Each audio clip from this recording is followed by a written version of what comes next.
Out the roots, he let the beats build, bitch, and we never switch. Even if I'm rich, I'll be broke like I'm Mitch. Niggas talking down, but that's headed in the wrong direction. But I knock the shit out like the boxing section. Cause they can't touch what they can't see. All I gotta do is be the same me. All I gotta do is keep it G. Always be the same me. While I'm solid, boy, they can't change me. No.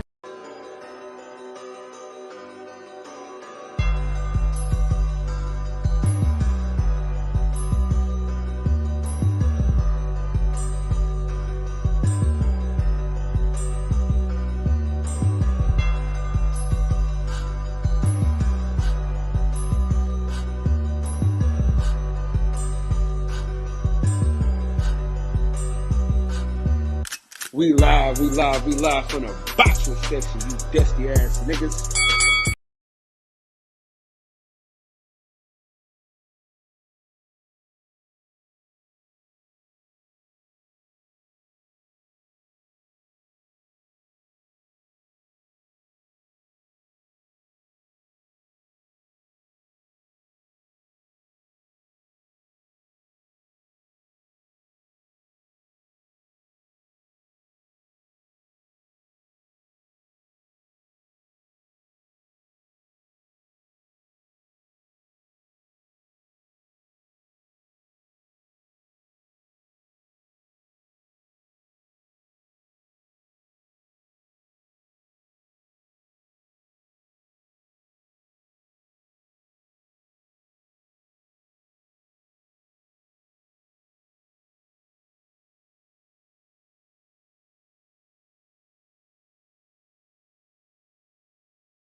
We live from the boxing section, you dusty ass niggas. What's going on, man? We live from the boxing section, man. What's going on? Yeah, man. We back again. Give me 1 second, y'all. I'm gonna get let me get on the camera real quick. Give me 2 seconds. Daddy.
All right, man. We good. We back like we never left. All right.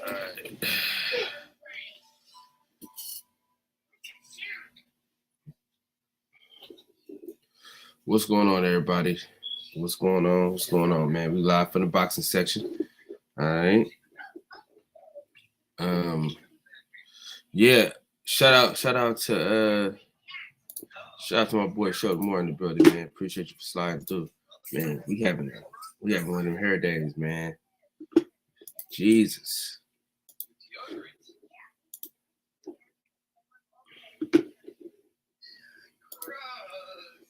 Okay, get this shit together.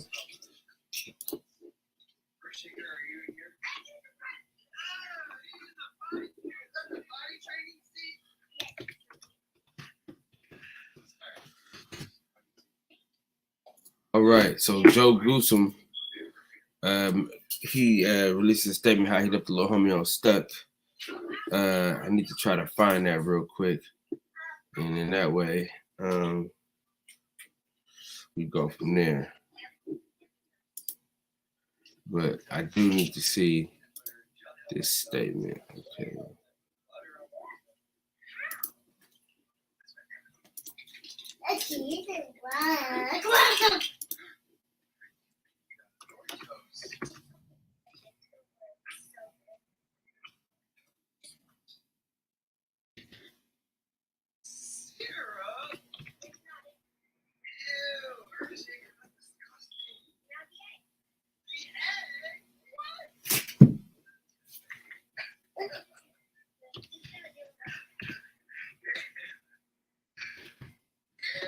Let's see what's happening.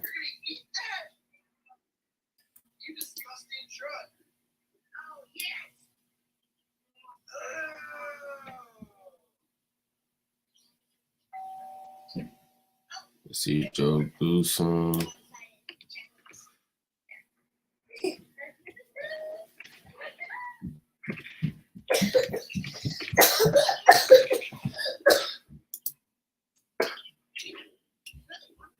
I don't see anything, bro. I don't know what Sheldon talking about, but I don't see nothing. I don't see nothing of him saying nothing about the fight or nothing like that.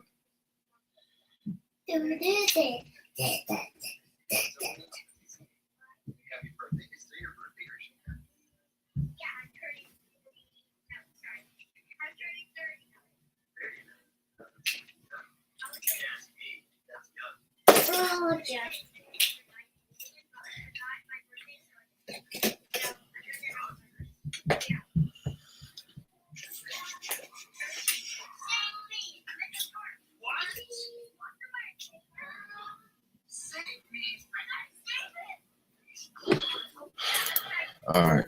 So anyway, we got another week layoff of boxing. We're gonna probably get started within like the next couple of weeks as far as boxing goes. You know what I mean? We have some time to kind of like just chill. Because I don't know if anything is really on the horizon right now. Let's see. Let's check Top Rank.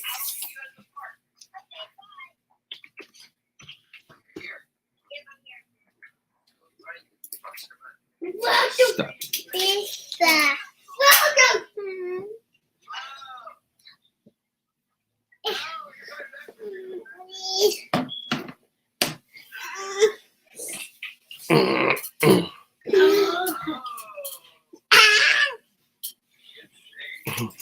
All right, girl, go. Stop.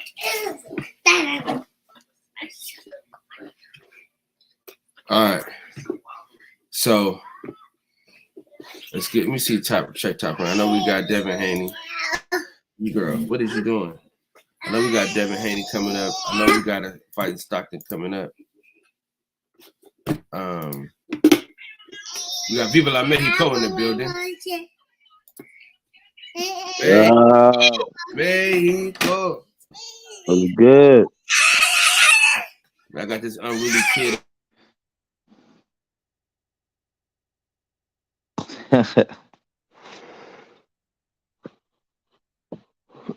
So with the chat with some OG Shelton, yeah, I seen that shit with Goosen saying that Ryan trained himself.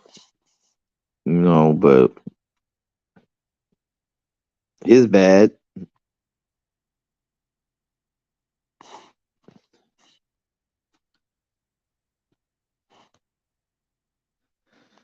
What's the move? What's the move? I mean, now we just gotta see how Devin Haney performs against Loma. I know most of us expect him to win. It's still not a guarantee. Unfortunately for Haney, he don't got that power where you're like, you know what? If he just keeps tagging Loma, he'll end up, stopping him. You don't got that. I'm gonna be honest with you, bro. Before he tore his rotator cuff, he was knocking niggas out though. And He was. I was talking to my homeboy. He said, "Man, you really never the same after that rotator cuff." Now he got enough power to keep you honest and to make you think. You know what I'm saying? He might not have like tank knockout power, but he got enough power to make you say, "Okay, I'm not gonna just rush in there like that." You know what I'm saying? But see, and that's the thing is, I like that misconception because when people get into the ring, they realize when it's too late that they can't just walk him down like they thought they could.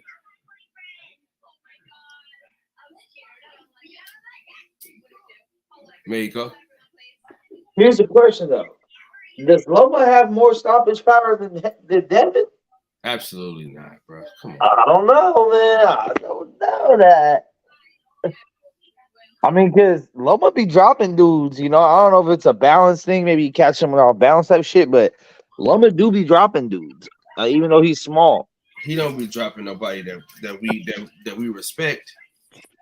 I mean, he's fought more people than Devin has that we respect. What up? He ain't listen. Did he drop Gary Russell? Yes. No. No. Gary dropped 10. Gary dropped 10. My bad. Gary dropped 10. Did he drop Teofimo Lopez? No.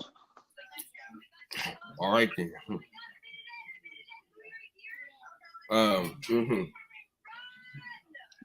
Did he drop Jermaine Ortiz? Who? His last fight. Did he drop Jermaine Ortiz? I didn't watch that fight. You didn't? Nah. Oh, okay. But Loma has made a lot of people quit. He's had a lot of stoppages. He's dropped a lot of dudes. It's all fluff, bro.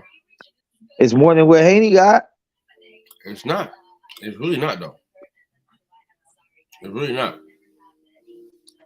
But okay, I'm gonna show you this. When was the last time Devin Haney dropped somebody? I'm gonna tell you. The last time he tore his rotator cuff was the last time he knocked somebody out. So it's been what, 4 or 5 years? 4 years? Yeah. Well, Loma's dropped people within those 4 or 5 years. Last time somebody walked him down, though. Niggas don't walk. Cambosa's first fight. Cambosa didn't walk him down. What are you talking about, bro? The first fight, Cambosa was walking him down. He was countering him. No, he was not. Yeah, he was. What up, Smoke? What up, OG Shell? No, he was not walking him down. No, Cambosa came out rushing that motherfucker, bro. You full of shit, bro. So Mex is right. Mex is right. He came out rushing him, but he was jabbed into submission. Yeah. I'm not saying that he was successful, but I'm saying he was definitely not scared of that motherfucker. That ain't walking him down, though. Walking him down is like walking down, beating you the fuck up, nigga. So walking you down is having no respect for your power in return and just going straight forward. Hey, Smoke. Nigga, he stopped, nigga. He stopped coming forward though, didn't he? Hey, Smoke. Yeah, what's up, Mr. Moore? Guess what happened to me yesterday? What happened? You didn't get into a fight, did you? No, never. Not me. I'm too old for fighting. I'm shooting now. I don't fight. I shoot. One of my friends bought me a ticket to the fight, man. Ain't that a bitch? Which fight? Haney and Loma. Oh, damn. Okay. I see. One of my friends. Shit, the tickets are on sale. I didn't even think ticket sale. Let me check it out. Ain't he a good friend? The guy he's talking about. Listen, the guy he's talking about. I mean, I don't.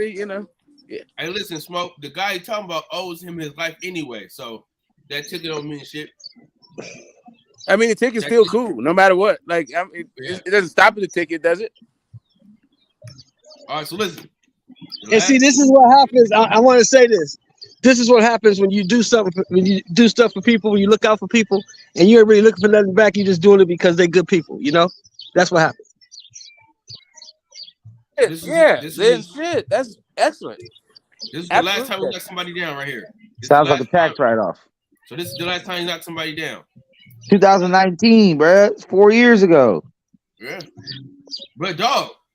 Can I look at Lomas? Look at Lomas. Hey, so look, Max, all this shit you talking, why don't you put your money on Loma then? No, I'm not. I got Devin winning, but what I'm saying is, I still got Tank being the best in the division because of the power. Like Devin can land 100 punches on you. If Tank lands 100 punches on you, you're not finishing the fight, bro. Like, yeah, but see, we can't get caught up in that shit though, Max, because you got to understand something about boxing. Just because you can beat one guy does not mean you can beat the other guy. sometimes. Most times. Most times. Smoke, am I lying, Smoke? Am I talking out of my ass, Smoke? If you're the best, you beat them all. You are not talking out your ass, but I can get tickets for Lomachenko and Haney for less than $100. Oh, hold up. Let me buy my tickets right the fuck now.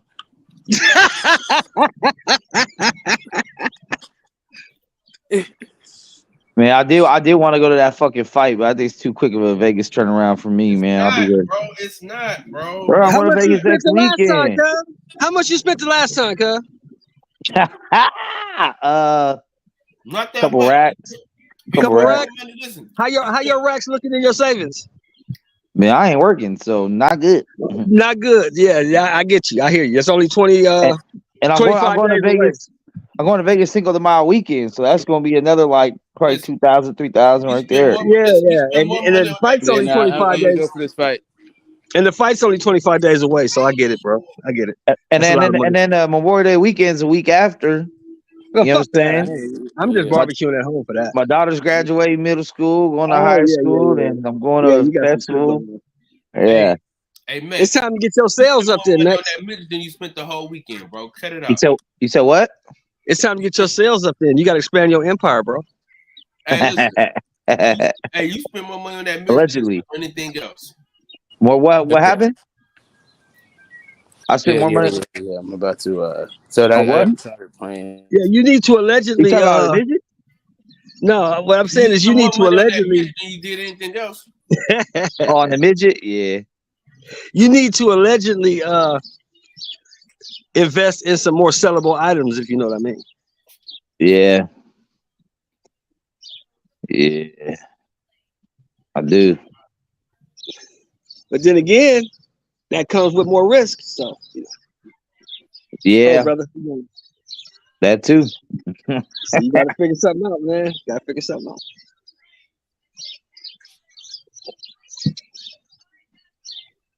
out. I'm sitting cool. Like I'm good. Like, cause my plan is not really to like work like actual work until probably like June or July.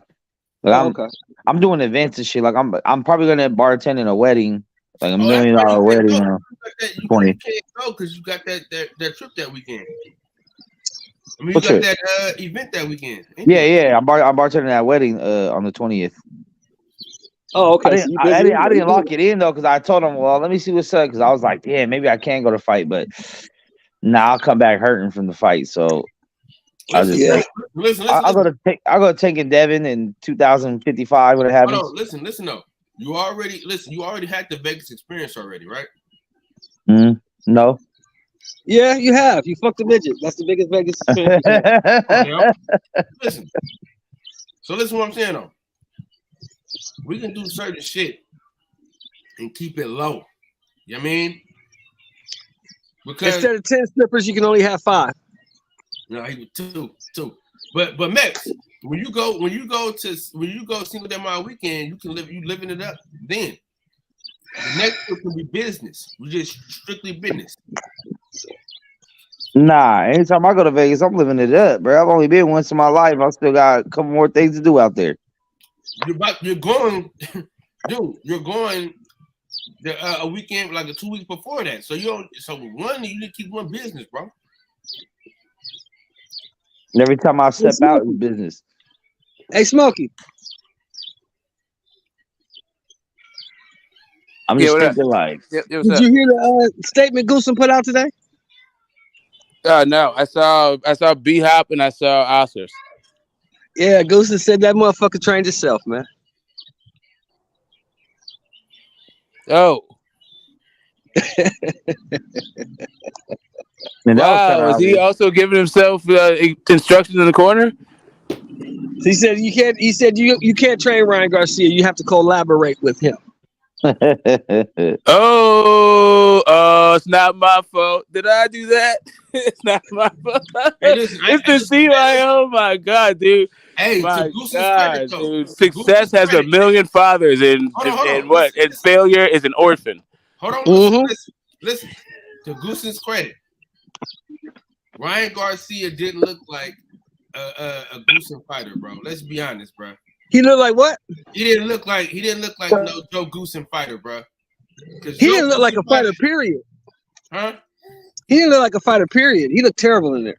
He looked like he threw Nah, those first two he looked like he threw a lot of left hooks in his life. Hey, you know what I don't get? Okay, that round, that fight went 7 rounds and stopped in the 7th. So the previous 6, there's an argument that can be made that Ryan won 3 of those. So how did he? No, how? Hold on. He won the It's a bad first. argument. He won. Okay, he won the first clearly, right? Okay, Yes. because Tank didn't Yes. throw.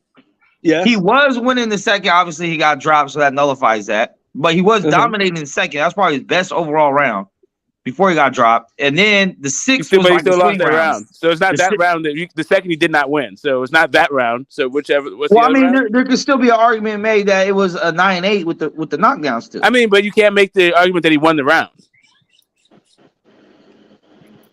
What do you mean? You can still win a round. I mean, No, you can't. score-wise not win the round, but you I can mean, win you a can 9-8 like at the word knockdown round. like listen. You can call it a 9-8 round.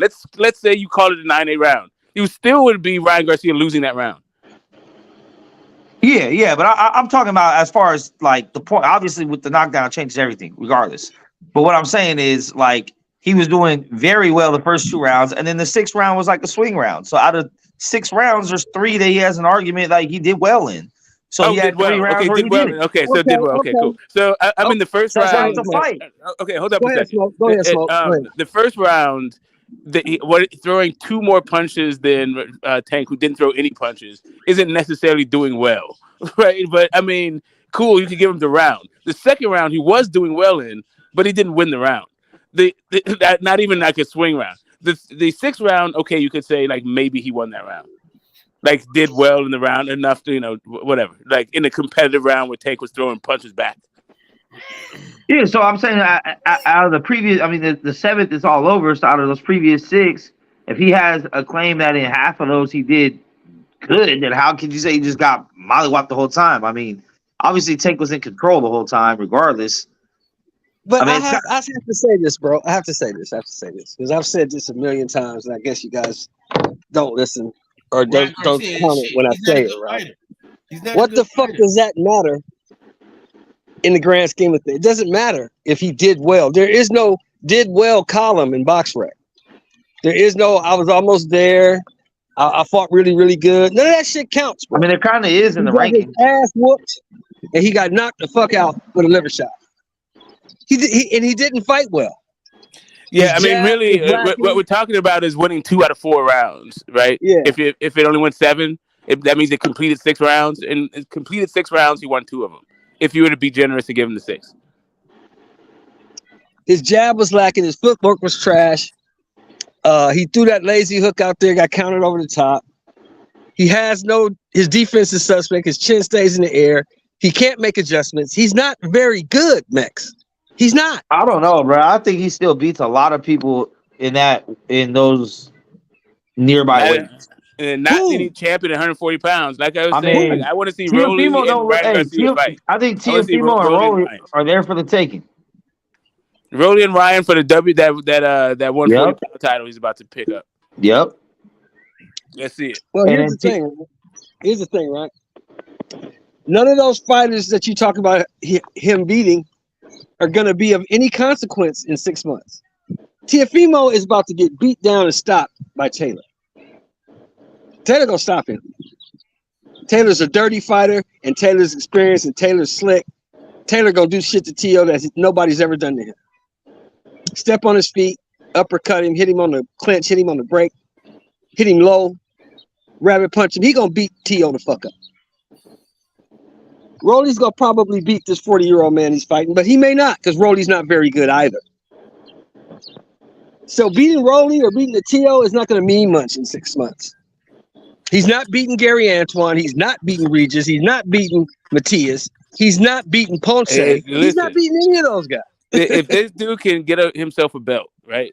If he could get that T.O. belt, if he could get that that Rolly belt, then he's back. He's back on it. He didn't do so bad that he can't bounce back. He's only 24. It's No, just you're that, right, like, Flo. it's just like He's just not very good. it's what is this? Like the way that they just turned his back on him like this, like that. This is just cold. My God, like, what the hell? He's not did a Ryan do to generational deserve talent. this, to deserve these guys, these old men showing their ass like this. He's not a generational talent. I'm not saying nothing like that, but he is a top dude in the weight classes still, and he's a I don't think competitive so. fight for most of those other people. At I don't 140 think so. pounds, I don't think so. I don't know. I think it's food.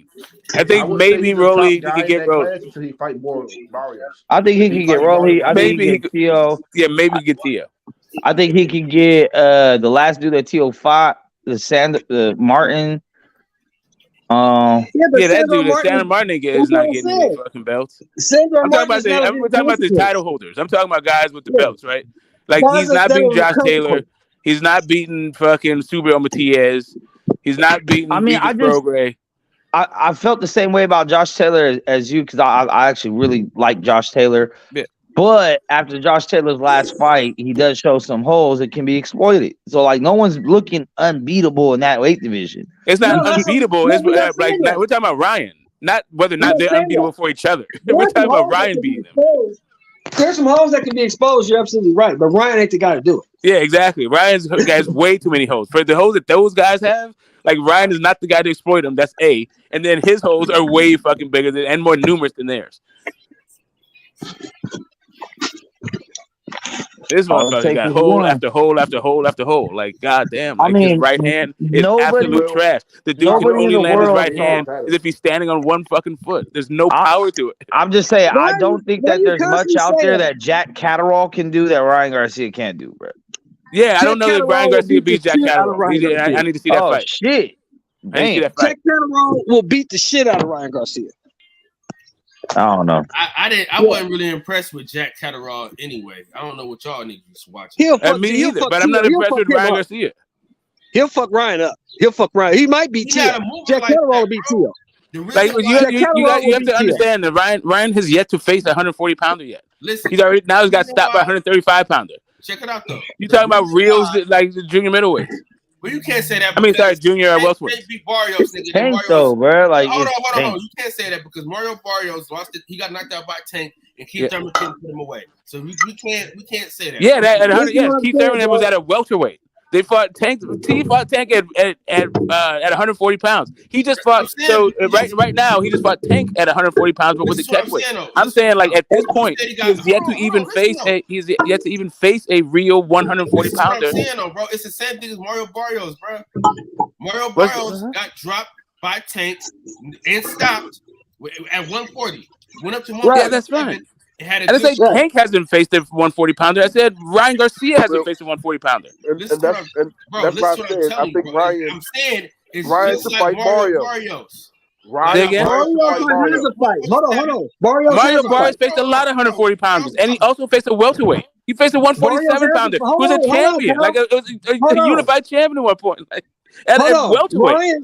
Hold on. Mario Barrios has a fight. And when he beats Ugas, your whole opinion is going to change. No, listen to what I'm saying. Though, Oh, he's bro. fighting I'm Ugas? saying the fact He's that fighting Ugas. I'm saying just because Ryan Garcia lost to Tank at a lower weight class don't mean he can't have a good showing at a higher weight class. That's what I I'm didn't say saying, that he bro. couldn't. We're just talking about Jack Catterall. Right now, we're just talking about Jack Catterall. And the Dude, fact Jack that Ryan Catterall, Garcia that's has special yet like to that, face a real 140 pounder yet. Listen to what I'm saying, bro. Jack Catterall is not that guy. He's not a mover. He don't move like Tank, and he damn sure can't hit like Tank. Yeah, he ain't setting no Come on, traps, man, none of that stop shit. this bullshit, dog. Y'all niggas go off of one I didn't- fight, and y'all leave a motherfucker high and dry off of one fight. Nobody nothing blind Listen, draw. I understand the difference between Nobody, Tank hold and on, hold Ryan. on. Hey, hold But on. you're going Hey, too but far. when black You're going fighters too lose, far. we got every excuse in the book. No, it's not You're even going that. too far, It's like Kyle. I Hold never on. thought that Ryan was that good, bro. Like, Hold I on, didn't hold think on, this. Kyle. Hold Okay, on, go hold ahead. on. Hold on, Kyle. You went too far. Now, what did I? This speaking between me and you. What did I tell you was going to happen to Ryan Garcia months ago? Listen, this is not I nothing. told you he No. wasn't shit. I told you This he's isn't gonna get about. This his is ass about Jack. He's Right. not The thing very is, We're talking good, about bro. Jack Catterall right now. we're not talking about Jack Catterall being good. We're talking about We're talking Ryan about Garcia's Jack lack of. Catterall right now. We ain't talking We're about talking right, exactly. We're talking about how good. How we're talking about the holes in Ryan Garcia's game and how he hasn't fought a real 140 pounder yet. So like him jumping to like a challenger who people felt like beat Josh Taylor, who had enough to beat fucking Josh Taylor, and he was tough enough and could take at least Josh Taylor's shot. What makes you think he can't take Ryan Garcia's shot? A real Ryan hits 140 harder. pounder? I don't know where this is coming from. He's faced a bigger punch, at least the biggest puncher is Ryan Garcia, and didn't go down. And put him down. And put fucking Taylor down. First and foremost, let's be clear about some shit. Ryan Garcia can punch, bro. Because he stunned Tank's ass in that second round. He did. Tank was holding on for dear life, nigga. So don't act like We're talking about a 140 pounder, bro. A real 140 pounder that Ryan has never faced. Dude, that And shit see, that's don't the matter. same argument. Bro, That's the same argument you motherfuckers. Hold on. That's the same argument you motherfuckers made. That's the same argument you motherfuckers made when motherfucking Haney got hit by Linares. It didn't matter if he got I'm not hit. sure what He Mario didn't go Barrios, down. who actually faced 140 pounders, what that has to do with Ryan Garcia's ability to do a damn thing. Because you're not listening. Tank beat him at 140. He also beat. Yes. Hold on, listen, dog. Listen, goddamn. Tank beat Mario Barrios at 140, knocked him out. Right. He went up. Hold on. He went up one weight class to fight Keith Thurman, and he almost stopped Keith Thurman with that body shot. Okay, why can't Ryan do the same thing just because he lost to Tank at a lower weight class? That's the point I'm making. Right, Because because Ryan he's not Garcia is very not. good. Okay, I'm Ryan's telling you, power carries Ryan that far. Garcia is not Tank. I don't Ryan's understand power what makes you doesn't think carry that right far. because some other guy, because Sugar Ray Robinson did. Let me finish. Dude, Because Sugar Ray Robinson did something you're not doesn't mean that listening. Ryan Garcia can do it. Like right now, you're not listening. All those other dudes, all those other guys. No, well, you're not listening. Just hear me out. What any other person who can actually fight, who actually has a chin, who actually has boxing skills, what those dudes can do cannot be compared to what Ryan Garcia can do. What Ryan Garcia can do is very limited. That's why he has fights the people that he fights. And to me, what you can't for me, I can't just project him to past the Jack Catterall. I can give him a great shot against Rolly. I think that like the last version of T.O. versus Ryan Garcia, that is a hell of a fight. That's a pick 'em for me. But Jack Catterall, I think Jack Catterall beats both of those guys. Jack Catterall had one great performance, and he used Against a guy that's better than everybody that those guys have faced, and those guys too. But when Ryan loses against the best fighter in this generation, damn near, he Ryan sucked. finally fought a competitor. No, he sucked before that. Ryan finally fought someone. Yeah, he was like, but it's not even that. It's like I can name a bunch of other 135 pounders I think beats Ryan Garcia. He didn't fight. No. Listen, hear me out, bro. What I'm saying is, I think we're moving too fast. Ryan is finally. Can't hear you with your window down, dog. Turn your mic up. Turn your mic up. Roll your window up. I'm walking outside, nigga. I said, Well, you don't need to talk until you get inside, cause your shit is Yeah, fucked that's up. trash. Hey, yo. Y'all gotta stop arguing for exceptions to the rule.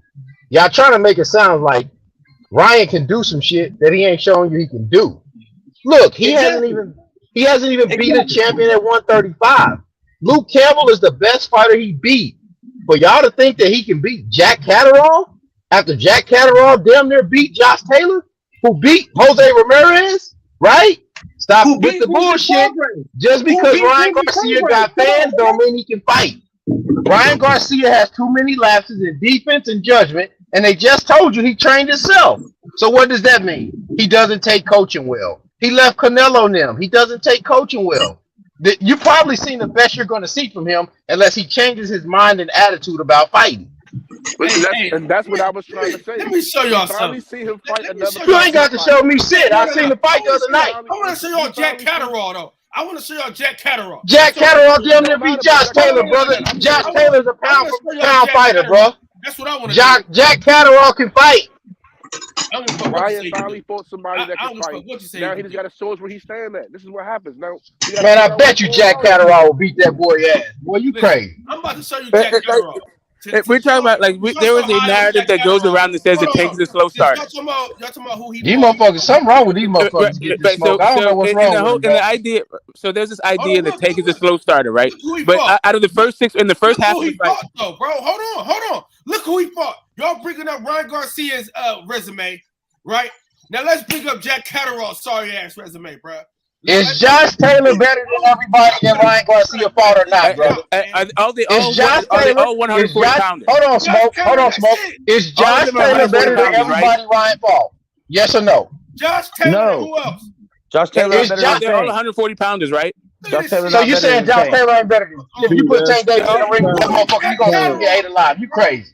No, you crazy. Get out of Josh Taylor. So when was the last time that Jack Catterall fought at lightweight? You motherfuckers crazy. If he can beat him, hold on, man. If he can beat him, he a big ticket seller. He can get that belt. He can get all those belts in one fight. I would just like to know. I would just like to know when. Y'all niggas is just. When was the last time Jack Catterall fought at lightweight? When was the last time Jack Catterall fought at lightweight? Hey, now Buster Douglas is one of the greatest heavyweights of all time. No, that's not it. Ryan Garcia. That's not it, bro. When was the last time Buster Jack Catterall Douglas fought at proved more than lightweight? Ryan Garcia did, though. I'll tell you that. My man. Why are y'all making excuses for this dude? Kyle. I'm just saying the same thing. He hasn't fought a legitimate 140 pounder. Man, I can't be talking about to like them. Jack They crazy, Catterall, man. like They he's gonna not a drive you legitimate old 140 niggas crazy, pounder. bro. Y'all can't be talking to them. They gonna drive you old niggas crazy, man. No. These old niggas are crazy. I mean, I don't know why you screaming about it, bro. Like, it's really simple. The dude hasn't fought a real 140 pounder. You straighten your vocal cords for nothing. He still hasn't faced a real 140 pounder. Smoke. Look at it like this. He's not. Man, I'm in the chat, man. These young whippersnappers crazy as fuck, man. Stop talking to him, y'all. Hold on. Yeah. Hey, Look, OG Sheldon. Yeah. When Terrence Crawford went up in weight to beat Jeff Horn, right? Had Terrence Crawford ever fought at 147 before that? No. So this shit don't matter, bro. If you can because Terrence Crawford is one of the best fighters on the planet at the time. Ryan Garcia is not. I don't understand why you keep talking about what Sugar Ray Robinson did. That's not fucking Ryan Garcia. You know what? Guess what Floyd Mayweather did? Guess what Sugar Shane Mosley did? He jumped the whole weight class and fought Oscar De La Hoya. The fuck that got to do with Ryan Garcia? Let me answer. Listen to me, Kyle. You're absolutely right. When Terrence Crawford moved up to 147 pounds, he had never fought a 147 pounder before. But Terrence Crawford and Ryan Garcia are two entirely different fighters.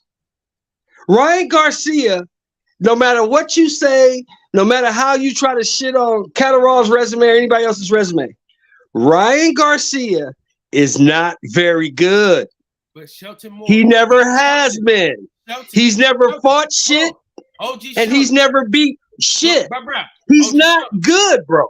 OG Sheldon, his resume is better than Jack Catterall's. When is the last time? Hold on. When is the last time anybody on this panel has seen a resume get in the ring and win a fight? I'm just saying, the guy that beat all these dudes, right? The guy that knocked out. Y'all always bringing up resumes and shit. Y'all bring up. No, what do I mean, I just want to know. Everybody stop. DJ, please explain what I just said.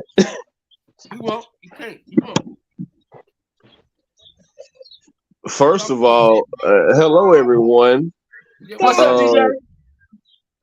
Like I've been trying to tell OG Sheldon, right, since the fight happened. Ryan ain't terrible, but it's levels to this shit, right? And there's average fighters, there's good fighters, there's great fighters, and there's special fighters. Ryan's good. Tank is special. Fact. And he made him look like he's not on his level. Now, where I come in at, we ain't even got to go up to Jack Catterall because we all saw Jack Catterall beat the shit out of Josh Taylor and get jobbed out of that fight. The former undisputed champion. So we saw that. No matter how we feel about who he fought before that, we saw the fight. We saw him fight the undisputed junior welterweight champion, and we saw how that turned out. Josh Taylor might have gotten his hand raised, but he got his ass whooped. So you're telling me you're gonna put him in there with Jack? You're gonna put that guy in there with Ryan Garcia, who's never really fought a junior welterweight. We ain't even got to go up to Jack Catterall. Let's go to Richardson Hitchens. Does he beat him? Man. Does he beat Montana Love? Yup. It beat Montana Love's ass. He might. I don't know. You got that left hook, bro. Hey, he gonna fuck Montana Love the fuck up. Okay. Well, does he beat Steve Spark? Who the fuck is that guy? Steve Spark, the guy that Montana Love lost to. Who the fuck Does is he beat that guy? Yup. Both of them. The fact that these are 50-50 fights, right? Should let you know everything you need to know. I think Ryan beats anyone that doesn't have any footwork or angles. If it's someone that's willing to go, you know what I mean, just chuckle with him, not really move, phone booth shit, I think he beats him. But what class right? So, what ARB class fighter is gonna do that? I got the perfect one. So Subriel Matias ain't got no footwork, no angles. He just all gas. Ryan beat No him. head movement. No head movement. I think Ryan has a shot. I'm gonna say for sure. Ryan gonna get fucking murderized. That's not going seven. That's not going seven. So you have to understand that Ryan Garcia has not been fighting junior welterweights. I don't understand what makes you guys think that guy that where he's not the bigger guy, guys where he's not the naturally bigger guy, how he's not gonna get knocked the fuck out by guys who are better fighters than him. My man.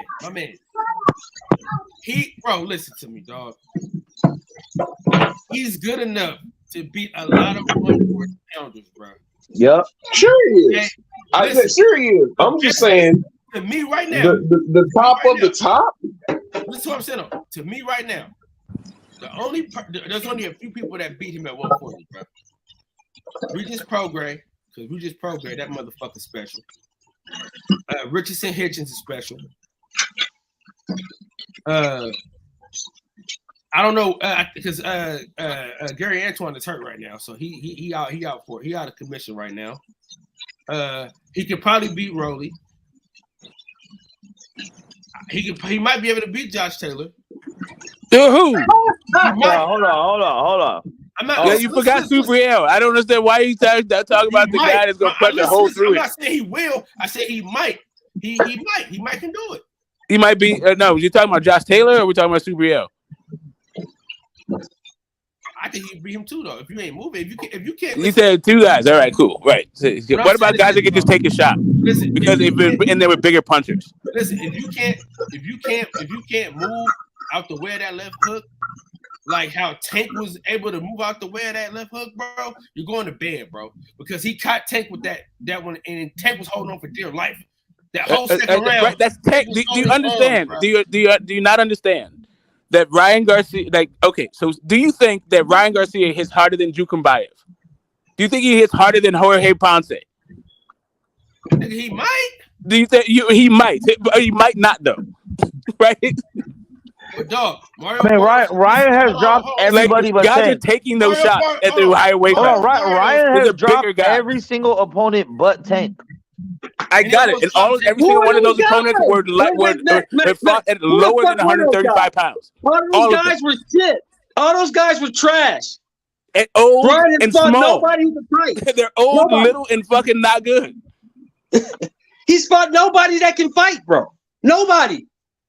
Josh Taylor's best work was at 126 pounds as an amateur. Luke Campbell's not good. Why do you keep bringing him up? He's not good. Because that is his best work. That's literally his best work. And they're talking about now he can get in there with the killers at 140 pounds. Where did all this Ryan Garcia love come from all of a sudden? I just want to know. Hey, Luke Campbell has a better resume than Jack Catterall. Listen, I don't like the guy, but the way y'all shitting on him as if like he's a little dude, bro. Y'all give because the way we shit on because the 140 pound that 140 pound division is not a joke. That's why. Boxing is the one that he's done for me lately. We going off his last performance. We don't care what he did before. It's prisoner of the moment. We don't care what he did before. It was a prisoner moment. I didn't think Ryan Garcia was very good. I thought he was gonna get knocked out. Hey, listen, we told you before the fight. We told you before the fight that the dude was trash and he's not good and he's gonna get beat up. We told you that. And why? And how he got beat up too. Why he was gonna beat up? Yo, but that's not saying much when you're fighting the best. Like, duh. Okay, I guess you call it prisoner moment if you've been seeing the same thing over and over again. What if Jack Catterall does a Buster Douglas and gets his ass knocked smooth the fuck out his next fight? Then what we saying? I mean, what if he doesn't? What if he looks like the same guy? What if he got better and he looks like the guy, and it looks like it looks like even better than the last version? Listen, sometimes people fight the best fight of their life. That's only. And sometimes they just get better if fight after fight. Nah, nigga, most niggas like that. That's their best. Okay, listen, Ryan Garcia is training himself. According to Joe Goosen, who's his trainer now? So why isn't Jack Catterall fighting a top contender? I don't know. Like, why hasn't Ryan Garcia fought a real 140 pounder? He's just not moving up, bro. Because he was supposed to get the Taylor fight. Then why are we talking about Jack Catterall? He was supposed to get the Taylor fight. They were supposed to fight in February, but fucking Taylor got hurt, and now he's going another direction. That's why he's not fighting. No, I'm saying, listen to all I'm saying is this, bro. We're gonna see what happens in his next couple of fights. We're gonna see if he's everything y'all motherfuckers think he is. Now, what I'm saying is this: the best fighters at 140, damn sure ain't Jack Catterall, and I can bang that. You know what I'm saying? That's a fact, Jack. We don't know. Yeah, it certainly isn't Ryan Garcia either. That's not only is he not one of the best fighters at 140, he's not one of the top 10 fighters at 140. Ooh, see, you can't say that. You can't say that. Hold on. You can't say that, Kyle, because Jack Catterall beat the guy who beat everybody at 140. What boxer say? And did you tell me yesterday? What boxer say? What boxer say? That's what you told me yesterday. Yeah. What did boxer tell you? Okay, I'll tell you what. We ain't got to go back and forth with this shit. We ain't got to go back and forth with this shit. We ain't got to go back and forth. Hold on. We ain't got to go back and forth with this shit. The next time Jack Catterall fights whoever he fights, put your money on the other guy and I'll put my money on Catterall. We'll do that. We should do it. Because I don't trust him and I don't trust you. I don't trust neither of you niggas. He's probably fighting a high school janitor, so I wouldn't put no money on that. But now, hey, listen, the dude he fight got 4 losses. But his resume just like Luke fucking Campbell. Just like Luke fucking Campbell. Hey, but you can name the people Luke Campbell lost against. It don't fucking matter. Every time now it don't matter. Now it don't matter. Okay. I'm just saying. Do you think Ryan Garcia hits harder than Regis Prograis? Yeah, his Olympic medal was glorified too, right?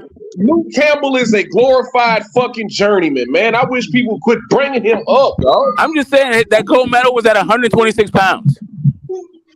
He won 26, man. 26. I'm just saying I'm just talking about the size difference. I don't know why you guys keep talking about like Jack Catterall like he's the second coming to Muhammad Ali. All we're saying is Ryan Garcia is trash and he ain't fought a real junior welterweight. So I don't know how you're projecting him past guys who have real wins in the division.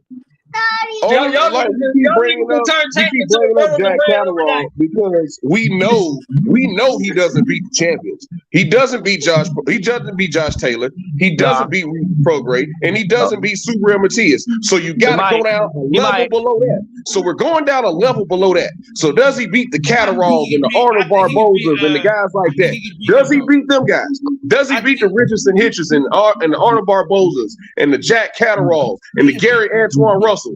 Most of them guys were gonna say no, so we're gonna go down a level below that. Who's below that? I'm not gonna say no. I'm not saying no. Jeremiah Ponce. Does he beat Jeremiah Ponce? Who the fuck does Antoine Russell beat? Hey, Posto. I think he'll beat Posto. I think he'll beat that version of Posto. There you go. Stop right there. You just hit it. Does Ryan Garcia beat Victor Posto? Yes. No. Victor No. Posto, 50 years old, yes. And then when he beats him, all you're going to say is, oh, Posto hella old. Everyone beat him already. That don't mean nothing. I think I got Ryan over that version of Posto that Antoine Russell faced. Listen, Yes. All I'm saying is this, guys. This is what I'm saying. Subriel Matias is good, but he ain't getting out the way of no shit like. I've never heard his He don't name need since to get this out. year, Okay, bro. first off, Yes, bro. I've never heard his name. Okay, hold up a second. Hey, through the pandemic, I've never heard his name one time. Okay, hold up a second. Jukumbayev hits way fucking harder than Ryan Garcia. Way harder. What's the proof of that? And he didn't have to get it out of it because he didn't have to get out of the way of that shit. So why the fuck you need to get out of the way of Ryan shit? Where is your proof that he hits harder than him, bro? Okay, but because he put a guy in a fucking casket. That's my proof. Hold on. The guy that beat Patrick Day, the guy that beat Patrick Day, he put somebody in the casket, but he ain't hitting that. He ain't hit that hard since. Yeah, I know. He ain't hit that hard since Subriel Matias. He was hitting hella hard Subriel Matias fight. Those are some coconut. I suggest you go back and see that and then look at say that people need to be fearing Ryan's left hand. The little dudes need to be fearing Ryan's left hand, but the big dudes in this weight class, they hit hard too.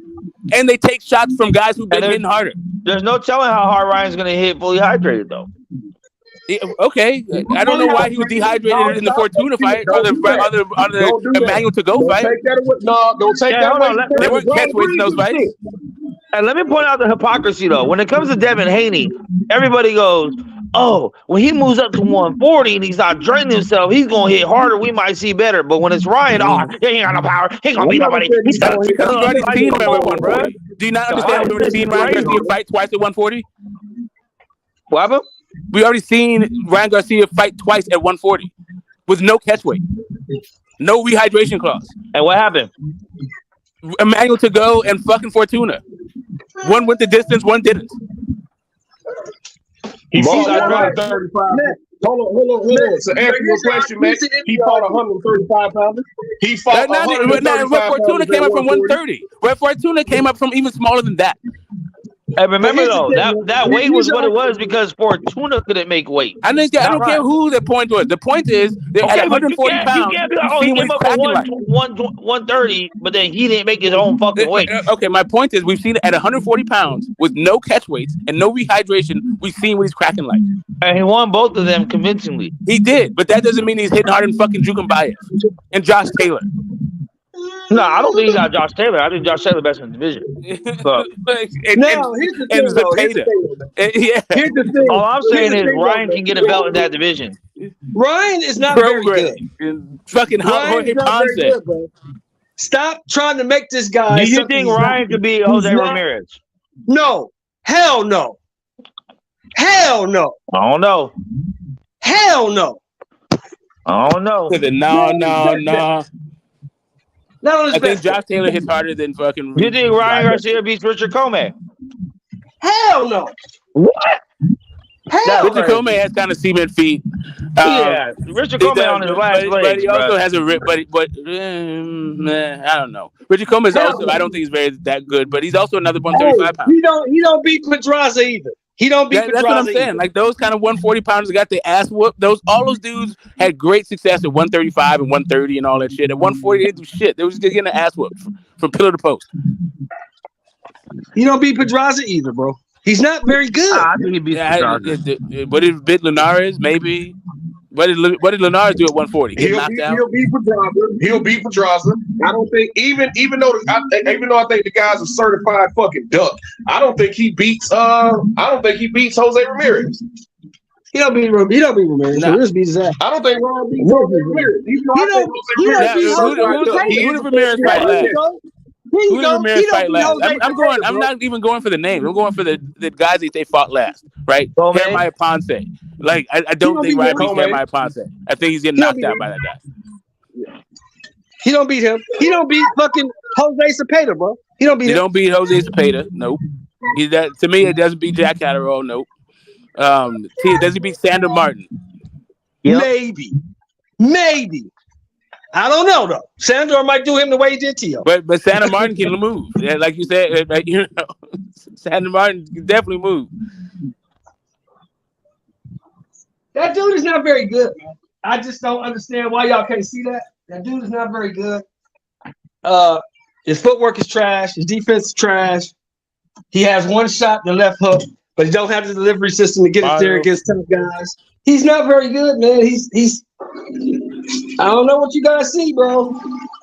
He's gonna be food at 140 at the top. Especially if people talk about how he's not even dedicated. Like that.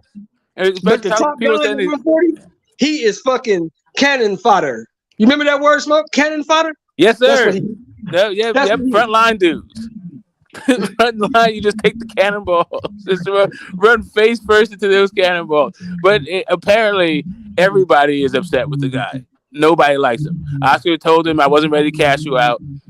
Joe Goosen said you didn't show up to train. I don't know what B-Hop said. B-Hop is all over the place. Big news.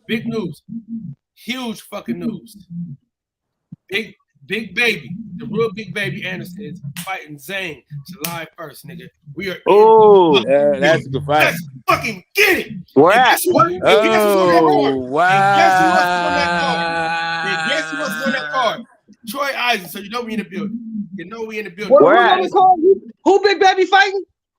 Zang. Zilly Zang. Zilly Big Bang Zang. Great fight. Great fucking fight. Yeah, the heavyweight. See what he's Heavyweight. Hey, I caught that shit. I caught that shit too. Oh yeah, this is a good fight. Yeah, it's a good Is fight. that on the Haney card? No, July 1st is his own card. Oh, cool. Big Baby get this shot. I love it. Hey, where's it at, Kyle? It's probably gonna be in Toledo. Ah, shit. It's gonna be where? Cool, nigga. We can kick it in Detroit and drive over. It's gonna be where? I don't know if kicking it in Detroit is a wise decision, but all right. Where they gonna fight at? Toledo. In Toledo, Ohio? Okay, that's cool. Hey, real quick, y'all. In 15 minutes, I got Kareem Mayfield coming on for an interview.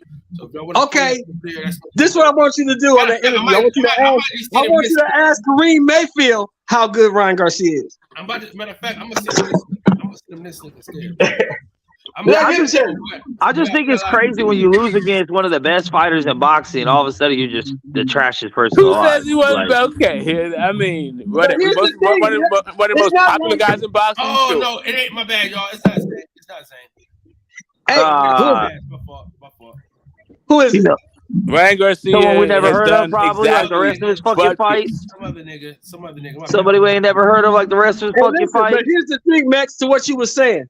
You think it's crazy because he's over here sucking off Big Baby Anderson ain't fought nobody, but Ryan Garcia's trash. He lost the Tank. He's trash. We told you, right. but that's the thing. He was trash before he lost the Tank. He wasn't trash because he lost the Tank. He was trash the entire time. Me and Smoke have been telling you for months that guy's not good. No years. He's not bad though. He's not bad. You get to see that he's not that good, and you still don't believe it. That's why we tripping. Because we told you the dude has slow feet, fast hands, no defense, no jab. We all knew that. No ring IQ. So then why we talking about now ask yourself this question: who the fuck picked him to beat Tank? None of us are arguing that we thought he was gonna beat Tank. We didn't pick him to beat anybody. Yeah, I'm trying to tell you. So you've been wrong 90% of his career then. So you've been wrong 90% of his career. He's not good. He hasn't fought anyone. So you have been wrong 90% of his career if you thought he was never going to beat anybody. He never fought anybody. He's lost to one person. For anybody.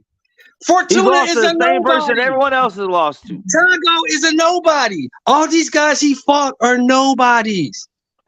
Nobodies. Luke Campbell's a nobody. Hey, then who the fuck is Big Baby Anderson fighting? We're not talking about Big Baby Anderson. But you guys don't know here all the time to hype him up, and he ain't fought nobody either. I guess you don't understand the levels, right? So this is a step-up fight for Big. So this is a step-up fight for Big Baby Anderson, right? It's a really good test because a lot of people are very high on Big Baby Anderson's potential. They think he's going to be the future of the division, and Big Bang Zilly Zhang is coming off of a victory. So this is a great step-up fight for him. That's why people are up on this. That doesn't mean that, but the issue for Ryan Garcia is that first off, he's not very good, and he just went up several levels beyond where he is as a fighter. There's several guys who can beat him that aren't on Tank's level. He just went and got his ass whooped by Tank, but he would get his ass whooped by a whole bunch of people not named Tank. Yes, he's not very good. How do we know We've that? seen it. We've seen it, bro. We've watched him fight. Shit. He's not very good. You talking to people? Well, you talking to me, a guy who spent 7 years in that ring. I know what I see. This guy is not good. He's not good. You also thought Zona Ramirez was the greatest thing you ever seen. And you also thought that Canelo was going to be Bivol. And you told me that yourself. You thought Zergo was going to be Bivol. So what the fuck does that mean? So what the fuck does that mean? Well, listen, whether or not you pick a winner in a fight, I don't know that has anything to do with whether or not we can all agree about a guy's technical flaws. And also, there's nothing to argue when it comes to the size of his opponents. He ain't fought shit. Those are just facts. Like,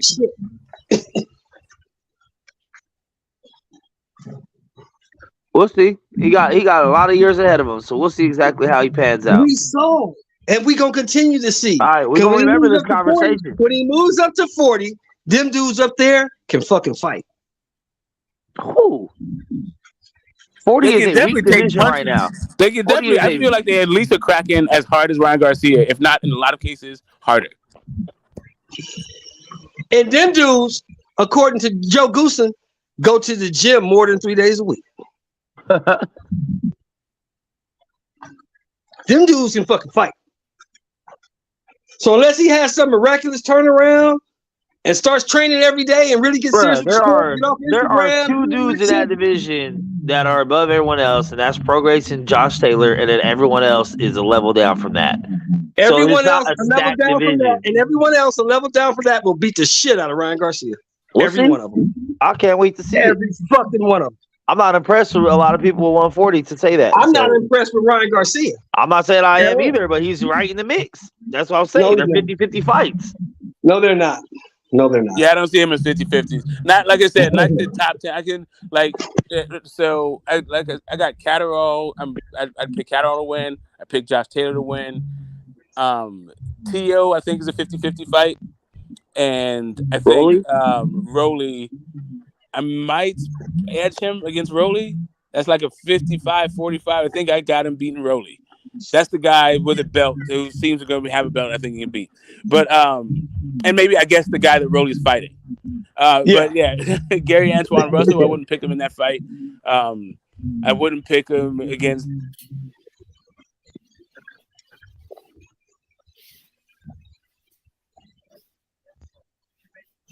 Let's see. I'm trying to see who's even in 140. I think Richard Hitchens got the best chance. Yeah, but both like Richard Hitchens will beat the shit out of Ryan Garcia. He will fuck Ryan Garcia up. Hey, listen. I don't know if we're gonna get this fight still, but I want him to fight Montana Love. I want to see how that fight gonna go. Oh, I would love to see that. I would love to see the dog guy. Ryan. I got the dog guy. Fuck that fool. He hates the dog guy. That fucking I hate the dog guy, but I got him beating Ryan. I'll never forgive him for that. Level picked his dog up before he picked up his daughter, man. I hope he gets slept. I tell you what. This is what I want. This is what I want next for Ryan. Since you're a legit 140-pound fighter, you moving up to 140, go to Australia and fight Steve Spark. No power move. Man, you talking about somebody not being that good? Hold on, man. You talking about a motherfucker not being that good? OG Show.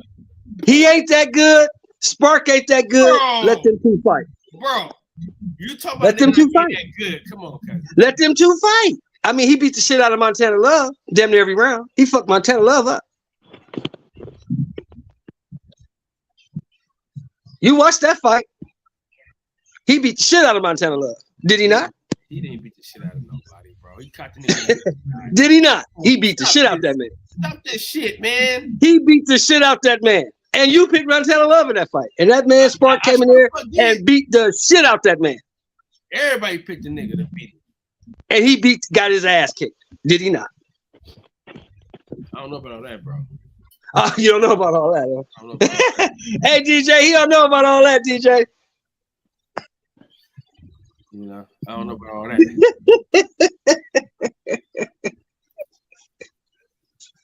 Hey, you got got the zone. Just go and turn it on. Let's show you how you got his ass kicked.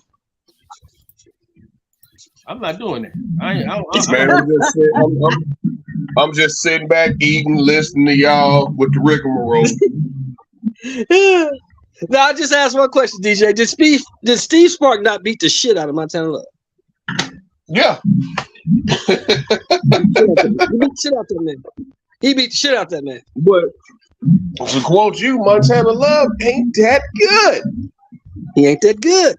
That's why I said Steve Spark and Ryan. Did they say Ryan is good? That's a good fight. Montana Love and Ryan. Neither one of them are good, so that's a good fight. Max, that's all we were saying, bro. Like I'm not saying Ryan is dog shit, right? I'm not going as far as OG Shelby. Yeah. We're saying we know he doesn't beat the champions. We know that. I agree. I'm just going down levels from that. Well, he doesn't beat some of the champions because if Rolly becomes a champion, that's a very beatable fight. Rolly might lose though. You don't know if Rolly and if he does, that's still a beatable fight. If he loses against that dude. We don't know if that. Rolly's not a champion. He's fighting for a title, but Rolly's not a champion. I said the champion. Okay, but one of those two guys that are fighting for that belt will win, and I think Ryan could be the winner. That's 140 though. That's 140. It's a real belt. I'm just saying, I think Ryan can beat the winner of Rolly and whoever the fuck he's fighting. Nobody has that belt, so I'm saying the champions. Nobody has that belt yet. There are 3 champions at 140 right now. And Ryan doesn't beat them guys. I think he beats one. I think he has a chance against one. Against which one? Regis, Super Matias, or Matias. And I think he gets dog walked. I think Matias hurts him. Listen, I think Matias is probably the worst champion at 140. And okay, him versus Rolly. We're gonna see what happens, Captain. That's the next fight on the horizon. If y'all think they finna feed Rolly to Subaru Matias, y'all crazy as hell. I'm telling you, boy, you gonna sleep that boy. BBC. Yeah. Like I said, if y'all think they finna feed Rolly to Subaru Matias, if he wins that belt, crazy. I mean, if Petros Anayan can beat Matias, then people have a chance. But he does hit hard, though. Matias does hit hard. What happened to Petros when they fought the rematch? You remember? No, because I haven't heard of Matias until this year or last year. Well, Petros, they fought a rematch of that fight, and Petros got stopped in 4 rounds. Yep. So that's why the guy's 18-1 with 18 knockouts. Because he hasn't fought nobody? I know, that's what I'm saying too. Has beaten motherfuckers into submission repeatedly. And the one thing I will give you is this, Max. All of Subriel Matias' fights look the same. He lets you come out, you get to throw in your shots, you make tagging look good first, second round. But he's gonna hit you with one of them sneaky uppercuts and something to the liver, and the fight's gonna change. Because he's done that on numerous occasions. Am I right, DJ? Absolutely. That's what he does.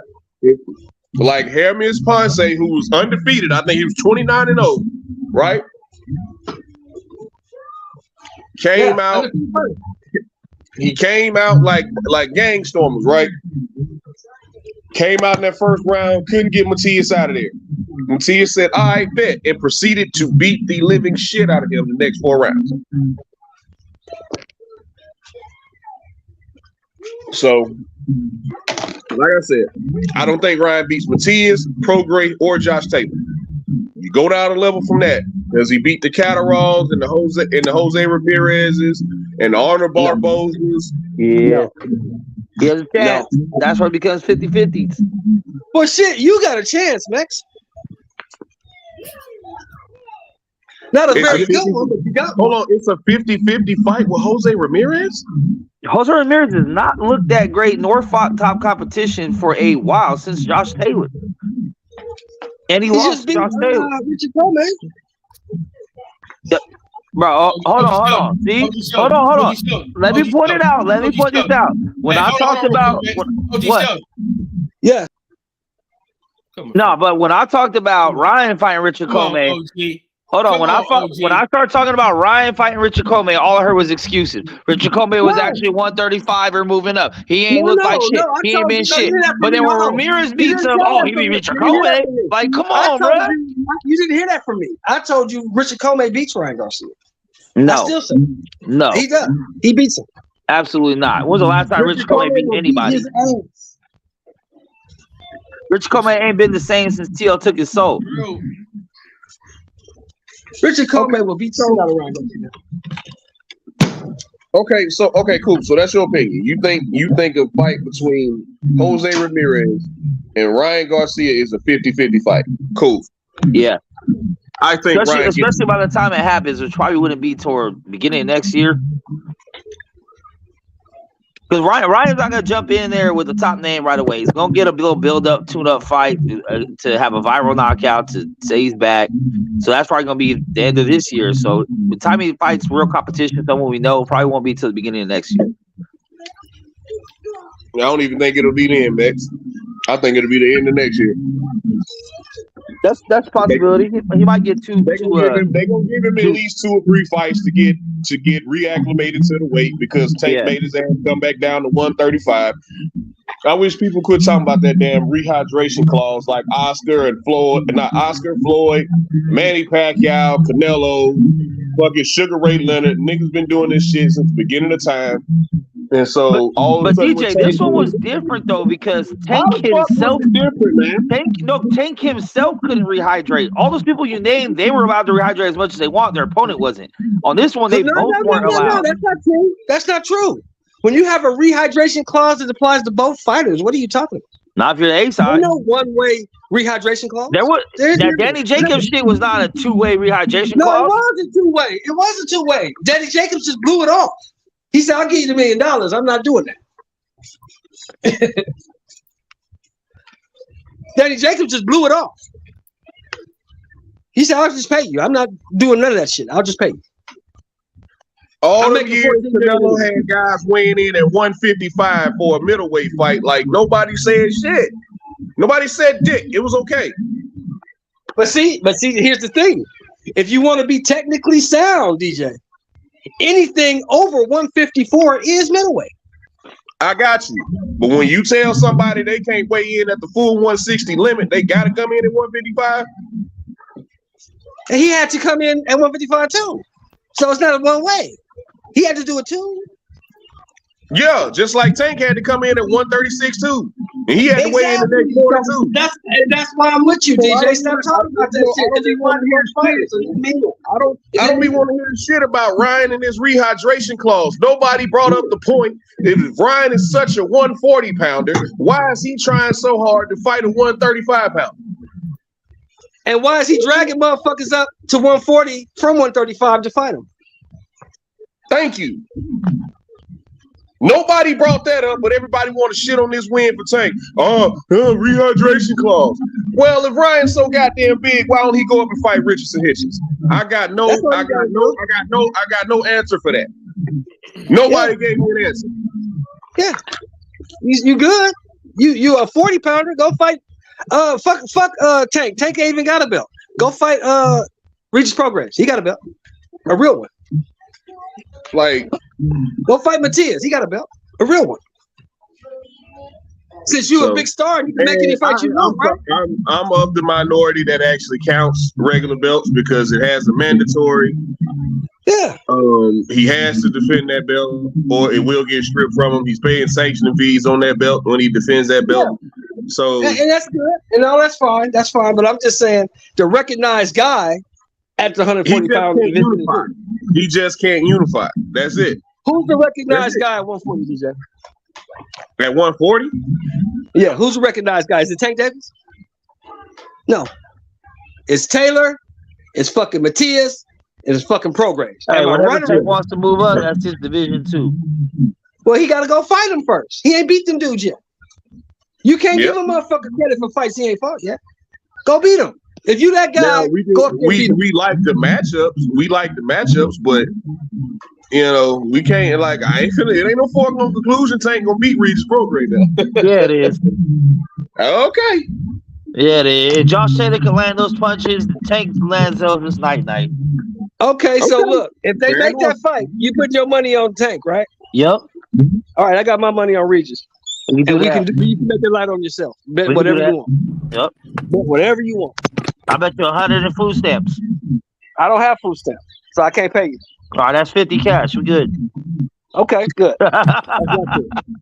What are we talking about right now? We'll have a good barbecue on me. Oh man! But I think ain't rolling in a few weeks. Ain't rolling in like 2 or 3 weeks. Yeah, he fights on the 13th of May. Hey, you know me and Piro got a bet, right? What? What's the bet? Piro got Tio. With who? Oh man, I got Josh Taylor. Oh yeah, Josh Taylor. Yeah. I got Josh Taylor. That's Don't another forget barbecue on Piro. So Hey, throw the link, Kyle. Put the link up. Piro trying to hop on. hold on, I got That's you. another barbecue on Piro. Yeah, I'm gonna take Josh Taylor in that one, man. I'm I'm gonna take Josh Taylor too, but I do think Tio was better than Jack Catterall. So I don't know. Man. I like Tio. I think we need some fresh blood in that 40-pound division to keep it going. Right.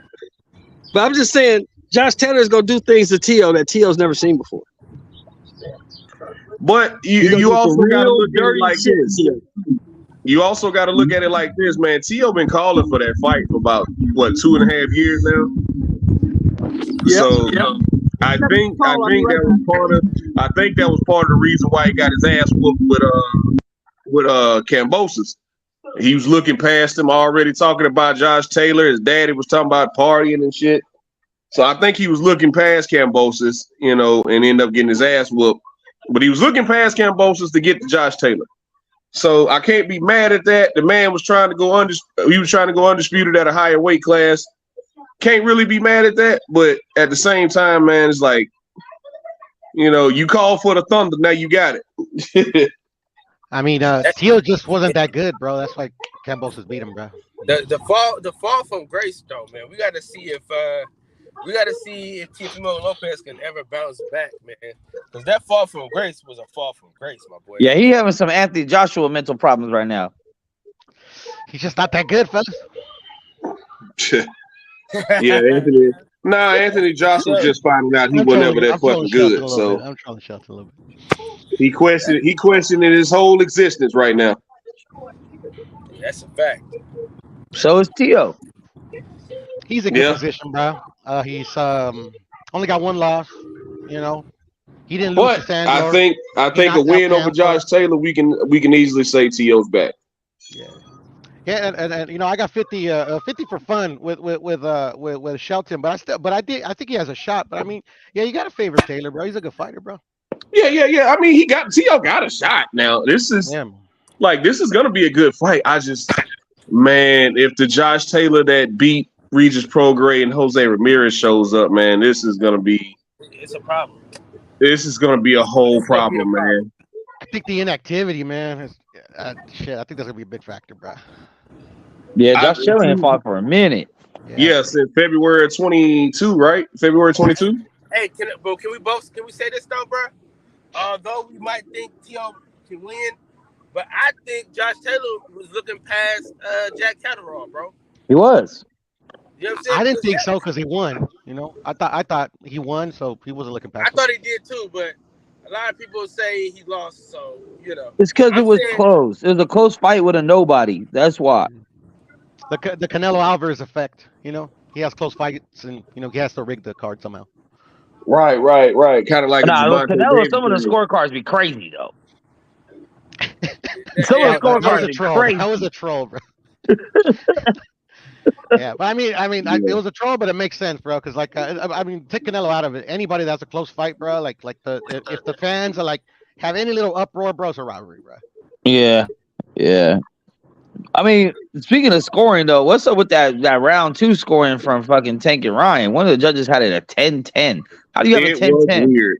With a knockdown. Like I said, if you feel like Ryan got the better of him and got dropped, then at best it's a 9-8 for Tank still.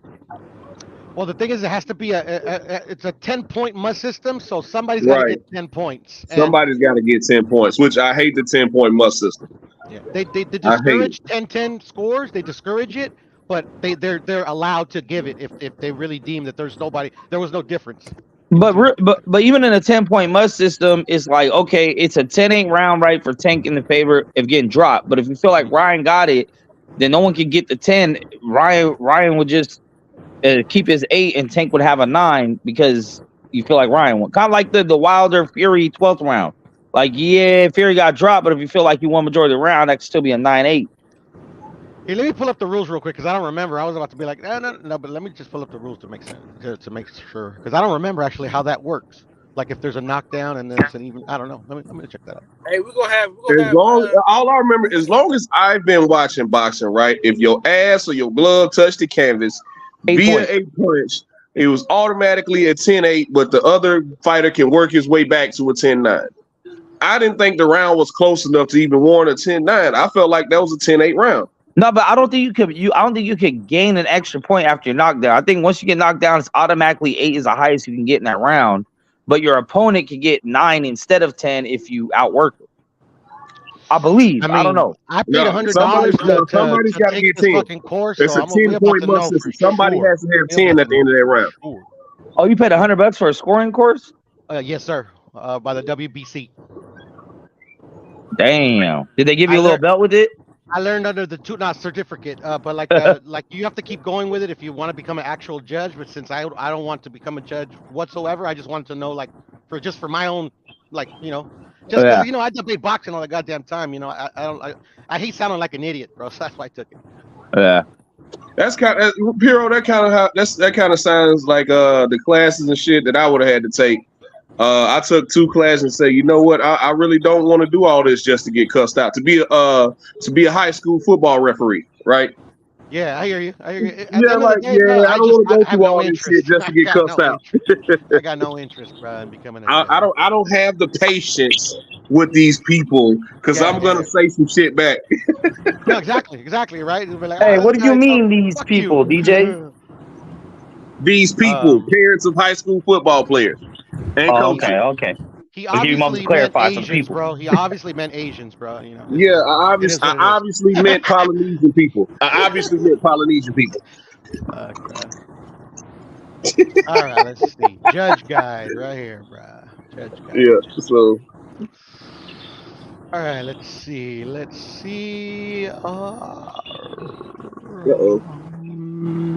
Okay, so let's see.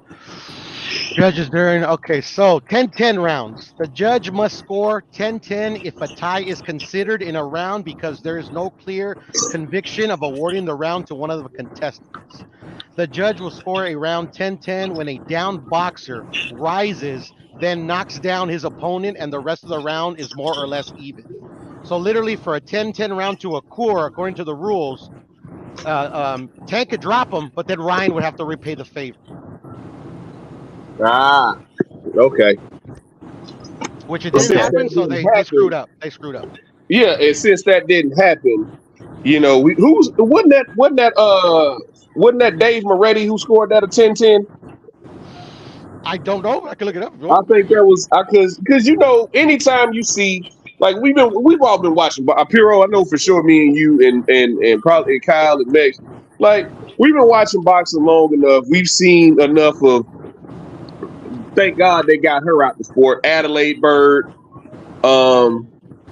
We've seen Steve Weisfeld and Dave Moretti on fights enough to know how they're going to score the fight. They usually score the fight pretty much the same. So when you see that 10-10 and that 10-9, like, man, I'm not seeing where they got that from because I didn't think that round was close enough to warrant that. And of course, as we saw, Ryan didn't knock Tank down again. I mean, Tank didn't knock Ryan. Ryan didn't knock Tank down. So it was Dave Moretti, and he obviously scored that shit wrong. But Dave Moretti, he's a dog shit judge, man. Hey, Dave Moretti cost my homeboy a fight. Which one? Which homeboy? My boy Thomas Matisse. Who'd he fight? Huh? Who'd he fight, Matisse? He fought. I forgot who he fought, bro. But he beat the nigga, and they gave it. Yeah, and they gave it to him. Shit. But the other judges, per the rules, they scored it right. You know, if they thought Ryan clearly was winning the round, and Gervonta just got the knockdown, 10-9 is the way you would score it for Tank. Whew. Complicated shit. Yeah, but but Piro, what's the rules on the knockdown? Isn't knockdown an automatic 8-point score? Yeah. But the thing is that like literally, so the judges pretty much thought that Ryan was winning the round pretty much convincingly, and that Tank only got the knockdown. So instead of giving like a 10-8 just right off the bat, because like they felt like the knockdown was literally the only thing that Tank did in the round, they award the round to Tank, but they don't deduct a point from Ryan. That's how that rule works. Oh, so Ryan can make up one of the points if he wins the round. He just can't win the actual round with a knockdown. And I actually, like, it makes more sense. Like I explained it like okay, but it makes more sense if I just read it to you. So a 10-9 shall be given to when a boxer, after being knocked down clearly and unquestionably, wins the round, before and after his knockdown. 10-9 in favor of the fighter who scored the knockdown. So I thought I explained it right, but that's the actual like. Okay, yeah, that makes sense. Yeah, I didn't know that. I thought it was automatic 8, but yeah, thanks for clearing that up. I thought the same thing. So that's what I'm saying. Like, that's what I was saying. I didn't think Ryan was dominating that round enough to warrant a 10-9 round from him. Like, Tank clearly won the round. You get knocked down and the other guy don't knock you down, you clearly win that round. So I mean, I don't know. Tank damn near had a fucking double leg takedown on Ryan, bro. He was looking bad that round, bro. Like, he was holding on. He was holding on, bro. He was like, yeah, they didn't look good. Yeah, I mean, y'all think he was holding on because he was hurt? It's academic though, DJ. It's academic. He got knocked out. It don't matter. I think he got buzzed. What fight do y'all want to judge? Like, I'm gonna have Robert Hoyle come back on. What fight do y'all want to pick? The actual the judge, Robert Hoyle? A stoppage. Wilder Fury won. I was about to say Castaño and Charlo won. And everybody knows what happened in that fight. Only Jermell haters are the ones that be like, "Oh man, he got robbed. Fuck out of here. About Oscar and Sweet Pea. Ooh, good one. That's a good one. Yeah, man. Bivol and Canelo, bro. Bring that shit on. Let's settle this one for fucking all. Now, but Kyle, I was asking you, like, you were saying Robert Hoyle, like the judge or the former judge? He's a judge and a referee. Let's do that's cool. That's fucking cool. Let's do Jake Paul Woodley 1. Now get the fuck out of here, bro. At the end of the day, I don't like scoring fights, even if I think I'm right or not. Especially like if the guy that like I root for, or like or like for whatever reason, like I don't like to rescore him, bro, because they don't change the fucking outcome of the fight. Ooh, hey, Mayweather Castillo. Ooh, that's a good one. We did that on the show before. There was point deductions and all kinds of shit in that one. You guys did it with Robert Hoyle or what? You said what? You guys did the Castillo and Mayweather with Hoyle? No. We can't though. No. I was just asking because I was gonna be like, what do you score it? Yeah. So what I'm gonna do is I got the membership. I got the memberships up now. So that's gonna be one of the membership live streams. Yeah. You gotta be a member to watch that joint because we actually gonna have a fight like on StreamYard. We actually gonna have to actually watch the fight together. Yeah. I've seen people do it that way. Yeah. Shit, just set up a Patreon. And it works a little neater.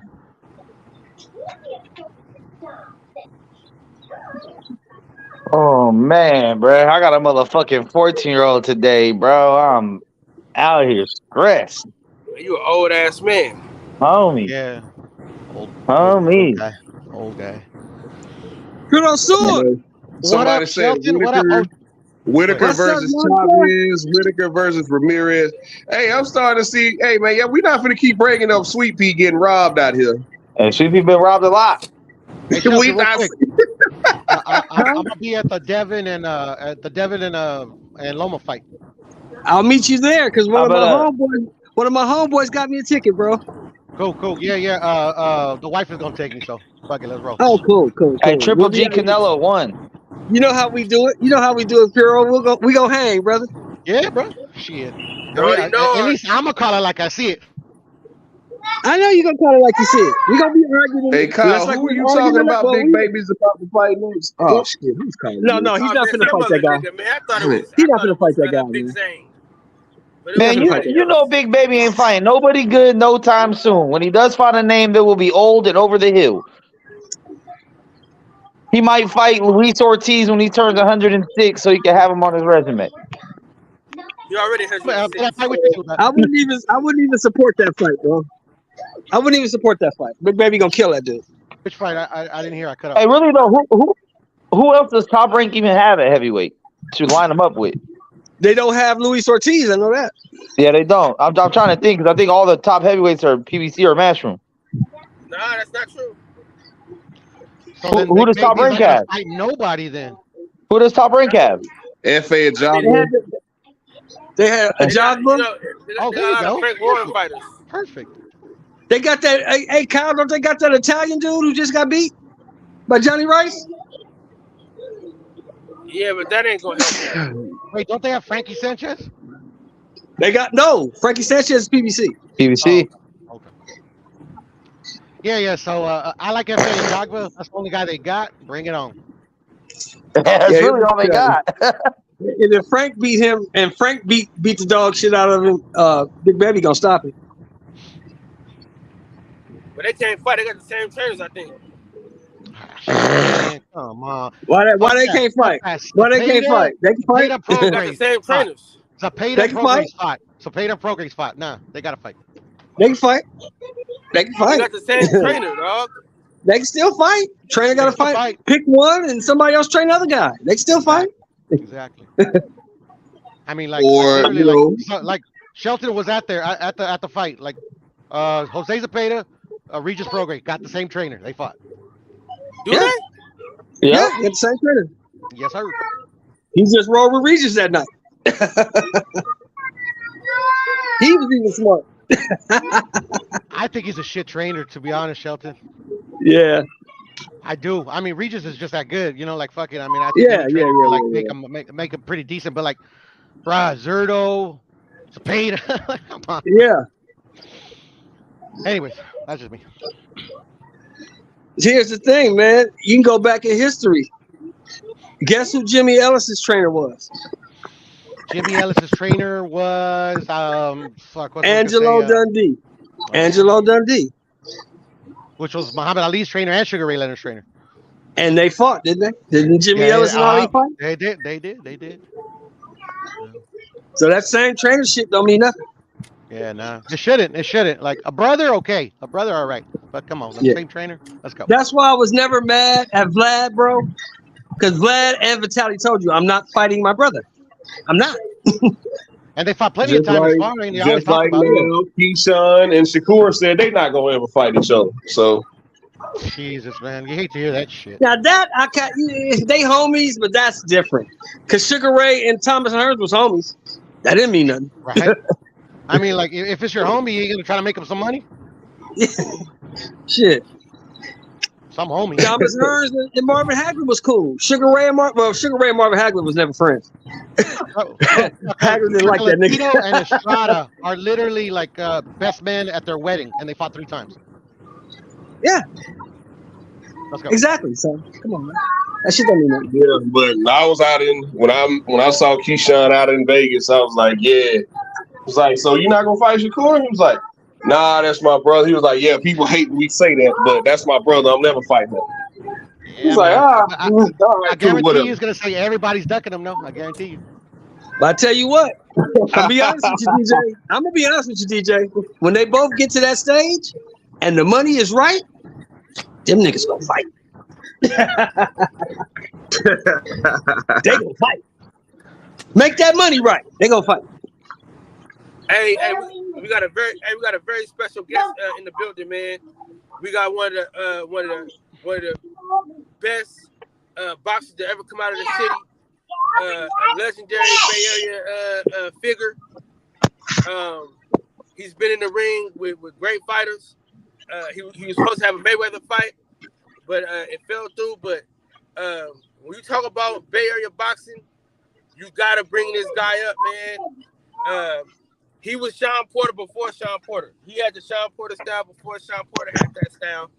And I'm telling you, without further ado, man, my motherfucking dog, man, Kareem Mayfield in the building, man. What's going on? Hey, what's happening, Mr. man? Mayfield, what's up, brother? What's up, y'all? Hey, how you doing, brother? What's up, good brothers? Happy to be on this thing. Hey, you just had me rolling, bro. You said you was Sean Porter before Porter had the. Hey, that was facts, bro. 100%.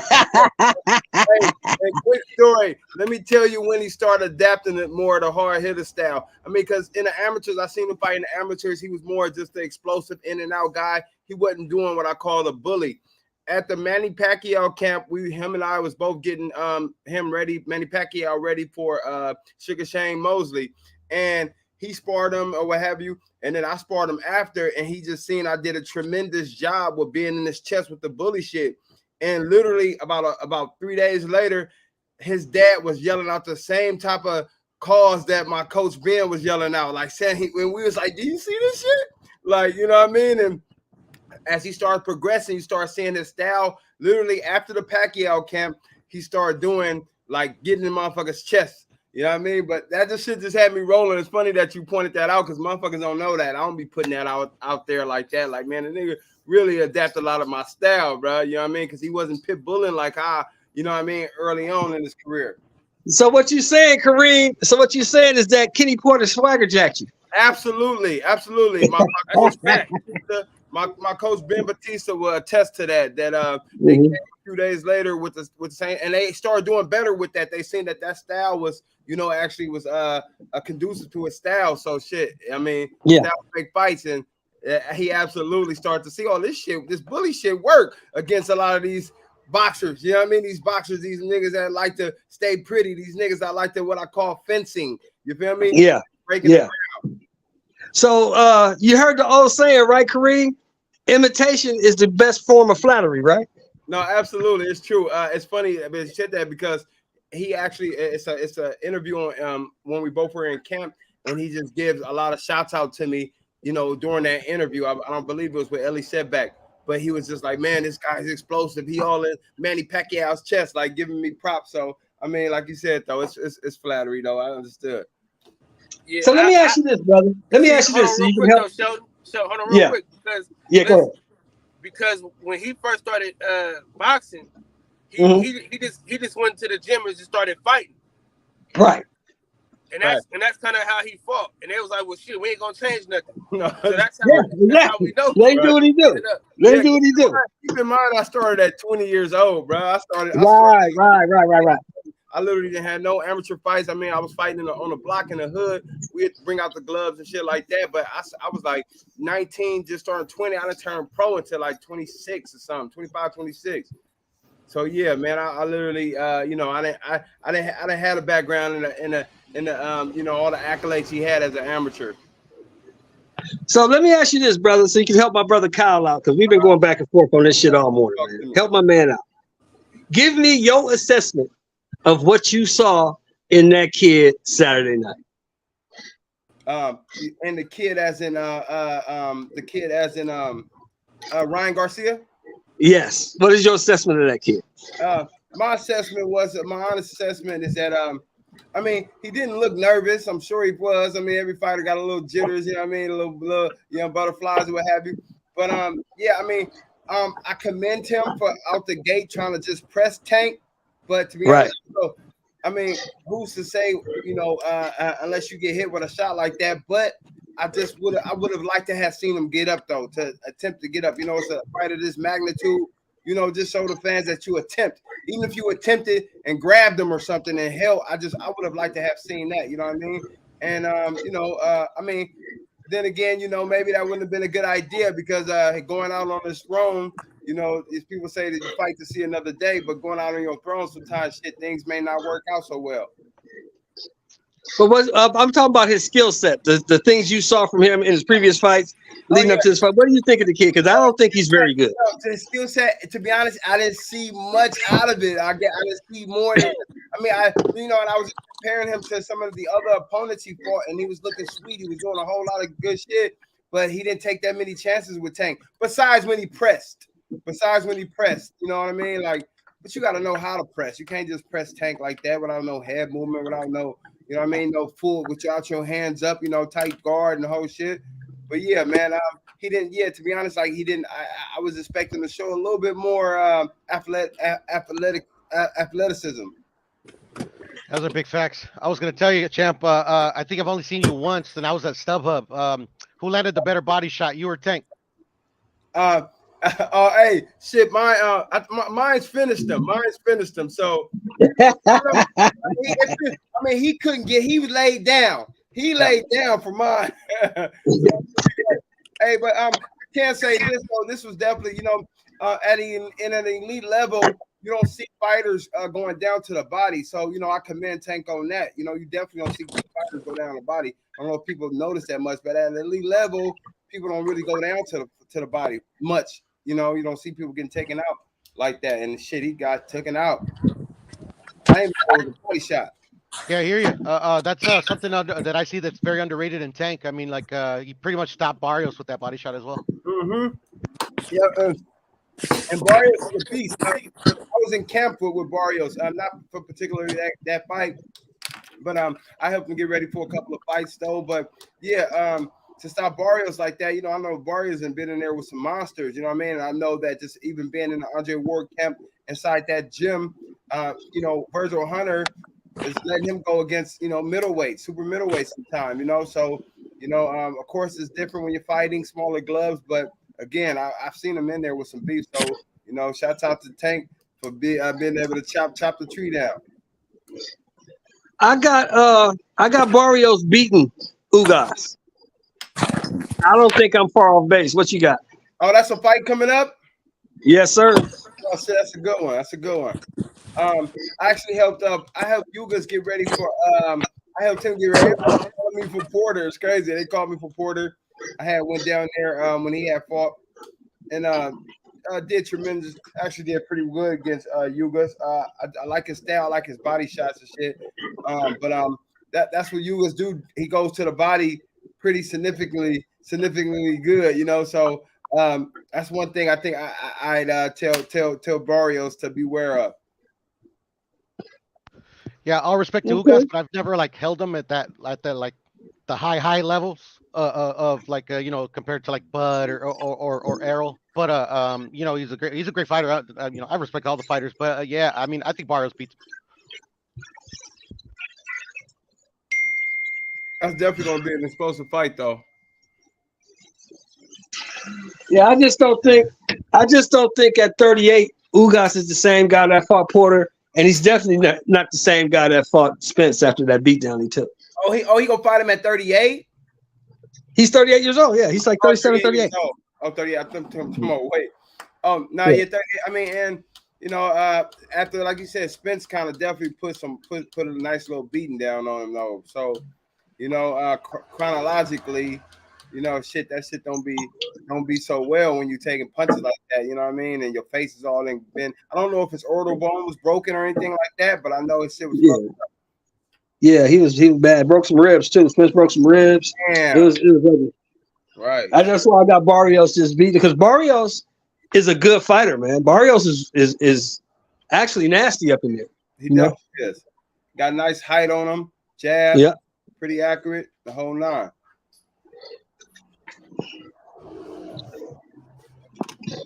So what do you see next?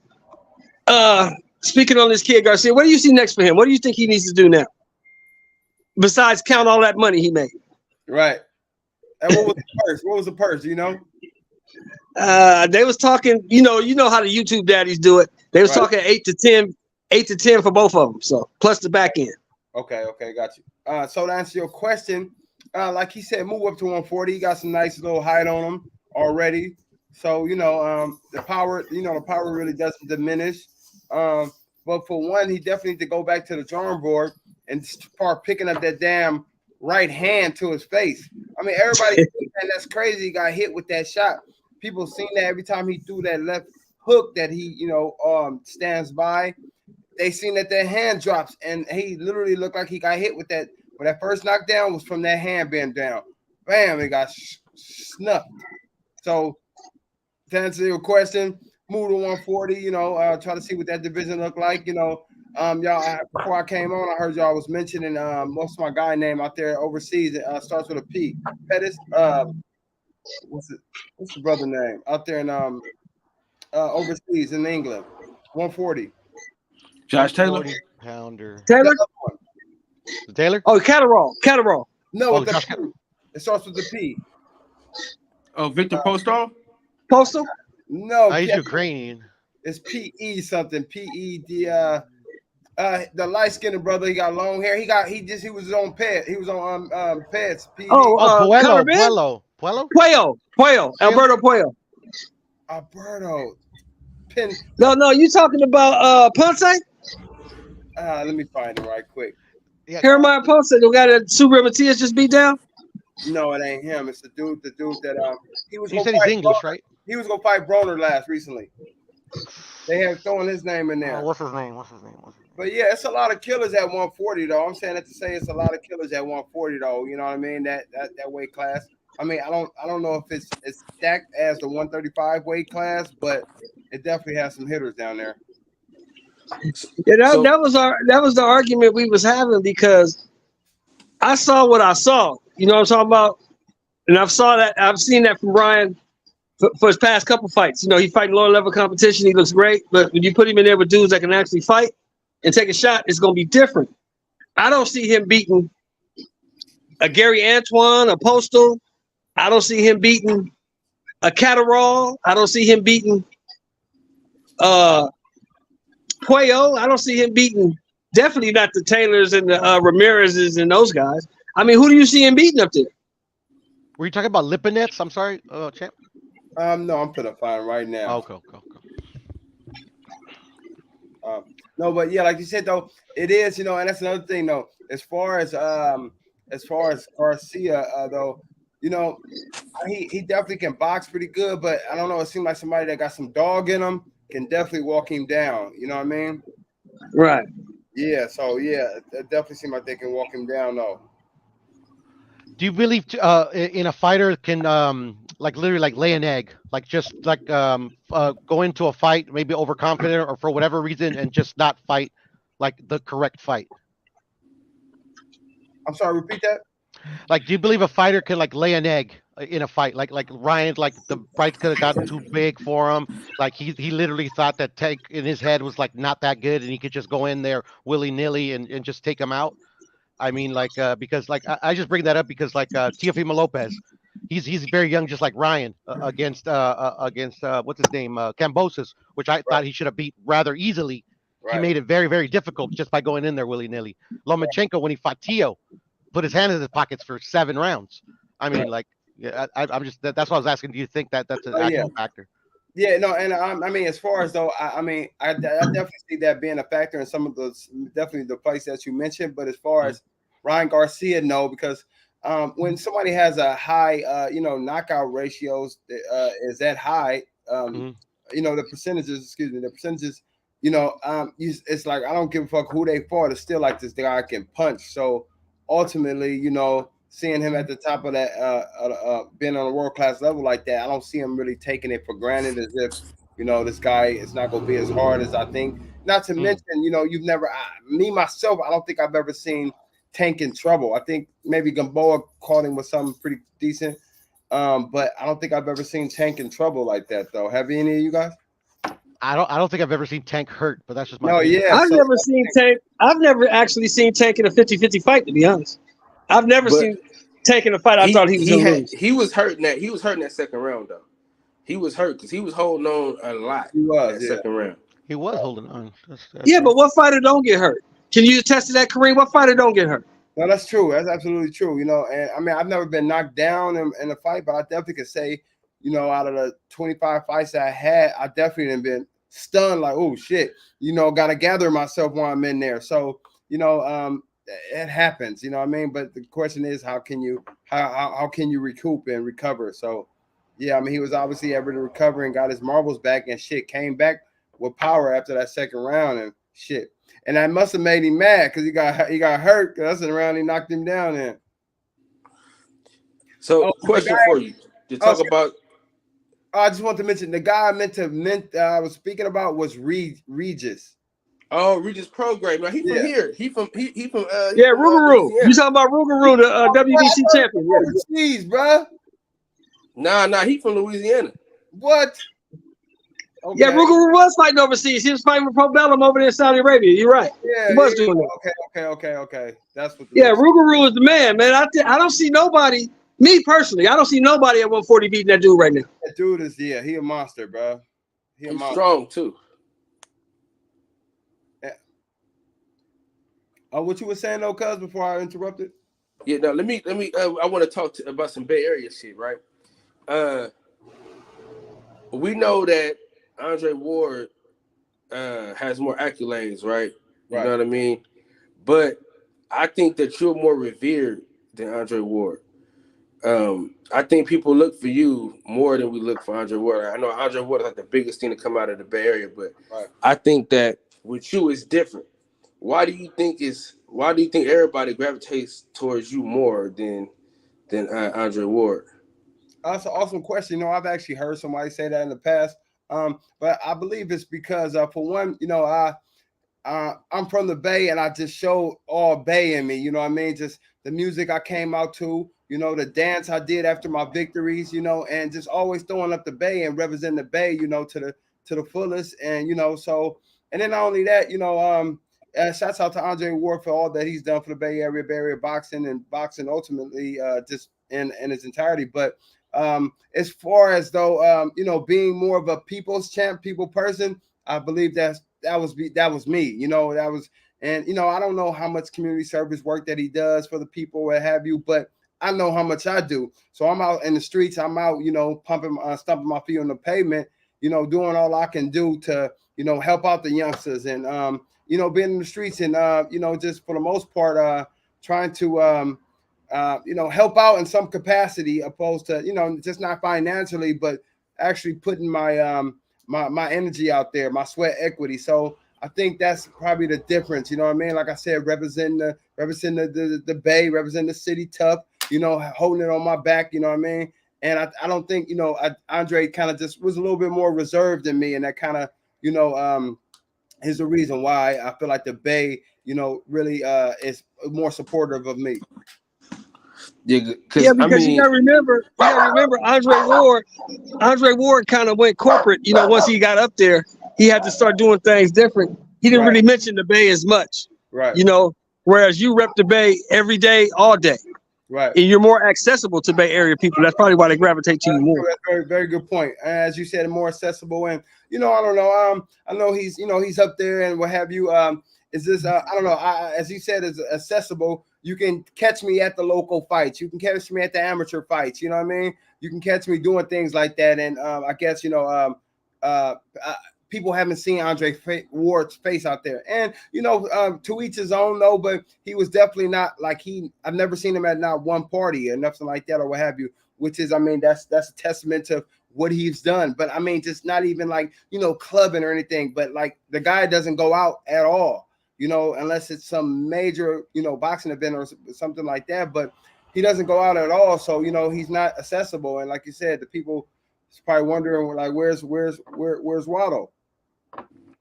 Yeah. Who do you think will be that next Bay Area star? To be honest, and as y'all was mentioning, it's accessible. I'd say, first of all, Devin Haney, he is out of the town and his mom is from the city, San Francisco.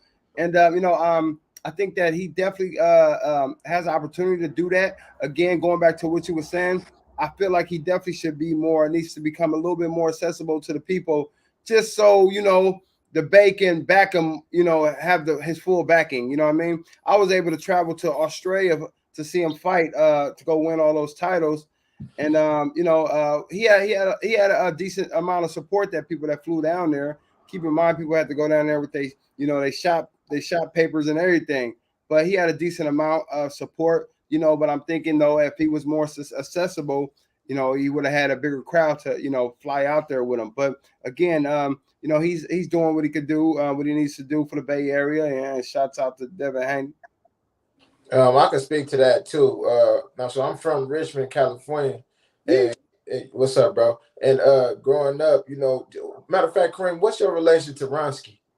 That's my big brother. Yeah, so I've growing up, man, I've seen Ronsky and Kareem at multiple parties, and knowing that Kareem was a boxer, he was always somebody that you could see, that you could walk up to Kareem and holler at him, cuz he not fit to be on no Hollywood shit. Him and his brother, because his brother is well, I don't want to speak, but he throws big shows with a lot of celebrities and stuff like that out there. And growing up, we always was able to see Kareem and Ronsky fly at the parties doing their thing, and not to where they outside too much, but we'll see them on TV, then we'll see them in person. And it was always like with Andre, you know what I'm saying, to each his own. But he like Sheldon said, he went corporate a little bit, but the Bay Area culture is such that like people like Kareem, Dame Lillard, Marshawn Lynch, Gary Payton, they all come from the culture that we come from. So they all was accessible, no bodyguards, able to talk to you, all of that, man. I grew up watching all of these brothers, man. Shout out to you, Kareem, because like a lot of people, I live in Texas now, man, but just being in different places, man, people not accessible like y'all are, man. No, I appreciate that. Like you said, though, I mean, but just even like mentioning Marshawn Lynch. Marshawn Lynch be outside, boy. Outside, boy. Outside. They do too. Hey, I'm a little older than y'all, but I'm gonna tell you something else. That nigga GP is accessible as a motherfucker too. Yeah. The glove, you can get at the glove anytime. No, yeah, I definitely could. Hey, it's funny thing about Marshawn though. Marshawn cool as fuck. Just don't act to take no pictures with him. Marshawn will say, "Hey, bro, you see how many women out here, bro? You don't want to go take a picture with one of them, bro? I done seen him clown hella people, bro. Like he cool as fuck, but just don't. He ain't with all the pictures and shit.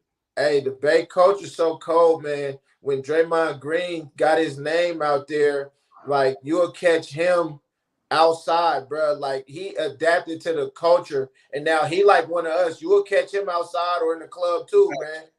Facts. No, yeah, and I mean that's just like you said though. It's it's kind of remind me of just the difference between like a Muhammad Ali and a Floyd Mayweather. It's really how you actually perceive yourself. You know what I mean? Your perception for the most part. I mean, because Ali is just as big as Floyd for the most part. And just thinking. Ali, like he said, he can go walk his daughter to school in the morning. You know what I mean? Like he said, he didn't need no bodyguards. So it's just, I guess, it's just a matter of perception for the most part.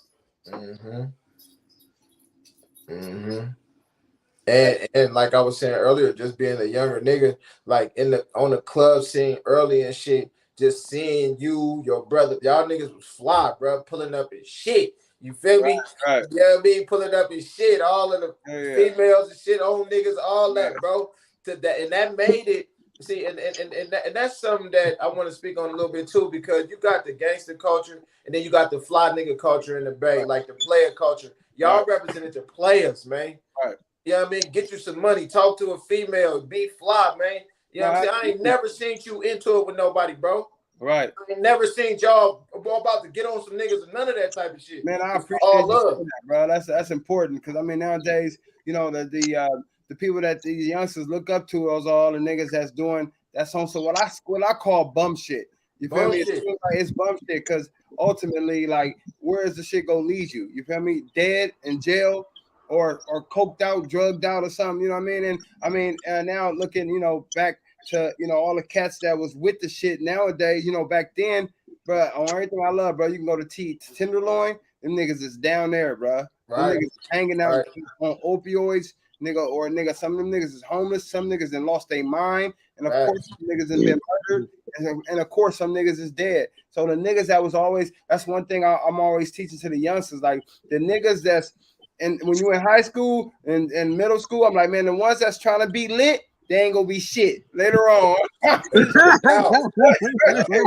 ones that's trying to be hey, but look, let me ask y'all this. You and Nardi, because y'all from the Bay. Let me ask y'all this. Do the culture we live in now, you know what I'm saying? Because niggas been getting like this for a minute. I gotta come back. I got a phone call. What the? Culture, man. You know, the Bay Area culture. He got a phone call. He got a phone call. It's a phone call out of here. So Kareem, how is your dispensary going? To be honest, that motherfuckers, I mean, I'm maintaining, but you know, all honesty, you know, people think that the cannabis clubs is a fucking cash cow, but them motherfuckers ain't, bro. You know what I mean? Them motherfuckers ain't what I mean, considering taxation at like 35%, you know, that's fucking ridiculous. And considering that we don't get the regular, you know, tax breaks or be able to write-offs as any other industries, you know, we don't get those write-offs. Like, so it's but I can't say it's maintaining, which is a blessing. You know, it's a lot of clubs that has went under this year already and last year. So us maintaining is a blessing still, you know what I mean? And hopefully we'll be scaling soon. But like I said, just to be maintaining is a blessing because a lot of cannabis clubs went under like in the last year and a half. Let me get back to my question. Let me get back to my question to you and Nardi. So do you guys think because of the culture we live in now, you know how it is. Like I'm from LA, right? So you see that when niggas get on, when they make it, when they get there, you damn near gotta get away from the hood, man, because if you stay hood bound, you see what happened, Nip. Right. You other cats, you gotta shake it, man. You got to. You think that could be part of why when war got big, he kind of just stepped away because, you know, he didn't really come from that. That's why we trying to tell people like about Tank and all these dudes. These dudes is boxers. You know, they rep the hood and they came up out of the hood. Right. In the hood. You know what I'm talking about? And if you ain't got that kind of backing in the streets, you can't be running around them streets like that, papered up, because the nigga gonna try you. It depends. I'm of the mindset of, you know, creating distance or whatever because you know, I was in a rap group called AOB up out of Richmond or whatever, and you know, we was all for the hood or whatever. Then we started making decisions that our hoods didn't agree with. Niggas kind of turned. But back to Kareem and Ronsky, from what I seen with them, they able to do that shit because they got structure in their hood. Kareem, you from the Mo? Yeah, Fillmore, yep. Yeah, bro. My Fillmore niggas, bro, them niggas got structure, Sheldon. Like, them niggas will be able to, them niggas outside, bro, around the killers, pimps, everything, but they represent peace and prosperity, though. So they able to do that shit. And like, I seen Nipsey kind of go out like that, but to me, like, niggas like Kareem and them a little more seasoned than Nipsey. You know what I mean? And they know how to handle themselves. I promise you, bro. It's amazing to me. See, my uncle is OG Bobby Johnson from South Central, Purnell. Right. Yeah, the actor, yeah. What's his name? God damn it. Glenn Plummer. Yeah. And Kennard Plummer. Man, that nigga got the fuck on, bro. Cause in Richmond, bro, it's different. It really ain't no structure. Ain't no nigga gonna knock the OG down, nigga. Period. You got money, they come to get that. When it's phone season, they coming to get that, bro. But you know, I watched Kareem and Ronsky and them do it differently, bro. So, like I said, man, it kind of depends to me. No, absolutely. And yeah, just going back to that question, though, you know, and like you said, Andre Ward didn't really come from that. You know, he wasn't raised like that for the most part. So to be honest, he was never really outside like that. You know what I mean? So, you know, like I said, though, it is. And like I said, though, he, you know, with him, and he had a whole structure, you know, and I actually wish I would have had a structure like that myself, you know, coming up as having the OGs, you know, looking after him, having an actual a coach that he could stay with the whole nine. You know, he had that. And, you know, though I can't say, though, I understand that the Nipsey term, you know, how people say, well, Nipsey came back and he got killed in the hood. I mean, people get killed everywhere for one. And I just like, you know, I'm looking to live my life. And at the same time, though, you know, I'm not going to let that be a reason why I'm not going to be out giving back to my people. It ain't going to be a reason why, you know, I'm not going to be, you know, out giving backpacks every year to school. You know, school season comes out. It's back to school. time. And I just kind of, I don't know, that's just kind of that's kind of selfish way for a person to think, well, shit, I ain't trying to get hit on the block. You ain't got to be on the block, but be out with amongst the people. Be out amongst, And that was my point. See, because Nip was still on the block. I'm from LA. I knew the nigga since he was 12 years old. Man, I used to go to his shop. I used to tell him, man, look, man, all these niggas ain't your friends, homie. I see what you're doing and I like what you're doing, but you got to distance yourself from these dudes. You got niggas up here that really don't like you. Y'all know that. If you from the hood, everybody in the hood is not your friend. Facts. Facts. No, that's true. And like you said though, at the end of the day, it's like you got to make a decision. If you, and getting out of the hood is really a state of mind too, though. You know what I mean? Because for one, you ain't. I mean, I'm definitely, I stop by to say here and there, maybe every little once in a while. But other than that, I'm not kicking it. I'm not, chilling on the block. Just to be honest, because I don't know. I just feel like the energy there for the most part, it ain't where I'm trying to be. I'm looking for growth. I'm looking for some type of expansion in some capacity, opposed to, being on a block, shooting the shit, smoking and drinking. You know what I mean? I'm kind of. That's why I tell, like you were saying, that's why I tell the youngsters, man, you got to, if you're doing something positive and you trying to make a change, it's okay to holler at homies and come through every now and then. But you gotta leave, man. You can't be around this shit all the time. Why you think Snoop been in the game so long? Why you think Dre been in the game so long? All these dudes that's from the hood, they had to shake because honestly, I hate to say it about our people, but it ain't safe, homie. It ain't safe. Somebody gonna try it. This is the thing, Sheldon, man, and this is what I be talking to my son about, man. Because for some reason he like gangster music, nigga. I done moved you all the way to Texas, and you like gangster music. You know what I'm saying? But that's cool. What I'm trying to say now, though, is the sad part about our culture and our people is the influence that hip hop have on them. You know what I'm saying? Like a nigga like might not even come from that shit, but be enthused by the music, by what these niggas talking about. And what I be trying to explain to my son is, man, these niggas lying. 99% lying. Because if they wasn't, they'd be indicted already. Right, 100%. You don't wax and tell on yourself. You see and why? Then it's gonna be cool. So it's like real talk.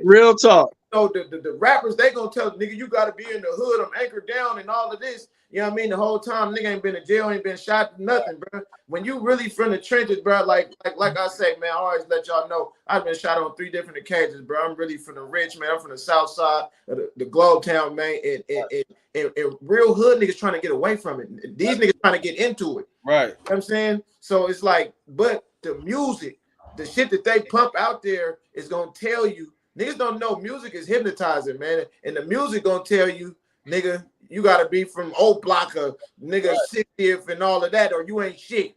And killing your ops, bro. And bro, considering where this new generation is doing, bro, it's foolishness, bro. Niggas is rapping about their ops. Shit, bro. Like, bro, if that's not putting a fucking, target on your head, bro, you can kill somebody, folks, now you put them in your rap, bro. It's kind of crazy, bro. Nowadays, how they doing it though. So yeah, man, that shit is crazy to me. But as you were saying about the music, bro, being influential, bro. Like, quick story. So I had got into it with my wife one time, right? And I had the radio on, and you feel me? I was singing, and like some slow music came on, and I was just like, damn, you know what? I need to go get at my wife, man. I didn't, I said, let me go apologize. I swear the next song, I switched the radio or the station or something, and Jay-Z, Big Pimp and spending G's. And everything I started going to say, fuck that. She needs to apologize to me. Hold on. I love my whole attitude. Like, man, she got me fucked up. So that's how I go, man. Like that Kyle know this. I tell the youngsters this shit all the time. I start gangbanging in 1980. A lot of you niggas weren't even born yet. Right. And the only thing pushing Rolling 60s got me is 15 years in prison. That's all it got me. Right. That's all it got me. Right. So you got to get away from that shit. I had to change up. I had to come out, get in that union, make some money, do something. Because one day you're going to get old and you can't be on the block. Right. That's why I like what Kareem just the term he just used for that shit. Nigga, that's bum shit, nigga. Yeah, bum shit. For real. Ain't no 401k in that Like, shit. bum shit, nigga. You ready to die over some shit that's gonna move on before you even in the ground, dog. Yeah. You know what I'm saying? And it's like, nigga, it's so many females in different land and all kind of shit. Like, everybody pride themselves on being intelligent. Nigga, tweak off into what you like, man. You know what I'm saying? I mean, I can't say I don't get it because I was once a part of it. All right, My message to everybody, all the kids, I try to any youngster that listens to me, man, I just try to get them to understand. Like, go find yourself, bro. You can't. But look at you now, though. You on the other side. See, you can show a motherfucker that look. I was where you at, but this where I'm at now. It can be done. Cause see, a lot of people in the hood, a lot of youngsters in the hood, and y'all can attest to this, right? Don't believe it unless they can touch it, feel it, taste it, or smell it. Right. If they can't do that, it ain't real. Am I right? Absolutely. Definitely. Hey, I want to ask y'all, what y'all think about it looks like Andrade may be fighting Charlo soon. What y'all think about that? What y'all think about Andrade overall, though? Demetrius Andrade. We want Andre to fight David Morrell on this channel. Morrell. You talking about right now, Andrade and Charlo? You talking about Mel or Maul? Yeah, they said they was on phone for hours. Yep. Look, I think now that's a good fight, bro. But one thing about Andrade, you know, his gas tank be here and there sometimes. But you know, Charlo's so inactive, it make it like a 50-50 fight. You know what I'm saying? That's what I was gonna say, bro. Right now, he got power. So do Charlo. It to me is boiled down to who gonna have the best game plan and who gonna be more focused that night. Well, right now, after 2 years off, honestly, you better stay far away from Boo Boo. Right. And right now, Boo Boo kick your ass. Damn, it's been 2 years. Yeah. June will be 2 years, cuz. June will be 2 years. Why so much inactivity? With promotion problems, managerial? No, he was saying that you know, he had the problem with his girl. You know, he's going through that divorce with his wife and shit, and he broke his hand. He broke his hand in the Montiel fight. He had to heal from that. Then all the shit popped up with his wife and all that shit. And y'all know, especially you, Kareem, you know, if you ain't mentally there in a fight, man, you can't fight. Absolutely. You know, and you know, that's a good fact, you know, because when I took that first L against Delorme, and you know, to be honest, people were telling me I should have pulled out, you know, during one, like, because you know, there was a lot of shit going on. Like my manager had got arrested for murder. I fought in New Jersey, got arrested for murder, like at the day before the weigh-ins. Feds. No, I'm sorry, for it was a murder. They set him up basically for some entrapment shit. It was a conspiracy. Yeah, it was a conspiracy. Basically, they set him up during entrapment. He didn't commit a murder, but it was some other ass shit. Google Marlon Sullivan, crazy story. But literally, you know, it was hella shit that had happened leading up to that fight. You know, and not to mention, you know, I didn't have my coach Virgil Hunter in my whole camp. You know what I mean? So I was pretty much training with my cut man. You know what I mean, for the whole camp. You know, motherfuckers don't know that though. When I got prepared to fight him, I didn't have a real camp like I should have. You know what I mean? Virgil was out there with Amir Khan getting him ready for some shit. I don't know. It was a press conference. Anyways, though, you know, when to be honest, I didn't feel like he should have. You know what I mean? I know he had to go get his bag, man, but that was a big important fight for me. You know what I mean? And I kind of felt like I was left hanging on that motherfucker. Yeah, that makes sense. That makes Facts. sense. That makes sense, man. And that's why I tell people, man, boxing is for me, from what I've seen in my years watching, boxing is 80% mental. Absolutely. Because all athletes, if you in the ring and you boxing at that level, especially the level you was on, Kareem, you're an athlete. All y'all athletic. It's the mental game that separates the good from the great. Am I right? Absolutely.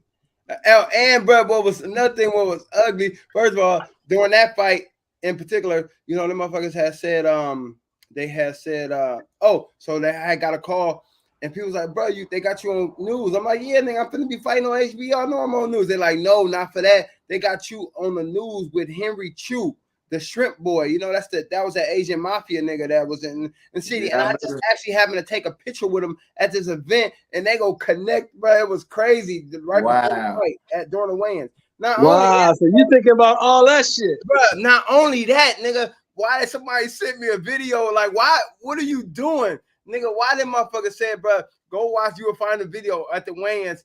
I was in the front. I was me and Delorme was facing each other, and I went like this. I went like, so I got close. I'm like, you's a pussy. You smell like pussy all in the nigga chest, right? Why did motherfucker say Kareem Mayfield licked Delorme arm or some shit, bro? Like I licked the nigga. So they no. So they had some shit saying, crazy weigh-ins, fighter opponent licks a fucking opposition. I'm like, what the fuck, bro? So I'm like, what the fuck? So anyways, I had my boy Ellie sat back with me, and Ellie, we still cool, but I'm like, bro, see if you can find some motherfucking footage where it show a better picture of, because the angle did look weird though, because it was my angle, and I was just like this on the nigga, like, you feel me?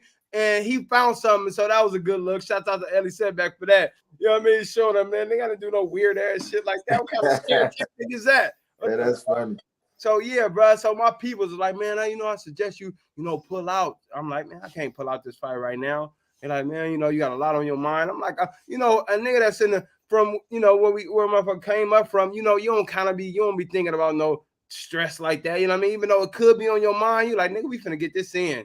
You know what I mean? It's just like, that's just the mentality. That's just that, you know what I mean? Where I come from, you know what I mean? But in hindsight, I probably would have been like, damn, you know what I mean? Pull it out. Yeah. Like, let's reassess this. Right. That's hindsight is 2020 though. Monday morning quarterbacking as they call it. Right. But I want to ask y'all this, you and Nardi, because Nardi, you out there in Texas.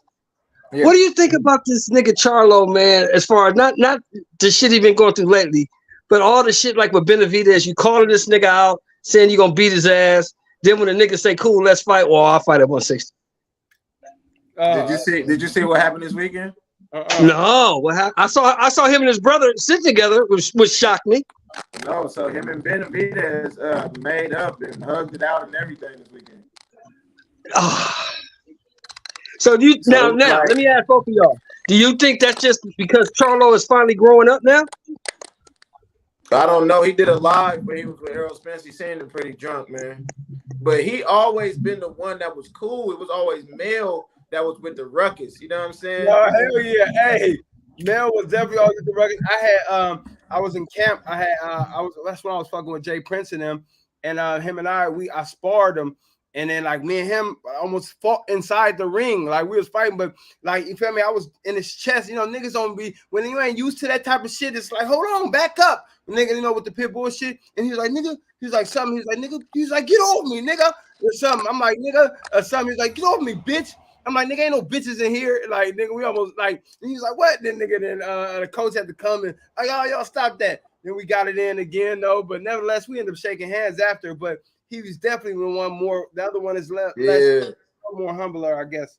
I think with Maul, man, when your wife get on Graham and blast you, like if you marry somebody and y'all get to a point where they trying to out you on social media, you got to kind of sit back and reflect, like, damn, was we ever together? Because it's at no point should family or a married couple be on the internet trying to blast each other. You know what I'm saying? So I think once that happened, he had to sit back and reassess who he was as a person and who he had around him. And now I think what we're seeing is the back end of the reassessment, him coming to terms with wanting to be at peace. Because like I said, he was always the peaceful one. Right. So what had happened? I missed that, man. What his wife was saying, man. Give me some of the tea, man. Man, she was going crazy, boy. She was saying like the nigga, I think she said he was scary. He ain't gonna fight nobody. He don't got no money. Damn. Man, she was going crazy, bro. I'm like, damn, bro, how you go from being married to somebody to somebody like, you know what I'm saying? Like, she say he put her out and he kicked her out the house and he wasn't taking care of his kids. She did. She went buck wild with the shit, bro. went in, bro. Yeah, that's pretty immature, to be honest. Man, that's extremely immature, bro. And that's like being in a relationship with your worst enemy the whole time. You know how you watch a movie and then the bad guy be the person closest to a motherfucker the whole time at the end? That's some shit like that. Right. Yep. Hey, you know, it's funny. Y'all was saying though, what early before I came in, you know, about brothers fighting each other. I understand brothers not fighting, but homies, to be honest, like it was when I was coming up though, and like some of the homies, like we was cool, you know what I mean? I was, you know, I'd be like, bro, if it comes to that, bro, we gonna have to, you know what I mean? I'd be like, bro, we gonna have to lock up, and then, you know what I mean? I'll take you to the winner takes each other to got a vacation on them. You know what I mean? So now, I mean, we got to get this bag. You know what I mean? But I understand brothers not fighting for sure. You know, that's kind of I mean, and you heard what? You remember Marvin and Mike McCallum when they met at the Hall of Fame, right? No, what happened? Mike McCallum was like, "Man, why you want to fight me, man?" He's like, "Nigga, I was 36. I'm not gonna fight you. I was never gonna fight you. I was already long in the tooth. I was a big name. You was up and coming and hungry. I wasn't gonna fight you." He's like. And plus, nigga, we friends. He's like, well, Marvin, if we friends, why you didn't fight me, make some money with me? All right. Absolutely. Yeah, you know, I mean, shit. And I mean, ultimately, like you said, I would want my homie if I'm not getting a bag like that and he'd be like, bro, I don't want to fight, we homies. But nigga, it's a whole 100,000, couple of 100,000, maybe an M on the table, and you ain't gonna give me that opportunity. Like, I don't know. Right, yeah, that's like, no, right. So I mean, that's why. And when, you know, as he mentioned early on, you know, I was supposed to fight Floyd a few years back. He was a smart guy and ended up choosing Berto though. But you know, I'm just like, man, that was my that's pitch. right. That was my pitch. I'm like, man, give a city, give a street nigga a bag. You know what I mean? Somebody that's gonna do something for the people. I'm not knowing what Andre Berto do, so let me not say what he don't do, but I know what I do, and I know how I get back to my people. So I'm like, basically, you keep blessing these Mexicans. Shouts out to Mexicans, nothing against Mexicans, but you blessing these Mexicans with all these big bags. You feel me? But you're not blessing. You know what I mean? Put a real nigga on, a real city nigga. And I mean, Berto was black, but he ain't. You know what I mean? He's a Haitian brother. You feel me? And he ain't. You know what I mean? He ain't in the streets like I am. You feel me? Giving back to my people for the most part. He gave back to Haitian, but let me not speak on what he's done. But nevertheless, man, like I said though, that was my whole hype, man. I'm like, man, give it to a real nigga. And as he should have, bro. You know what I'm saying? And that's what I feel the game is lacking nowadays. Even you know, in the NFL, NBA, the old niggas, you know, they don't want to let the young niggas shine, man. You gotta help them out, man. You gotta reach back, man, because you was once that young hungry dude coming up, and somebody gave you a shot. Right. No, so you got to return that favor and give another young hungry dude that shot. No, facts. No, for real. Absolutely. No, and you know, I actually was able to, after that Andre Berto and Mayweather fight, I actually went to Floyd's house the next day, with a friend of mine, Jamie, and she was a cut woman or whatever. I went over there, and you know, speaking to him, he was just like, man, kind of talking shit about Berto. How he seen Berto on Coach or something. Like I seen that nigga came in on Coach. I don't know, just doing this Floyd Mayweather shit. But he was like, man, I should have gave you that fight. I'm like, hell yeah, you should have. He was like, man, the reason why I didn't know, he said the powers that be felt that you wasn't gonna bring enough people, you know, to Vegas. I said, man, the powers that be didn't know I was from the Bay Area, and it's a whole movement out here. We would have had Asian people, Mexicans, Samoans, Filipinos, Cambodians, blacks. It's Salvadorians, you know what I mean? The Bay Area is a whole different movement. It's a whole culture out there. Yeah. Motherfuckers would travel for that. Motherfuckers would travel for that. Right. And then, you know, it's like with different with also you know, I understand though, because the different, you know, nationalities, they have their whole country supporting them. You know what I mean? And black folks don't really have that support like that. But in the Bay Area, you know, it was damn near like a whole country that would have came out there and sold that motherfucker out. You know what I mean? Now let me ask you this, Kareem: Is that part of the game? Is that part of the game in boxing now today, as far as the politics side goes? That these top dudes, these top level guys, is picking guys that they think they can make, or they people think they can make money with. No, yeah, for sure. And I mean, ultimately, it is a it is a sport and it is a business, shit. Unfortunately, you got these guys the promoters that continue to duck people. But I mean, if you can get, of course, I feel like if you can get somebody else that's gonna sell it, that's gonna sell that motherfucker out. You want to try to get the biggest bag. I mean, this sport is giving. You know what I mean, and it's a hard sport, man. And ultimately, a person can be good today, tomorrow, and a year from now, and a few years later, fucking be fucked up. You know what I mean? Like it's stuff that these ultra scans and these MRIs maybe not particularly can see. You know what I mean? Like this.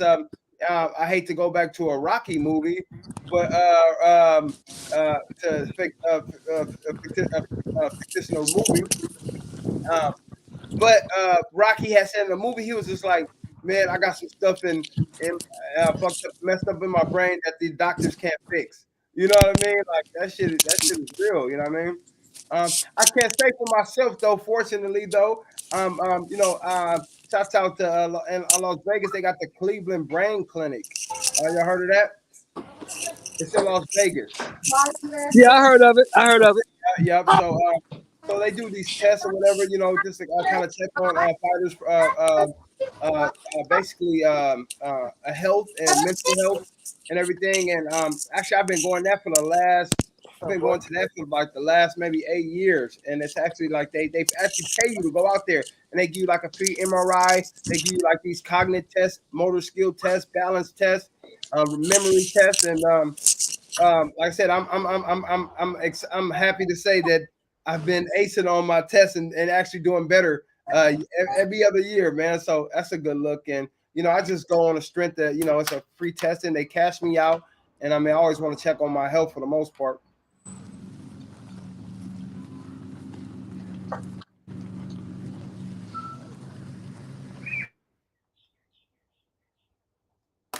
Hey, Kyle, is it okay if he break down the fight for us, or is they still banned? The guy from Nebraska and the guy from Texas, is they still banned?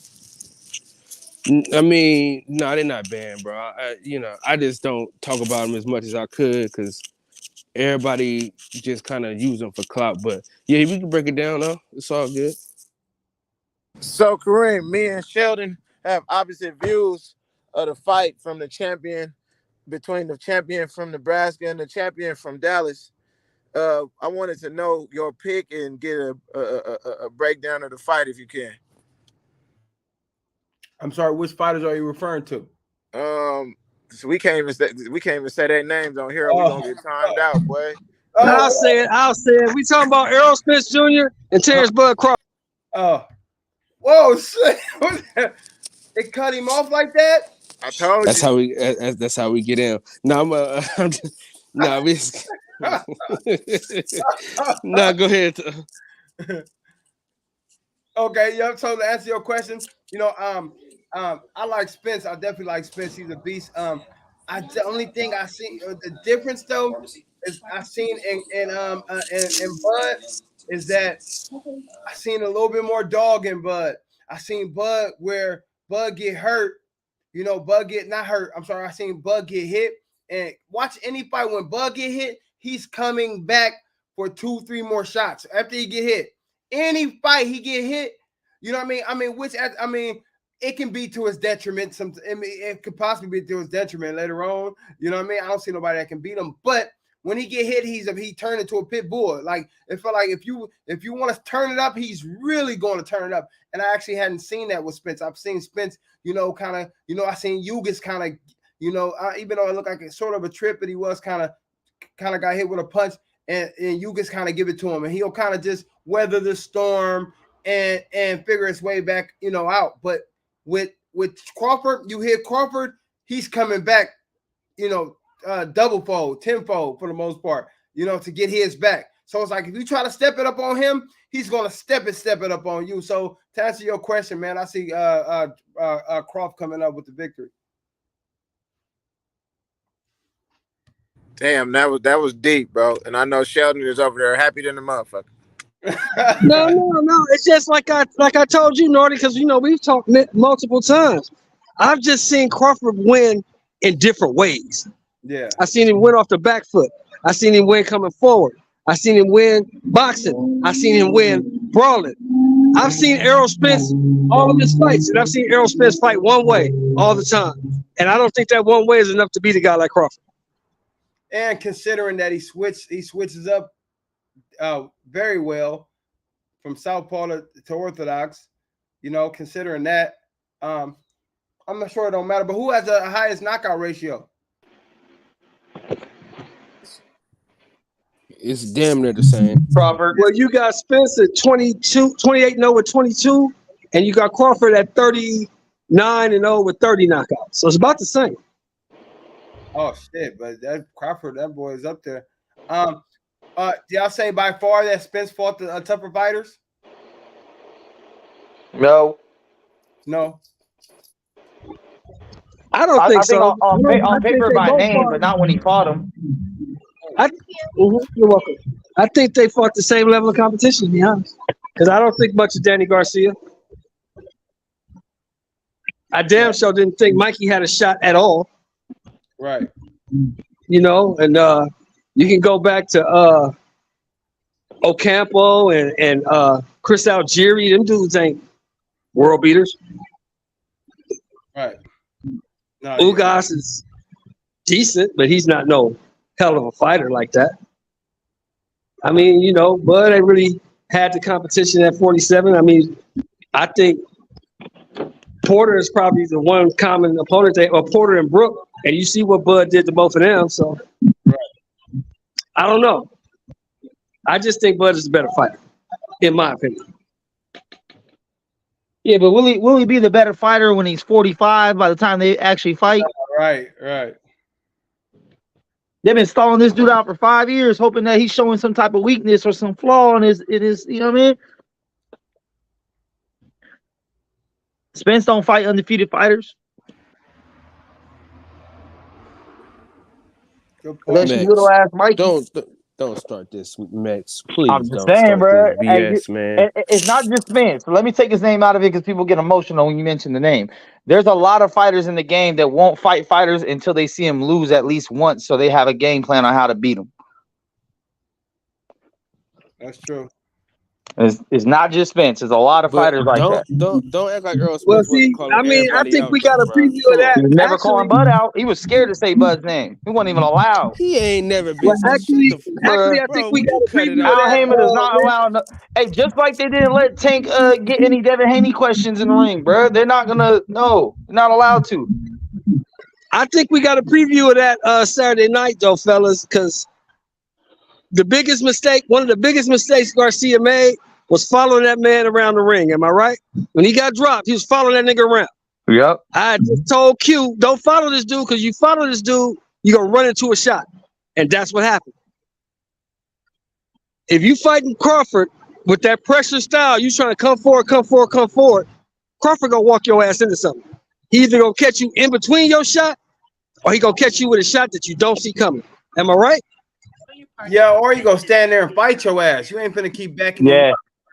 He's got a lot of dog in him, too, to just stand there and squat. I mean, I don't know. It's kind of losing its luster to me, especially after this past weekend. Because I've seen two dudes in their prime in their 20s get it on, while these dudes are in their mid 30s and still not fighting each other. Facts. Big facts. That I ain't gonna lie. That shit kind of put them niggas to shame to me, bro. I'm gonna be honest with you, because you know I fuck with Arrow. It's not as big as it used to be. I'm not all against the Bud. Like I always tell you, my son is a Bud Crawford fanatic, so I'm not all against him. But at the same time, like fuck who fault it is, bro. You niggas is doing the game a disservice, bro. Cause these niggas that fought. And for Ryan Garcia, nigga, out of every boxer that ever been created in the world, for him to drop his nuts and take that fight, and y'all still ain't fought, bro. Oh man, you're right, bro. Like you said, it lost luster, and if they don't make the money that they were supposed to, then that's their fault, bro. Facts. It's crazy that Ryan Garcia got more heart. That's what I'm saying, bro. That don't make no fucking sense. And that does show that the boy got heart, because He good at everything. If us from the outside saw that dude, you really ain't got no chance to win this fight. Sheldon, he thought he was Mikey Garcia. He thought he seen something. That's what happened. That's what happened, bro. He thought he saw But something. what I'm saying is this, Kyle. If us from outside, people outside of boxing, looked at this matchup, and everybody to a consensus basically said Ryan Garcia ain't got a shot to win this fight. No, if you black, and he took it anyway. No. He took it anyway. That ain't true because a lot of black people was out there talking about Ryan Garcia, and but a lot of that shit came from a place of hate, though. Yeah, and every Mexican in the world. A lot of motherfucking black people. I'm gonna be honest. A lot of black people don't want to see nobody doing better than them. Hey, what y'all think about? You know, they were supposed to originally bet their purse, put their purses up. You knew that shit wasn't gonna happen, cuz. No, it's funny. You knew that shit wasn't gonna happen. Come to find out though that De La Hoya and Bernard told him not to. I wonder how much confidence was taken down from your promoters. Like, I don't think you want to do that. You know what I mean? Like they told the nigga not to take the fight. They told him don't take the fight. You ain't ready. They told him that. He made them push for the fight. Right. They knew he was gonna lose. And that's why he got more heart than most. Still. Right.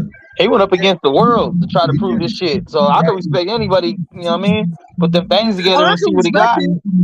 I never said I didn't respect him, Mex. I respect him. I just don't think he's a very good fighter. That's two different things. The fight I want to see next is Jermaine Ortiz versus Shakur Stevenson. That's the fight I want to see next. That's a good fight. That's a good fucking fight. Hey, now let me ask you this, Kyle. How come that fight didn't just happen? What fight? So Shakur went on a tour of talking about people he sent the contract that turned it down. And in the middle of this tour, Jermaine Ortiz said, "Hey, nigga, send that shit over here. I'll fight you." And then he fought nigga Yawasaki. He said that shit late as hell, bro. It didn't happen. Like no, that. he did, bro. What it is what Kareem was talking about. It's what Kareem was talking about. It's the business side. We really don't want. We got you on the track to fight this guy. This motherfucker might throw a monkey wrench in that shit. We ain't fucking with him. No, yeah, they ain't fucking. You gonna fight this guy? We know what you gonna do with this guy. Okay, well, quit trying to act like everybody's scared of you. Then don't do that. Exactly. Don't do that. Exactly. Fight you. High risk, low reward. But to Shakur Stevenson's credit though, he did just get out of a fight with he did just fight Lomachenko like before. So it's hard to put him right back in there when they was trying to set the fight up though. You said Shakur. I think he meant Ortiz. Oh, Ortiz, yeah. Oh, okay.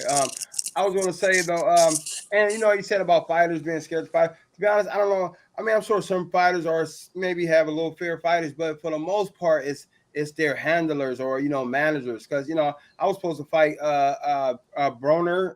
I'm sorry, not Broner. Well, they actually just called me for Broner when he was supposed to fight in that BLK fight, and they had asked me, could I make like 140 and 140, 145? I said absolutely, and they was giving me a proper opportunity to get prepared to train. I'm like, let's do it. And unfortunately, they chose another fighter with like 12 losses. But he fell out. Yeah, they probably seen your fights. Yeah, so and they said they thought it was gonna be they thought it would have been an exciting fight. They know that's the style, the style's pretty conducive. But like I was saying though, and then I was supposed to fight Broner. I'm not Broner. I keep saying that. Sean Porter. They had flew me in. They called me like really a day before the fight, and they was like, will you fight? My brother called me like, hey. Will you fight? They got a fight and they offering 200, and I'm like, let's do it. You feel me? And it was like he was like, it's against Porter though. I said I didn't hear nothing but 200, and then he was like, so they flew me out to Los Angeles, and so I'm like, well, the weigh-ins, how I'm gonna make the weigh-ins? It was like they go figure something out. They allow you to do some shit. Whoa. So anyways, they flew me to Los Angeles, and they were like, unfortunately. His handlers, managers or whatever, chose to choose another opponent. I forget the opponent he chose, and so it sort of wasted my. Well, it didn't waste my time. They gave me $15,000. Huh? What was that? Hey, your audio fucked up, Shelby. Yeah. Sound like the Nigga, Matrix. I tell you this, that nigga Adrian Brunner would have needed a screen to get you off of him, boy. Bro, I was gonna be all in his chest, bro. And you know, Oh, considering, you know, when I seen Madonna do that to him, I was actually upset because I knew that style was gonna fuck him up. I knew a style. Ain't too many people that got that style in the game, that pressure like that. You know, that's kind of, you know, a little rough and mugging, kind of mugging a nigga type shit. You know, it's when I seen Madonna do that, I'm like, damn it, like that's supposed to be my shit, because I knew I could have done the same shit. Better. And then when he did that to Florida on that first go round, it was the same shit. I'm like, I knew that style would be, you know, this will fuck with his style. You feel me? Because of the shit that I've seen in my past going against these elite slick fighters. You know what I mean? Like they didn't like you to be in their chest, they didn't like you roughing them up. You know what I mean? Getting gritty with them. You know what I mean? And you know, people say, oh well, I've never had no points taken from me, you know, for being rough, but you know, I was able to get away with some of the shit I was doing for the most part. But hey, all is fair in war, goddammit. As long as you ain't doing no motherfucking steroids or no Pastor Perry, right? Shit, you know what I mean? See, and for that very reason is why I got Spence beating Bud, because Bud he's used to people letting him put distance in between them and him calculate they every move and every step and time them like that. Errol finna be in his chest. Now, while you do have a point with the dog, you know what I'm saying? I just feel like Errol's punch output and his body work is if Bud don't knock him out early, it's gonna wear him down. He too little to take that, to withstand that body work, unless he gonna run around. And that's what we was just talking about. He's gonna move with a game plan for a minute, but after a while, that dog is gonna come out after he get hit. Right. And once he start going toe to toe with Errol, my prediction is that he gonna get hit in the liver, just like Ryan Garcia did. Hey, I do like his punch output. He put them numbers in, boy. You feel me? So that's important. And you got a motherfucker that really only used to throwing 50, 60 pounds around, and you got a nigga that's throwing about 100. You know, it's definitely a whole different game plan. And that be my point to Nardi. It's okay to throw them punches against niggas who's shelling up, but when a nigga throwing hot shit right back at you, it's gonna be a little different. Right. Everybody that threw hot shit back at him got something broke on their body or in their face. Yeah, but none of them dudes was this dude. None of them dudes he fought, and you gotta admit this, Nardi. None of them dudes he fought is on this level. Can I say something? Nobody but had fought is on that level. Let me say this, bro. Let me say this, because I don't know what either one of y'all is on. That fight that fight is a 50-50 fight, bro. And it's going 12 rounds. We never said it was a 50-50 fight. Hold on, listen. Don't overtalk me, old ass nigga. I've been letting you talk this whole time. It's gonna be one round. That fight's gonna be decided by one round, a swing round. That fight's gonna be determined by a swing round. Watch what I tell you, man. When that fight happens, it's gonna be determined by a swing round. It's gonna be whatever the judge want it to be, but it's gonna be by one round now. I'm telling you. That's how close that fight's that's gonna what be. we said. That's the whole reason why we want to see the fight, Kyle, because it's a good fucking fight. I pick boxers usually. I lean toward boxers over sluggers and pressure fighters for the most part. They both classic boxers. Yeah, see, I lean towards Will. I've only seen Spence classic boxer once against Mikey. That's it. Well, he's an Olympics. Well, Spencer's an Olympian, bro. Bud didn't even make it to the Olympics. I'm talking about their style. I'm not talking about their. So that should take some boxing. Yeah, they're all boxers. I'm talking about their style. I'm talking about their style of fighting. I don't know what you mean, bro. He come off the jab. He do 1-2s. What are you talking about, bro? He ain't just he ain't walking forward with his face in the air. When was the last time he other than Mikey? When was the last time he just jabbed, bop angles? Like it's angles for pressure. It's angles to move forward. When have you seen him fight off his back foot? That's have you ever seen Spence fight off his back foot? Yeah, Mom. Yes, I have. His back foot.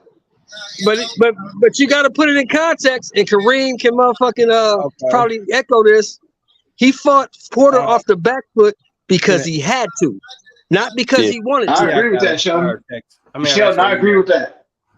Hey Running Sheldon. off the back. And Hey, he you like want to to split say the he like defense. it's two things. Hold your head Hey, right it's two things he say, Sheldon, that I don't agree with him. He say he fought Sean Porter like that because he wanted to. I don't agree with that because Sean's footwork coming forward is too explosive for him. And see the difference between him and Bud is Bud's feet is more educated. So that explosive footwork gonna get you ran into something. With Errol, it was too much, and he had to fight him like that. And another thing I don't agree with is that he didn't try to knock Mikey out because I watched that fight. He tried to knock him out in the 9th round and couldn't. Yeah. But if you curled up, You got your all right on, right?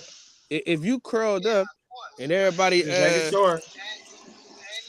if you curled up, Yeah, how make someone sure. gonna knock you out if you in the shell, bro? Slow. And let me tell you who took me away from that.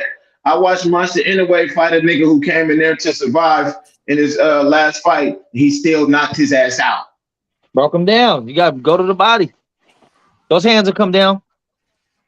He just changed levels on him too many times. Took him a while, but yeah, he was trying to survive. Yeah. He was trying to survive, and when he knocked him out, I said, "Look, now that's what you call a seasoned veteran." Yeah, but it's levels, bro. It's levels. It's levels, bro. Right. So, dude, what you're saying is, dude, not Mikey Garcia when it comes to not want to get knocked out. Absolutely fucking not. He ain't. Come on, man. Right. We also got to remember Mikey I agree with Garcia that. got a hell of a freaking chin. And he Mexican with a big head. Right. Listen, Whatever you want to call it, you can take a punch. And you got to remember this too. He got a hair like Mikey at 35. Well, no, he couldn't have fought Bud because he was on the shelf at that time. You're right. He was on the shelf at that time. He couldn't have fought Bud. Yeah, thanks a lot. Because Bob had shelved his ass. Hey, and let's be honest about this, bro. Mikey Garcia, whether you like him or not, he is a high level fighter, bro. He's a Hall of Famer, bro. Easy. Hell yeah. Yeah, he was on the pound for pound list with Errol B. Mikey can fight. Mikey's just too little for Errol. He was too little. He wasn't going to That is a fact. Big fact. And what y'all gonna see in the 7th, 8th, 9th, and 10th round is Bud too little too. Whatever remains No, to it's be not that seen. he's no. Excuse me. Let me change that. Let me take that back. It's not that he's too little. His midsection, his torso, where his ribs, his stomach at is too little. His hands Well, ain't. Marty, we both gonna be in the house, so we will discuss that at the fight. I'm not Right. going to that fight, bro. That shit Right. gonna be like $1,000 for nosebleeds. Hey, Yo, let me ask y'all this, I'm paying that 'cause- $1,000 for that. Hey, I already told you. listen, I already told you. I'm streaming that shit. You want to give me a? You want to give Hey, me a let me 5-year ask- run let me around, ask bro? I'm everybody a streaming that question. shit. I'm gonna pay that. Let me ask everybody a question. Hey, Max and Kyle and Sheldon, Kareem, let me ask y'all a question, bro. Because y'all remember when Manny Pacquiao and Floyd fought, and it was like you had this legion of Pacquiao disciples and this legion of Floyd followers, and it was like, damn, this is a whole gang of people against a whole nother gang of people. Now, when I think about that fight, the reason why I'm not going is because I think it's going to be a lot of fights in the crowd, bro. Oh, for sure. I think it's going to be a whole lot of fights in the arena and in the crowd, bro. You're Because absolutely right. both fan bases hate each other, bro. Man, on this panel, I've had violent threats against me for picking Bud, so I know what's gonna happen when Bud wins that fight. There's gonna be a lot of mad dudes from Texas in the crowd, and you know what I mean. Nah, I think they're gonna be fighting even before it's over, bro. I'm telling you, because I've heard people from Nebraska say Errol better not step foot out of here ever in his fucking life.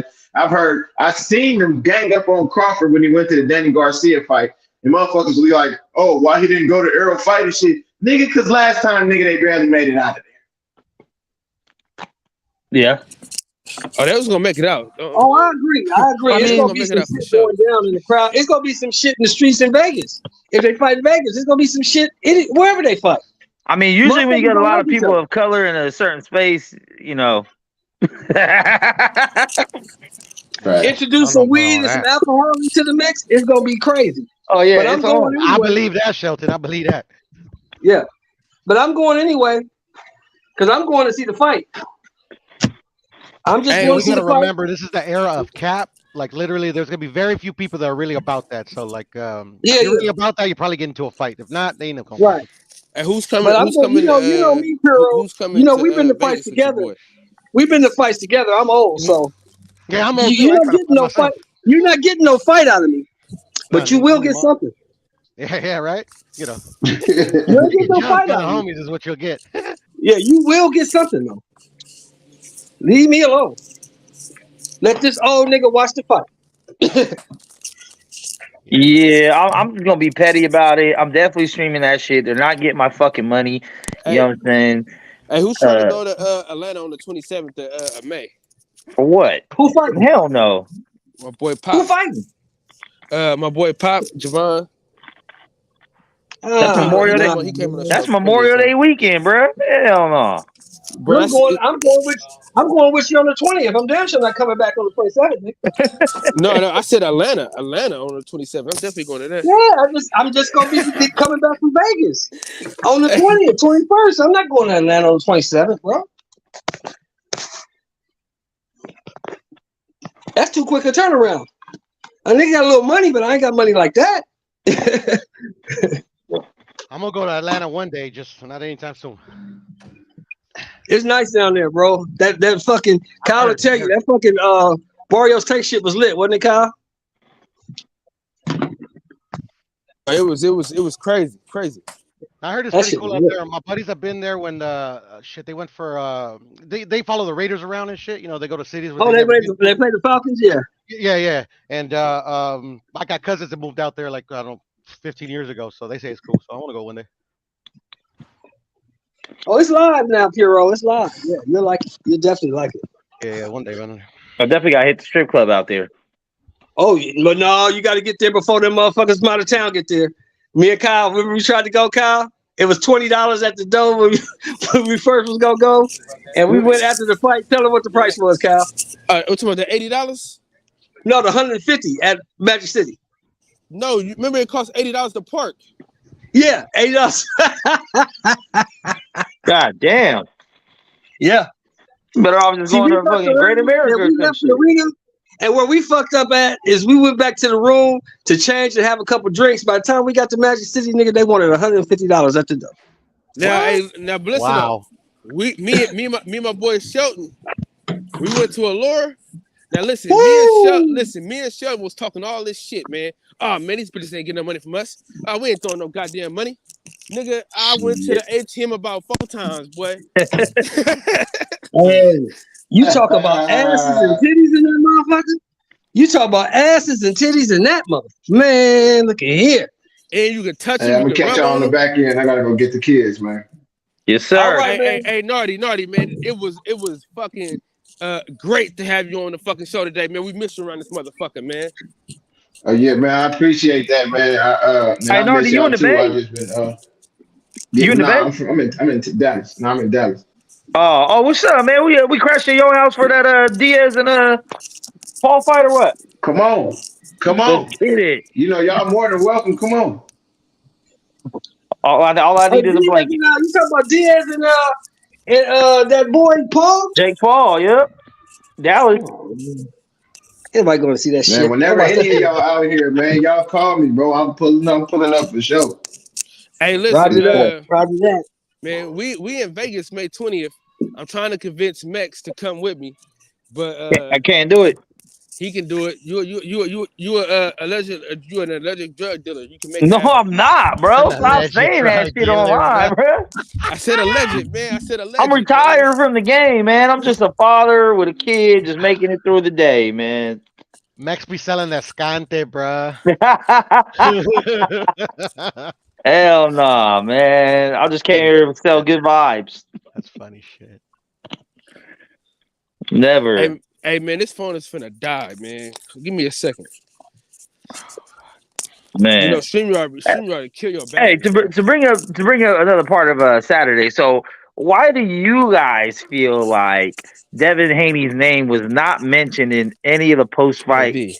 What's the I mean, he got all the belts in the division. This is probably the biggest fight to happen in that division, and they still don't want to say.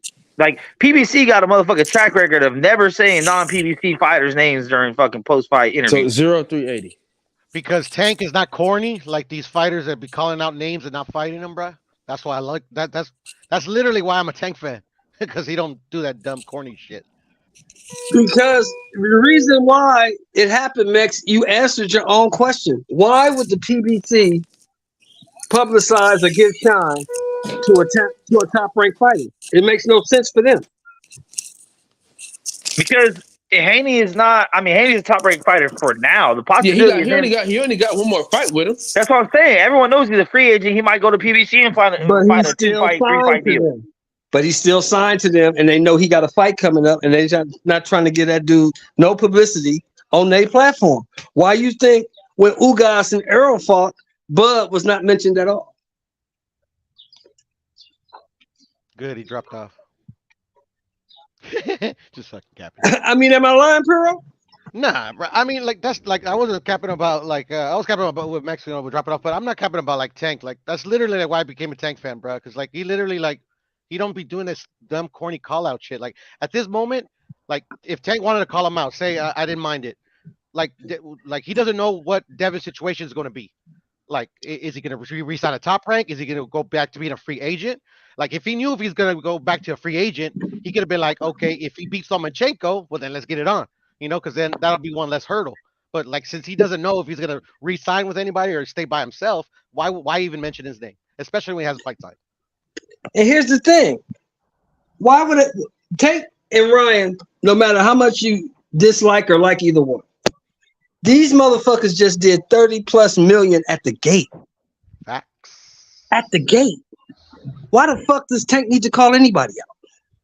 If you want to really make money at 135, who you got to fight? Tank or Ryan. And that's a fact. That's been a fact for a cool minute.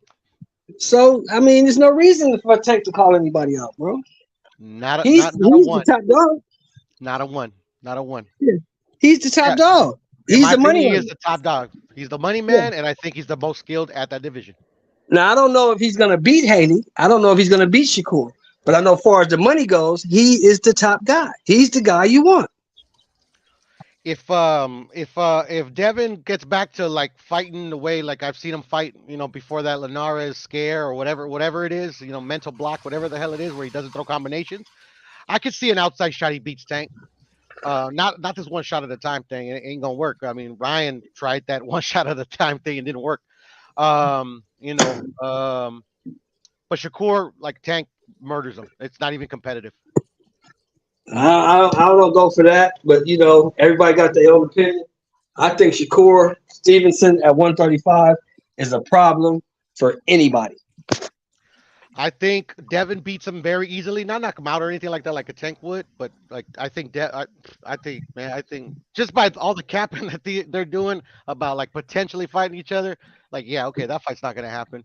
And I just think Devin is a way better boxer than Shakur.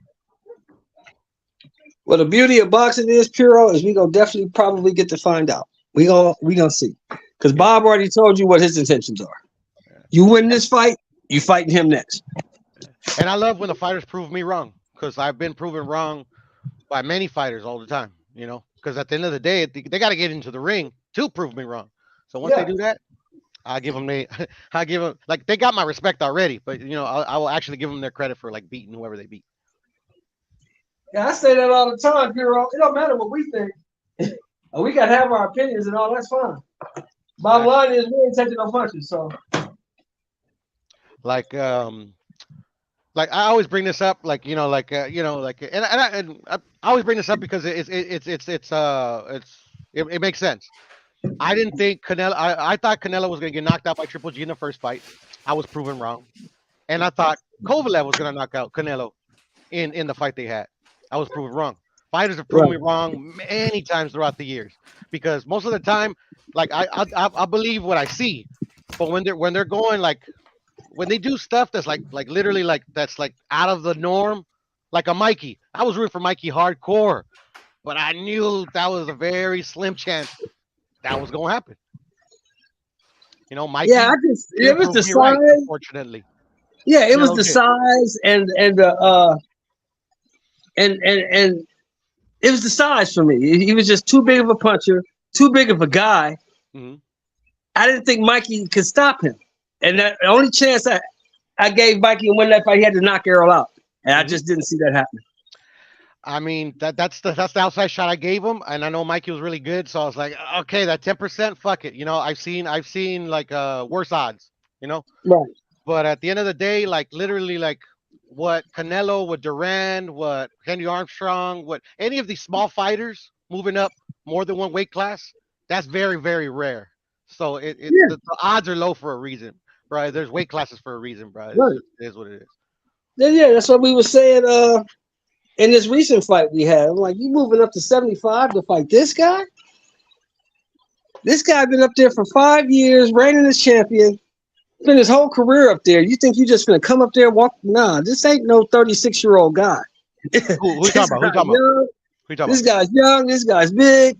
Canelo It's gonna Bivol. be too much for you. Oh, you talking Yeah. about Bivol? Oh, but that's Yeah, the it's thing too though. much Like for you. Bivol, I mean, Canelo already proved that like he can beat fighters bigger than him.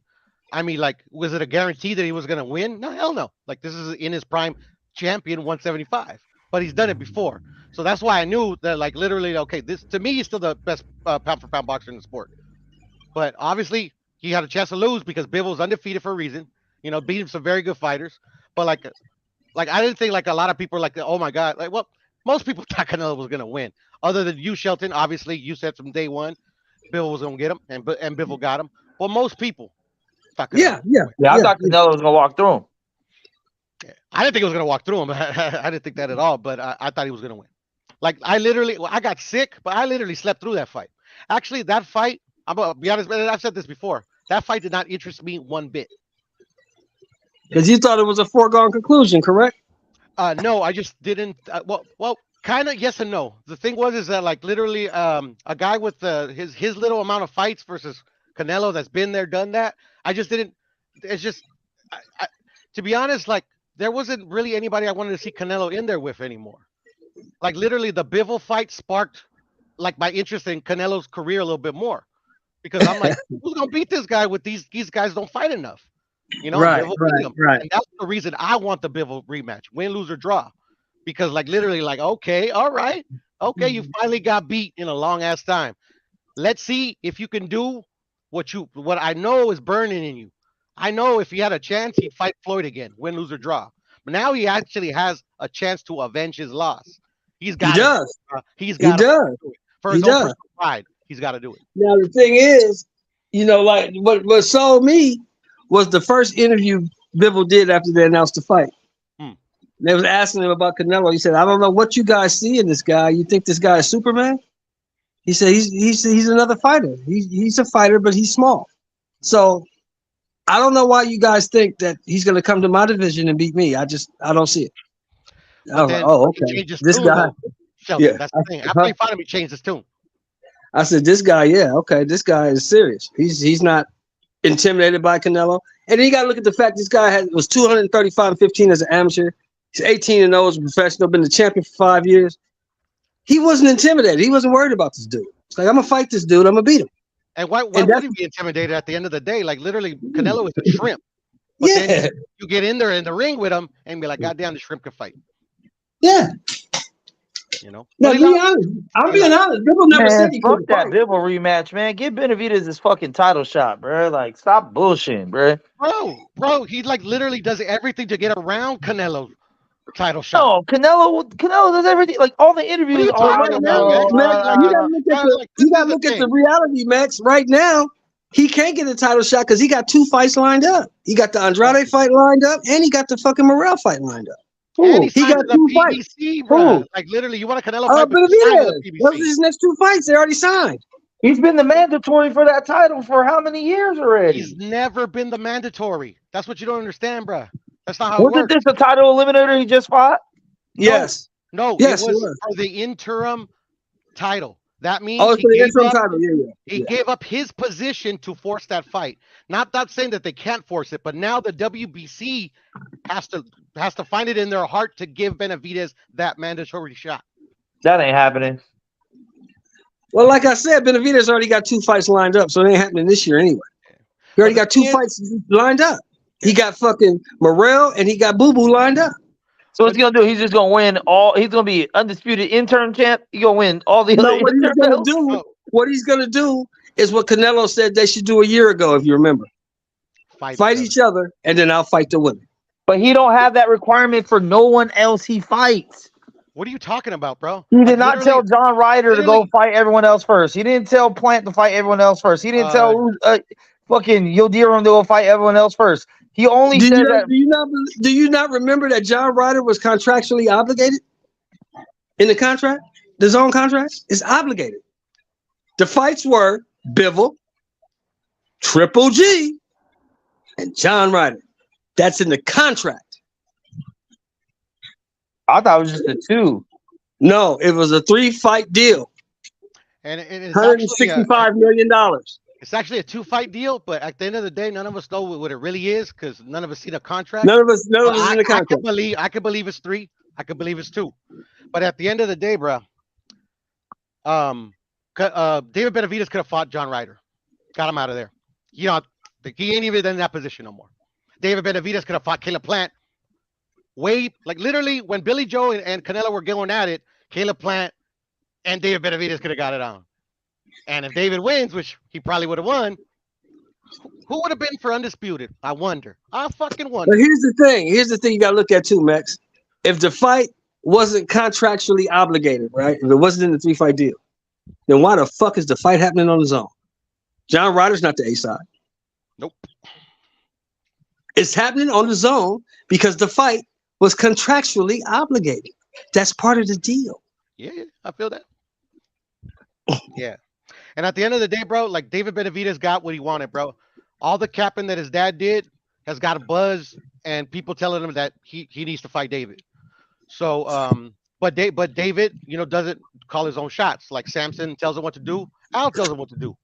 So Al says, okay, you know, Canelo's not going to come to fight you over here on his network. Because like we dicked them around for whatever. I mean, that's just like speculation, but like literally, like he tried to make that fight with Caleb Plant 3 times and almost fell through and shit. I think that's probably the only reason Bivol came up because like literally the Undisputed almost fucking fell through. But anyways, at the end of the day, Canelo just said it recently, bro, in the little like training for the fucking John Ryder fight. He wants Bivol just because he wants to kick his ass. That's literally verbatim what he said. And then David Benavidez can get it. That's literally what he said. And y'all don't forget the other part he said though. Don't leave that part out, Piro. What's up, brother? He said when he fights, he's gonna fight Bivol again. Mm-hmm. He said if he doesn't beat Bivol this time, he gonna hang it up. Nah, he didn't say that. Shelton. Yeah, he did. You gotta show me that AKA video, bro. You gotta show me that video, bro. I'm gonna show it. I'm gonna send it to your phone. You know that. AKA he does not want Benavidez, bro. Yeah. I'm gonna send it to your phone. I'm gonna send it to your phone today. I gotta see that. Please. I'm just gonna say, like, here's my thing, man. I keep the energy the same with everyone. Same way I feel like Spence is strategically not wanted to fight Bud. I think the same thing with Canelo strategically is not wanted to fight Benavidez, bro. There's just too many coincidences that just line up on one side of that coin, bro. Like the coincidences are in your head, bro. Like literally, like what are the coincidences? Okay, how about this? Okay, is it a coincidence? Benavidez is it a coincidence? Morrell, but like Canelo's scared of losing to a guy that's gonna lose to a guy with 9 fights. Come on. Is it a coincidence that Canelo only had 1 belt to be undisputed at 160? Didn't want that last fight, and then didn't even talk about being undisputed at 168 until Benavidez lost his belt. Well, that's cap, by the way, because he was stripped, so he couldn't become undisputed anymore. So what are we talking about here? He got stripped because he didn't fight Derevyanchenko, right? Literally, the only reason Jermall Charlo is a champion is because they stripped him. Now they franchised him. Why did they strip him? Why they strip him again, Piro? They stripped him because he wouldn't fight Derevyanchenko. Yeah. Derevyanchenko overpriced himself. At the end of the day, like literally Canelo, when he's like when Oscar and him like the whole beat started, and he goes on to Graham Bessinger, he breaks it all down. And Canelo didn't even know that he got stripped. Yeah, I remember that shit. That was Canelo's team that put him in that weird situation. It was Oscar. Like literally, Oscar, like literally, like for whatever reason, bro. Like he's like, bro, like he does not like fucking Oscar, bro. Yeah, because Oscar wants the person to fight the best. Like Oscar wanted him to fight Charlo a while back, wanted him to fight Boo Boo a while back. And what are you talking about? They sent the contract to Charlo. He turned it down, bro. Like, what are we talking about here, bro? Like, literally, his own twin brother like exposes him on IG. But yeah, he's ducking this guy. He's ducking that guy. Oscar wants him to fight all the dope fighters. Get the fuck out of here, bro. Usually I'd be nice, Max, but like right now, like I'm pissed off at Ryan because he didn't show up. Like literally, everybody's fucking. All I'm saying is, Tank and you Tank look will at his literally beat up resume all through them those different couple fighters, years. bruh. So like literally, like you're gonna get the smoke. I'm sorry. You look at Canelo's resume through that 3-4 year period where he's fighting all Europeans and Caleb Plant and these and all these other dudes, but he just conveniently for 2 or 3 weight classes avoided Boo Boo, avoided Charlo, now Benavidez, undefeated fighters. Literally, Boo Boo avoided Janabek. And He literally did. admitted He did. it on the Boxing Voice. He that did. He did it on purpose because everybody does it.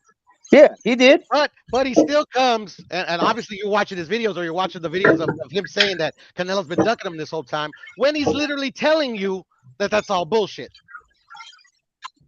So you can miss me with Boo Boo. No, but see, it's the same thing Benavidez Boo Boo and Jake does. Paul is the same people. They It's the same thing Benavidez does, where you cannot talk bad about Canelo and get a fight with him because he won't fight you. That's why Benavidez does the same thing. Hey, you know, he's a great fighter. I just want my chance. Who has talked bad about him and he didn't fight him? Who? Boo Boo, Charlo, Boo Boo, and Charlo. Charlo has always given him his props, and he's offered him to fight twice. Who? Wait, Canelo's offered to fight Charlo twice. Yes. Confirmed by Oscar and confirmed by his twin brother on IG. Then why did he get a I literally franchise? just said that 5 fucking minutes ago. Why did he get franchised then? Why didn't he just fight him? Because he turned down the offer. Then what would be the reason for him to get franchised? I don't know, bro. But if the mandatory turns down an offer, then he goes to first bid. You're saying that Canelo ducked Jamal Charlo. Yes. So when the two fight contracts that they offered him to fight Canelo, what is that? The 2 fight contracts. Who offered who? Golden Boy offered Jamal Charlo, and obviously Jamal Charlo's team, Al Heyman, PBC, whatever you want to call it. Tom Brown. Tom Brown confirmed it? No, Jermell Charlo, his twin brother, confirmed it, and Oscar De La Hoya, Canelo's promoter at the time, confirmed it. Okay, so 2 motherfuckers that by any other walks of life, we don't believe what they say, but for this argument, they're telling the truth. We don't believe what they say. Come on, everybody, who believes anything Oscar De La Hoya says, Who are we gonna believe, bro? Who are we gonna believe? Jermell Charlo, which is his brother, Oscar De La Hoya, which was his promoter. Literally, I think Charlo admitted it not even that too long ago that he turned down the smoke. And I just say no, if Charlo said himself, then yeah, I just never heard that. That's how we cap in the YTBC. Like he didn't turn down the smoke, he just turned down the fight for whatever the reason was. Like I don't think Jamal Charlo ducked him. He knew reasons, whatever. Puro. He knew for a fact. I'm not going to fight Canelo Alvarez coming off a 16-month layoff. And when he wasn't on the Canelo at that time had been active. I'm just saying, what was the whole point of creating a franchise title if it wasn't to duck? The franchise title is created so that the champion in any division can move up and down and challenge any champion that he chooses. That's why they created it. Only 2 people in the history, well, 3 now in the history of boxing have ever had a franchise title. Lomachenko, Canelo, and Estrada. Estrada. Yeah, Estrada got the franchise. Yeah, Estrada has a franchise right now. Who's Estrada? Never mind. Juan Francisco Estrada. Juan Francisco Estrada. He fought Chocolatito 4 times. Oh, okay, yeah. Yes, you know I don't be watching little dudes. You just gotta say he fought Chocolatito. Okay. Max, you don't watch real boxing, bro. That's the thing. I don't watch middle schoolers fight, bro. Like, nah, bro. You like literally like I've heard you like cap for Jake Paul numerous times. And we're not talking about middle schools. We're talking about Chocolatito, one of the most skilled fighters in the last 20 years. I fuck with Chocolatito. That's why when you said that, I knew who you were talking about. But I didn't know that there was a franchise on the line. In the last 20 years, bro. One of the most skilled in the last 20 years. Huh? Chocolatito is one of the most skilled fighters in the last 20 years, bro. He is very good. Man, you talking about kids, bro. We ain't talking about kids. No. I know. Hold on. You're not gonna run. Hold on. Don't run with the narrative that I don't know who he is. I know who Chocolatito is. You had to put Estrada, 2 and 2 together. Because when you say Estrada, the first person I'm thinking of is Sinise. Yeah. Okay. That's why I Shelton, was man, like, wait, she got a you got franchise this, bro. title? You got this, bro. Actually, man, where's Jimmy when you need him, bro? Jimmy will cook this guy. Like, there's not many people under probably 135 that I'm too familiar with, unless they are long reigning champions, Monster, Chocolatito, Stevie Fulton, Nonito. Yeah, I don't Yeah. really watch kids, man. I don't like to Other watch than kids that, bro, fight. Bam. You know what I'm saying? Of course, Bam. But You don't watch kids, but you go watch Stephen Fulton and Inoue. Those are kids. I'm definitely watching that. I'm They definitely. only 122 pounds. I feel the same way about women fighters. Like, I'm not gonna watch Those are high overall. I'm gonna schoolers. watch the best of what you got. Hey, those are high school freshmen. You wouldn't say that to Stephen Fulton to his face. Have you ever heard of Thunderdome boxing, bro? Like that's more your speed, Max. Nope, but I'll probably watch Ain't it. It's that your 2 men partner, fighting. Kyle? Ain't that your partner? Ain't Stephen Fulton your partner? Oh yeah, it's the homie. I watch it all. Okay, I watch so Rough and Rowdy. I you watch told the everything. homie- Bare knuckle. You told All the that shit. homie that you don't watch him fight because he's a high schooler? You, No, I didn't say that. I said I don't watch middle schoolers fight. Oh yeah, a middle schooler whoop your ass, bro. By the way. Probably. Shit. And Chocolatito beats the dog shit out of you. Shit, I I'll like slam that. the He's shit like, out of you. shit, I'll fuck him up. I'll slam the hell out that boy. We ain't boxing. We ain't boxing. man. I slam right on his head. Boy, you too light. Man, these guys are like literally from the streets of like Nicaragua and fucking Sonora. Yeah, these motherfuckers know how to defend themselves without boxing too, bro. And number Listen, one, bro. and number Ain't two, nobody and number 112. two, Listen, Chocolatito I ain't probably letting ain't gonna nobody fight you. 112. He's not gonna fight you. He's probably gonna stab you. Yep. Yeah, because Probably hey, gonna stab anybody, you. Them listen, bro. Nicaraguans, they stab you, brothers. You 110, bro. I'm not letting you do me like that. You 110. Probably shoot you then, you know. I'm slamming right on your And head. don't fuck with him, bro. Just, Yeah, I like leave Styles. Don't Chocolatito fuck with him. alone. Yeah, Leave him alone. Leave him 110, alone. bro. Leave him Yeah, alone, bro. 110's Leave him kind of alone. light, bro. All right, Chocolatito fighting at what now? Fighting at 118 or 115? She might retire. Nothing I special. think he might retire. Yeah, he's done at 65 fights. He's done. No, he Yeah. got a great career. Great career. Yeah, he's a first ballot Hall of Famer. He's walking right in. Yeah, hey, where? Now that you mention it, when did so Estrada got that franchise from the last fight he had with Chocolatito? No, he No. got the franchise 2 years ago, almost 3 years ago. He got franchised because the WBC and Eddie Hearn wanted to fuck him for Bam Rodriguez. Yeah. I didn't I know. love Bam, but I gotta keep it a buck, bro. Like literally, like Bam won Estrada's title without even fucking fighting him, bro. They high on Bam, and I'm high on Bam as well. But I fuck with Bam could have fought Chocolatito, and he decided not to. Don't And I forget think that. he could beat Chocolatito. I think he could beat Yeah. him, but he didn't fight him. Yeah, man. It is what it is, though, man. You know, like, He decided to fight an old ass Rungvisai instead. oh. Hey, he beat him though. Like I don't think anybody's ever knocked out Rungvisai. Yeah, he beat Nobody his did. ass, bro. He beat he his did. ass. I don't know about He beating did. his ass. You know, like it was kind of We like got beat premature up in the stoppage, house, but y'all. it was there. He was gonna get his ass. Be done. Oh shit! Oh, Brandon, what up? Did you hear that Errol Spence slander this morning, B Dub? What up, y'all? Hey, listen. Sheldon, I want to say that you getting in the way of the Latino beef. We don't get to hear this. Yeah, I got no beef with Max, bro. Like literally, if I had beef with enjoying Max, bro, I listening make to him cry, Max bro. and I would Pharaoh. literally make him cry. Nah, man, I think you do got beef with me because you didn't see me when I was out there in LA, dog.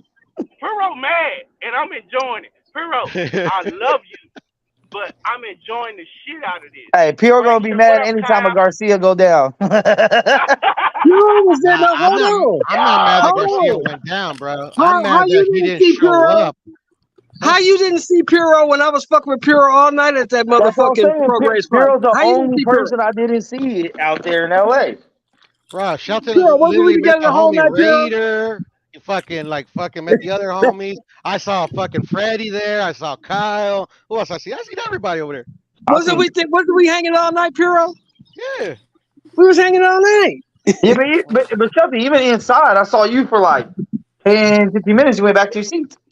Yeah, I had to because my family was up down there. on the floor. Yeah, I remember y'all got me down there. Yeah. And then But I had to go back on the floor. I was hollering at Rachel for a minute, hollering at Nonito, but I had to go back to my family. Yeah, YB was there and I missed him. Fuck. It's all good though. Yeah, I saw him too. Let's sit with I him. hollered at him too. I hollered at him too. And me and YB went to Tijuana, bro. Man, YB is my dog, bro. Canelo better not lose, or Mex gonna kill somebody on this goddamn YouTube. I know that. I Well, mean, well, And I hold tell on. you I'm not what, a Canelo fan. I mean, I tell you what, Brandon. Puro gonna I kill tell somebody. you Puro what, gonna be Brandon. like, fuck them all. I tell you what, Nah, Brandon. Canelo has The already lost, bro. motherfucking Ain't tripping. in Jalisco, Well, now Jalisco, I'm gonna say this: John Ryder probably better not win. Oh yeah. John Ryder better not If John win. Ryder wins, he ain't getting out there alive, bro. Canelo wouldn't get out there alive, bro. Really, Puro? Yeah, Really, they both gonna die. You right? Bruh, Really, Puro? Canelo is For the real, first Puro? Mexican yeah. Canelo's the first Mexican boxer in history that his own people hate on him. Like, bruh, like literally, like they ain't gonna go watch that fight, bruh, and then see him lose. If they put their money on Canelo and he lose their money, if he lose their money, hard-earned money too. Hey, you going to that shit, Puro? You going to that shit? Nah, I can make it. It's an Aztec Stadium, right? It's a brand new stadium actually. It's actually pretty cool. It's where this crappy soccer team called Chivas plays, but it's a nice stadium. I'll be right back. Chivas, Mexico. Throwing shots. Hey, look, check this out. You remember what happened in '84, right? No. I was 3. When the Colombian, I wasn't born yet. the Colombian goalie missed the block, and Colombia lost. No. And he went back to Colombia, and they assassinated his ass when he got off the plane. Oh, sounds about right. And cartel motherfuckers don't take losing kindly, bro. Damn. Neither do I. We should do that. Say, Mix, you hard, Mix. You damn near got Puro ready. Puro damn near ready to throw you out of the Mexican lineage. He ready to throw you out. Oh, I'm American. I already told you that shit, man. Mix. Puro Americano, homie. Mix. If you and Puro went to Mexico together, if you didn't open up your damn mouth, they don't know what you is. No, they do know. They would know immediately that I am not from there. Cause of the shit you gonna have. Yeah, cause you're gonna be dressing. You're gonna be all fly and shit. If you had on boots and all the other shit, they wouldn't know. So it don't matter. As soon as I speak, they know I'm not from there. Man, they gonna know Puro ain't from there. Shit. And he know full Spanish. Nah, man, you just can't wear that bucket hat. That shit we do here. They go, hell no. What the fuck? Who in the fuck? He been hanging around. We don't wear buckets. You're like, yeah, it makes me hang around black people. That's black people. I could be in a full mariachi uniform. They know I ain't from there. Shit. Hey, look. Hey, Brandon, did you hear the Errol Spence slander this morning? No, I hear nothing. Oh, we I'm was at work. cooking that nigga. I got a job. We was cooking that nigga, man. Why? Why? Yeah. Because we all believe, we've all come to a consensus now that his team does not want this fight. What do you mean, we? This ain't French class. Come on, T. Come on, Cal. TV French here. class. That's my boy. Uptown, stand up. God damn it. Yeah, come on, we. Come on, man. You and Mex, Mexico. I've been on it. That ain't nothing new. I've been saying this shit for the past couple of years.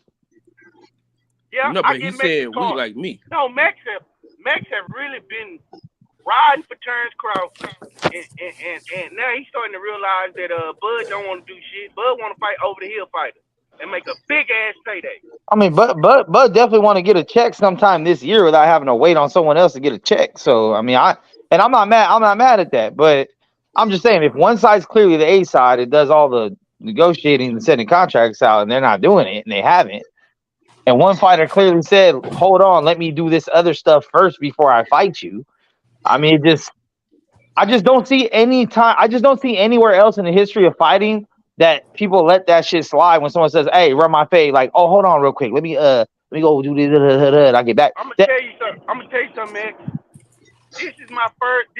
I'm gonna be totally real with y'all. This was my first time streaming a fight ever. You know how easy that shit was to stream? That's ridiculous. I was mad streaming that fight. I said, "This why they don't want to make the big fights. Why won't they spend $30 million, have a developer or something, encrypt the goddamn stream, and y'all ain't got to worry about this shit. Encrypt the stream. It's too that's why the money ain't there no more. Man, how many people I know stole this damn fight? We was all at the barbershop buying them damn I bought it. together. No, You know what's crazy? I actually bought the last two PBC cards. I bought Benavidez Plant and I bought this one. I bought Benavidez Plant was actually a good card, though. That was a great card. Was actually good. It was. And I knew that, and I thought this fight was gonna end earlier, so I didn't want to lose my money. So when he hit it ground in the second round, I knew better. I said, man, I'm not gonna spend no damn $80-something to watch Ryan do it. And I knew he was gonna do that. But no doubt in my mind he was gonna do what he did. So, and I'm damn sure not paying Bob Arum nothing. So number 6 Devin Haney for the free. Yeah, that shit hella cheap too. It was only 60. Nope. I'm going to that shit, B-Dub. Damn, man, you ain't gonna support a black fighter, Brandon? That's fucked up. Ain't that Memorial Day? I'm gonna see if I can go. No, it's the weekend It's before. on the 20th, bro. It's on the 20th. I'm going though. I'm going. Damn! I thought it was that weekend. Who the plug? Who the ticket plug? One of my partners bought me a ticket, so That's love. That's love. I need friends like that. Where Reggie at? God damn it. Reggie at work, nigga. Oh, well, that's who I need to holler at. Holler at Reggie. Reggie at But work. no, I like to go. I like to go to that shit because I believe that's gonna be a better fight than that fucking Ryan Garcia Tank fight. That's gonna be a better fight. I just believe. Well, yeah, neither one of them are knockout artists, of course. You got two skilled fighters in there. Can't help himself. Beck just can't help That's why women have entertaining fights because punch the shit out of each other because nobody can knock each other out. I don't watch women fight. That's not. Neither do I. But I'm saying when two women get into it, they just sit there. They gotta fight with they. Speaking of women, I'm watching that fight. That next fight she got, Carissa got a fight. I'm watching that shit. Man, she already beat that bitch. Nah, that bitch said she coming to smoke this broad. She said, I put you on your ass the last time. This time you gonna stay there. Hey, this gonna be chauvinistic of me, but if they not fighting in they bra and panties, I don't want to see it. Hey, Clarissa's one of the few women that I will watch over men. Hey, let me say this. And Gabriel's fine as a motherfucker too. Hannah Gabriel's fine. She said, I put you on your ass the last time, Carissa. She not fighting in bump guard. Alicia. She said, I put you on your ass the last time, Carissa. This time you gonna stay there. I will forever support Clarissa Shields because she got more heart than most of the men in the sport. Anytime anyone says Clarissa Shields' name, she's ready to sign the dotted line and run the fade. Ain't no ducking and dodging. Ain't no nothing about money, nothing about views, nothing about nothing. You say Clarissa's name, she'll come get you. Hannah came back down for this fight too. She came down to 68. We all know. They fighting at 68, B-Dub, because Hannah came back down from heavyweight. Who got the best weight? Oh, really? Yeah, she came down from heavyweight. She's the heavyweight champ. My girl Alicia, Alicia, my favorite fighter. Period.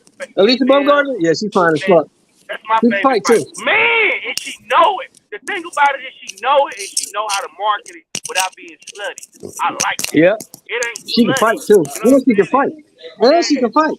Yeah, I like her. That's my girl. I saw that How's it press going? conference. I was Good, like, man. How are Carissa cute, but goddamn, Hannah, you looking good, girl. Where Hannah Gabriel's from anyway? Colombia somewhere? Veronica, you want to clock you up? I think Hannah Gabriel's from Colombia, Ecuador, somewhere like that. Hey, Kyle, I was listening with Kareem Mayfield, bro. That was some dope shit, man. I was working, listening. I was like, man, this is super dope. Yeah, that's dope, Kyle. I want to congratulate you on that, bro. People don't never get your card. I'm going to give you a card, bro. I've been watching you. I've been seeing how you've been moving. Good shit, Oh, bro. thanks, man. Appreciate you, big dog. Yeah, that was a hell of an interview, Kyle. I appreciate that too, man. That was good, man. Yeah, I'll let you take over the interview, Sheldon. Kareem's still on here. Patient in the building upstairs. Yeah, I was a Kareem Mayfield fan, man. I like his swag. I like the way he fought. I just like the way he carried himself. I like that Oaktown shit, man. I think Oaktown is Oakland He from the city. He He from the city. Yeah, I think we got some type of connection, man. I think Texas and Oakland got Nah, the Bay Area got some type of connection. Hey, that shit called the shitty now because ain't nothing but shit out there. But Yo, Max, what's bruh, up, man? bruh, Frisco, bruh, is Frisco, like, man, Frisco like that bad bitch you used to know in high school, and now she just sucking dick in a tent for crack on the side, man. That's Frisco. It's very sad to see what has come of the Bay Area, man, with all the Damn, and I was finna come to the, and I'm coming to the Bay Area, man. You finna kill my Bay Area. Hey, watch where you step, dog. Watch where you step. For real? For real? Hey, don't leave anything in your car and leave your windows down, bro. For real? Absolutely. That's a fact. Man. Those are the best Frisco ones, like that? Dog, it's bad, bro. I'm not Really coming. bad. I ain't It coming. is not no Full House shit, bro. This ain't what it used to be in the 90s, dog. It is not that. I thought I was finna see some Silicon Valley type ass shit. Hell no. No, you can't. That ain't true. You gonna see You some gotta go to Skid San Row Jose. shit. You gotta go to San Jose. Oh yeah, San Jose, you good? Yeah. Man, Financial district, bro. You'll thank me Full later. House. I thought I was gonna see the Full House and No, you're not gonna see none of that shit, girl. what? Y'all You'll see niggas some still homeless out there people in the out front. bushes. OJ told you he came from the projects, nigga. Damn. Potrero Hill. It's sad, bro. It's sad to see. I mean, you're damn near in LA, bro. Just come down to Tijuana, bro. You might as well. I At least wanna it's go. cheaper. You can visit, just don't nothing in your car. That's all. Don't even take your car to Tijuana because you ain't gonna have that either. Walk over, walk over. Walk over, bro. Don't Oh yeah, drive no Randall, city. you're a prime target. Yo. You're a prime target in a rental. Oh, what's up with these cities in America? These slum ass cities. Liberals. It's all because of Donald Trump, bro. Donald Trump started all this shit. Donald Trump's an idiot. I agree with Shelton. Donald Trump ain't like Frisco the way it is. See what happens. Why the fuck is Frisco like that? There's a lot of crap, a lot of speed, a lot of weed, and a lot of hoes in Frisco. That's why it's Democrats. That's why. Democrats. Blame Mex. Blame Mex. Democrats. Man, fuck it. I'm going back to Denver then. No, just come on down to Compton, man. We'll take care of you. Yep. Where I need to come? Where you want me to come? Come to- Sheldon? I'm coming. Come to Hey, Compton. who man. Come to would have Compton. ever thought that Compton would be a better place to visit than San Francisco? Man, Compton, bro. I gotta check in. I don't even know nobody in Compton. I'm You know me, nigga. That's enough. Hey man, hey, don't you You have know me, factors that's all over enough. the U.S., man? You good? Check it with your FOIs and shit. You know me. That's enough. Brandon, I ain't gonna take you nowhere where they gonna kill you. Hey, can I get a Hawkins hamburger though this time? I'll take you right there. That's what I want. What'd you say, Hawkins? Hawkins right there by the projects. That shit is bomb, bro. I haven't been to Hawkins in forever, bro. I haven't been to Hawkins in forever, bro. Woo! Right across the street from the Nickersons. It's the shit. Taking the take Woodies, me over there. fucking all kinds of places, I'll be bro. watching what's his name? BJ from Nino Cappuccino. I'll be watching him. He's funny as fuck. Nickel. Yep. Yeah, California's Yeah, got I wanna do that. everything. I just don't know who to go with, and I don't think that's my boy. I don't know if that's his side of town. So Oh, you know what I Puro, when the mean? last time you been to East LA, Puro? The last time I've been to East LA was when I was working for the county. That was before the pandemic. I used to go like twice a week. Yeah, because they got a food truck out there that's blowing up. Oh my God, they Yeah? sell those What bone part? marrow tacos. Oh my God. Oh, bro, I've been trying to get some bone marrow tacos. I might go this weekend. They got them up here in San Jose. They're doing the little food fair again at the mall. Man, they got barbecue. They got barbacoa. This food truck is off the chain, man. It's blowing up on Instagram. And what part of East LA though? I think it's off of State Street, if I'm not mistaken. Come on to DC, B. Wash. We got Muslims everywhere. Yeah, that's what I want, and that's who I need to be with my people. You damn right. We got tons of Muslims over here in LA, man. Yeah, this place sucks, man. There's nothing but Muslims. You can't. I can take you to Crenshaw Slauson and get you a bean pie now. They right on the I know where corner. there's like 3 miles. I know where there's 3 miles to I South went to Central. the bakery. When I was in LA, I went to the bakery and got a bean pie. That shit sucked. That shit was not good. Hey, B Dub, have you been to the Middle East yet? Have you been to Mecca and did Shada and shit? Man, I go to Africa before I go to Mecca. I'm a black Muslim. Don't ever forget that. I'm a black Muslim. Don't ever forget that. Don't ever. There's Muslims in Africa? Yeah. Motherfucking Africa, most of Africa is Muslim. Most of Africa is Muslim. Max. Oh, most of Africa is Muslim, really? Yes. Foul. Max is a foul dude, man. Hey, honestly, I did not know that. I did not know that. Most of Africa is Muslim, West bro. Africa is You don't know a lot of stuff, Islamic and Max. French. Heavy French speaking Islamic. Well, I figured up toward like the Mediterranean area, like the West Africa, probably more so than like southern, eastern, and middle. Most But of Africa, Sudan, Nigeria, all the places are Muslim, mostly Muslim. It's a mixture of Muslim. It's a mixture of Muslim and Catholic.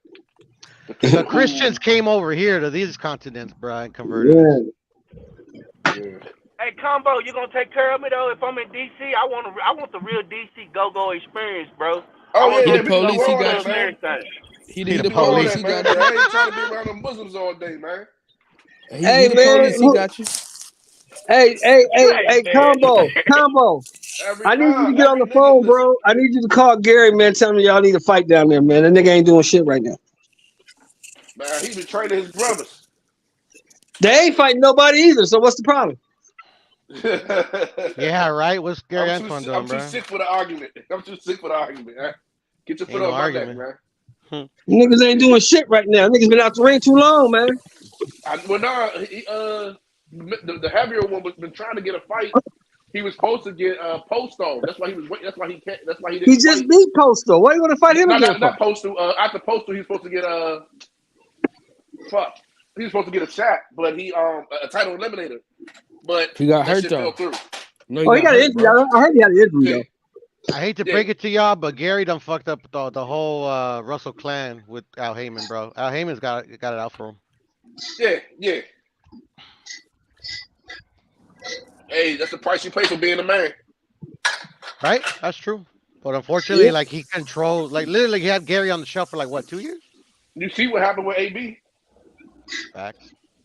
Oh, AB did that to himself. No, AB just did that to himself. Hold up, now we can't put AB on Al. Come on now, Hey, AB. listen. He did that to himself. You just saw the nigga just blew off his press conference. He had a press conference Saturday. He just blew it off.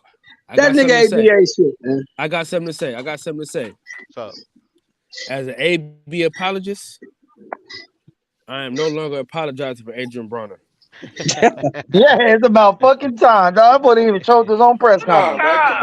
Broner doesn't need nobody to apologize You know how for many him. years it took Cal to get here? Hold on, Cal. Think about it. He couldn't get his fight off the ground. His last fight off the ground because of the old boy. No. That had nothing to do with Al Heyman. Nothing. Man, they already said they had people calling in. Yep. Offering to pay them out tonight. They were hating on BLK. He didn't Okay, say so nothing, look. He didn't say nothing So about answer me this, Combo. So look. So what that got to do with him blowing off the press conference Saturday? I knew nothing about this Saturday situation. I knew nothing about that. Of course Don King King paid to that his senses motherfucker. is like Don King's like, Oh, this is Don King Man, the situation? motherfucker, Don King was hot. I love it. Who else went off? Somebody else was like, he unprofessional. I loved it. And the worst part was the nigga was in Vegas. But you notice the nigga didn't show up to that fight, now did he? But the nigga didn't show up to that fight, now did he? That's a crackhead move right there. Like, nigga, yeah, he didn't give you money, but he went down the block and copped the rock. AB's looking in shape, to be honest. I don't know about the crackhead stuff.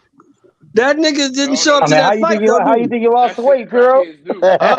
That's the type No, of he shit looks in crackheads shape, do. but the thing is, I think he got fucked up with that Black Prime shit.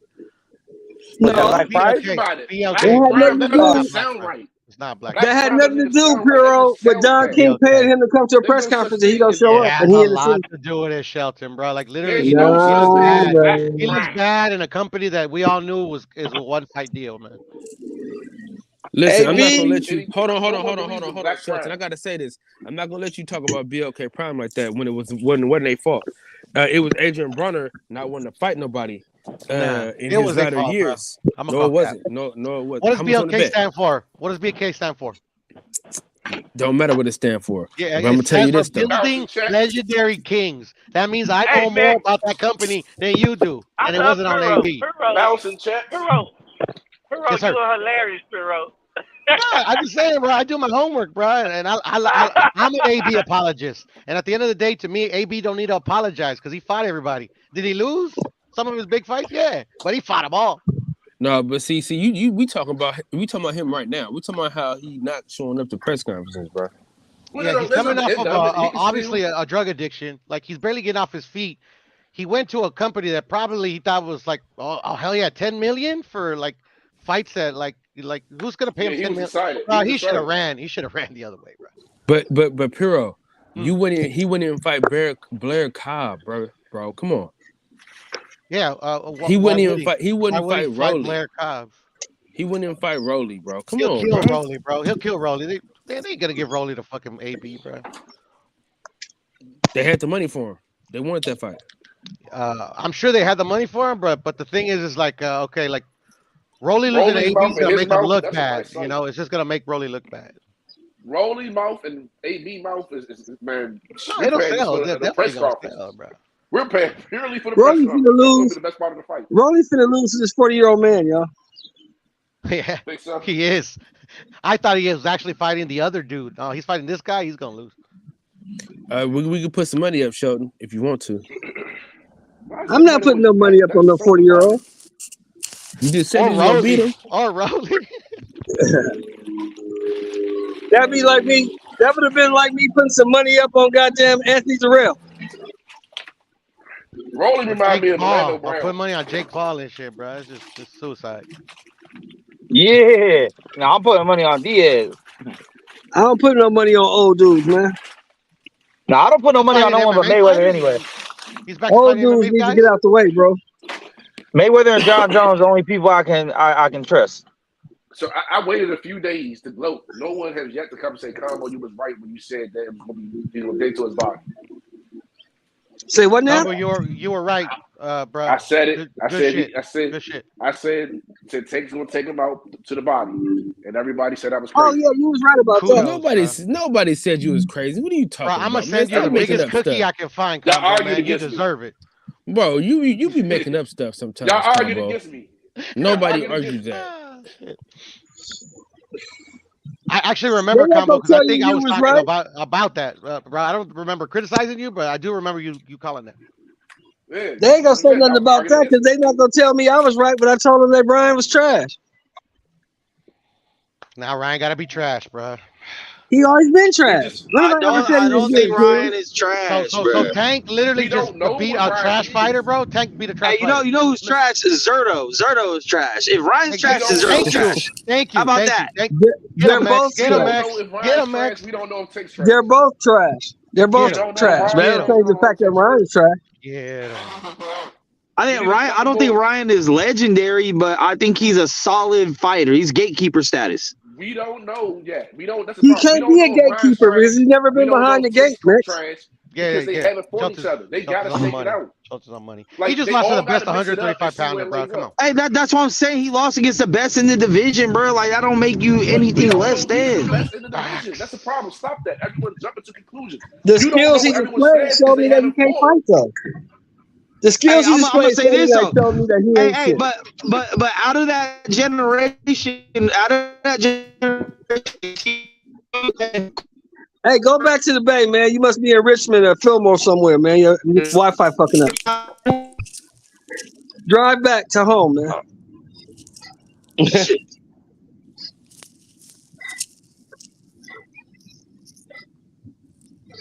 Now, y'all hear me now or not? Got you now. Go ahead. Okay. Now, I was saying, out of that generation of fighters between T.O., Tank, Ryan, Devin, and Shakur, Tank and Ryan were the first two to get it on. So I got to give them more props than the rest of them. Oh, I ain't mad at you for giving him props. I respect him for taking the fight as well. I'm glad he made the fight. It was a great event. But it doesn't change the fact that he's not very good at boxing. I mean, and to be truth be told, so far out of all those groups of people, Tank seems to be the only one really ready to step on names. Like, where, you know what I mean? Like, he fought. I mean, Rolly is not the best, but I don't know how you're gonna disrespect. I don't know how you're gonna disrespect Devin Haney like that, brother. Okay, who is Devin Haney fought that called him out? I mean, he is the most ducked. I'll give him that because he's been one to T.O., all these guys. Hey, Haney, I don't know if he really wants to tank like that.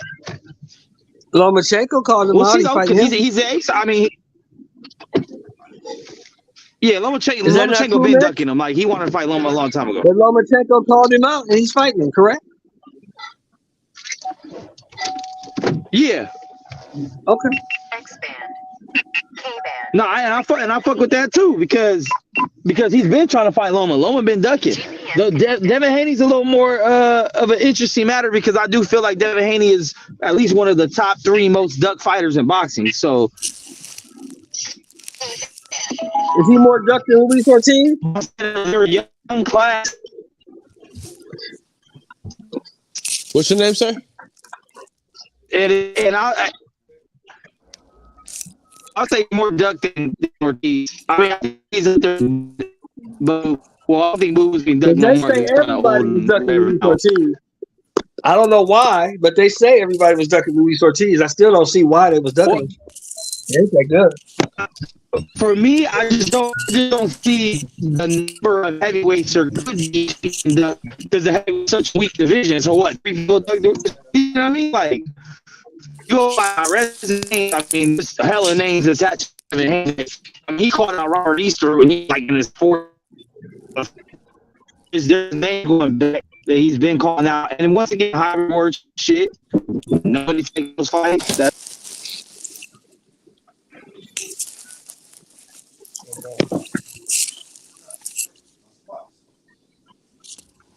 Duck sauce. It's all good.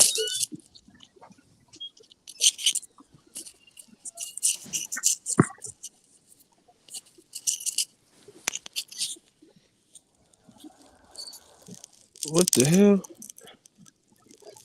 Hey, I don't know. I didn't even see that. I don't know how that even happened like that. All good, all good. Man, Mex was doing so good. He was like cooking for the first time in his life, bro. And then like he just has to stick and cap in between. It's all Yeah, I good. know. Max got to go back to DC. Go back to the Bay, man. He must be in motherfucking Haywood somewhere. Yeah, man. I like Mex though. He takes it in stride though, man. I like dudes like that. Yeah, no matter how dumb he is. I don't think he's dumb, bro. It's just like. Shapiro, where y'all staying at?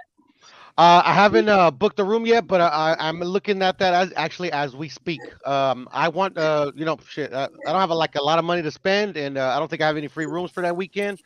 So I'm gonna try to stay at the Aria, but if it's too expensive, I'll probably do Mirage or MGM, something like that. I'm gonna try the Cosmo or the Strat. Ooh, rich man. He's a rich man, bro. Where's the fight? My wife got points at the Strat. No, but I'm talking about the Cosmo. The Cosmo is literally still the most expensive. Cosmopolitan? Yeah, it's high. Yeah. But my wife has points there too, so I'm gonna try either one. Don't go to the Stratosphere, bro. That's like the worst. Yeah, That's Strat the ain't what it used worst, to be. bro. That's the worst hotel on the strip.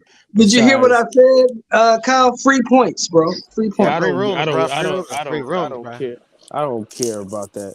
That's like getting. But where you that's like staying going- at, Kyle? Where you staying at? I'll come stay with you. Where you staying? That was at 505. Sorry. I'm staying. Where with you my staying woman. at, Kyle? Me and my woman finna have a hotel together. Oh, okay. So I can't come stay with you then, right? Me and my Not woman this time. hotels.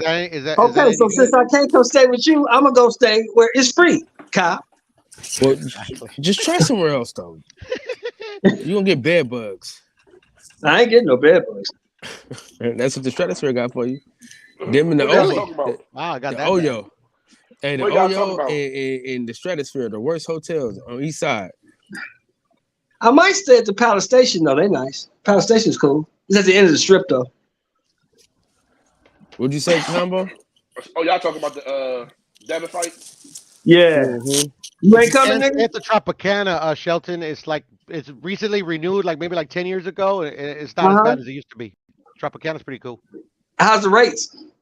Affordable. I don't know. I haven't looked at the Trop myself right now, but they're usually pretty affordable. Okay. Check it out. I got My the kids. cousin actually designed the remodel of that hotel. Oh, okay, cool. Yeah, she's an architect and shit. Yeah, man. Lucky girl, man. I couldn't live in Vegas, to be honest, bro. I'm too much of a degenerate gambler. I lose all my money. You said your cousin did that? Yeah, my cousin, yeah. Is she hot? She not fucking with you, Combo. She got good money. Nah, she just got married, brother. She just got married, man. She's not fucking with you, Combo. Polyamorous. But she would if you're a nice dude. She mess with you. Yeah, I'm a nice She not Messing fucking with nice Combo. dudes. Combo crazy, man. She ain't fucking with Combo. She ain't gonna put up a Combo for about 2 seconds. I'm gonna tell you this though, and I hope my cousin doesn't like. I ain't trying to put her. Like, I'm really a good guy. Everyone will vouch for me. I'm really not like that. I'm totally not. I'm really a good guy. Everyone will vouch for me. Are you over 50, Combo? No. Okay, no, she ain't fucking with you. Damn. She only like old men? Yeah, I don't know why, to be honest. You know, like, and now I'm saying a little too much. I don't know why, but the guy's a really cool dude, so I ain't tripping. Oh, that's a new thing I've been noticing. Younger chicks been dating marrying these old guys. I know why she You know likes why? older Because guys. they can't fuck all the time. She likes older guys because she can be married and have a good life and still do what she wants to do. Because the old guys can't fuck. Makes sense. They can't fuck all the time. Makes sense. Like my mother, like she married a 13 years her senior, but that's because like my grandfather, God rest his soul, I love him to death. He treated his grandkids really well. He treated his kids pretty bad, so she had that type of issue. Yeah, one of those issues. Yeah. It is what it is, bro. You know, but ladies love a crip. Well, my cousin in particular, 50 and above, don't matter if you crip, not a crip, cop, not a cop, like a little fruity, don't matter. You just got to be over 50. You just got to be over 50, bro. So you gotta remember this about older cats, man. When you get older and you establish right, older dudes ain't worried about getting all the pussy. As long as you can get your shot. Have a good one. I don't give a fuck what you do when you ain't here, as long as you give me mine when I need it. And to be honest, my dad just had it like that too, because my dad actually took my mom from like his like not his best friend, but the guy that was his teammate on his soccer team. At the time, it was his best friend. You know, it's like, this ain't for you, bro. It's for me. He said, "You want to talk about my?" And then my uncle is like literally my dad's best friend, so that helped out too. Oh, see. And my dad is, you know what's funny? My dad and my mom had literally a 10-year courtship before they got married, and that's because my grandfather did not like my dad for some reason. Courtship? Yeah, that's what they call it, man. No, man. In Spanish, it's called echando reja. Pretty much dating. Yeah, I know what it's called. My first wife was Latina. Ah, there you go. My last poly relationship was with two girls, one Honduran, one Dominican. Yeah, I don't know how they work. The Mexicans, they weird. Shout out to the all the motherfuckers, we don't care about all that trying to fuck the bitch all night long, and we ain't trying to do none of that. We ain't trying to do done that, huh? Yeah, been there, done that. We ain't doing that no more.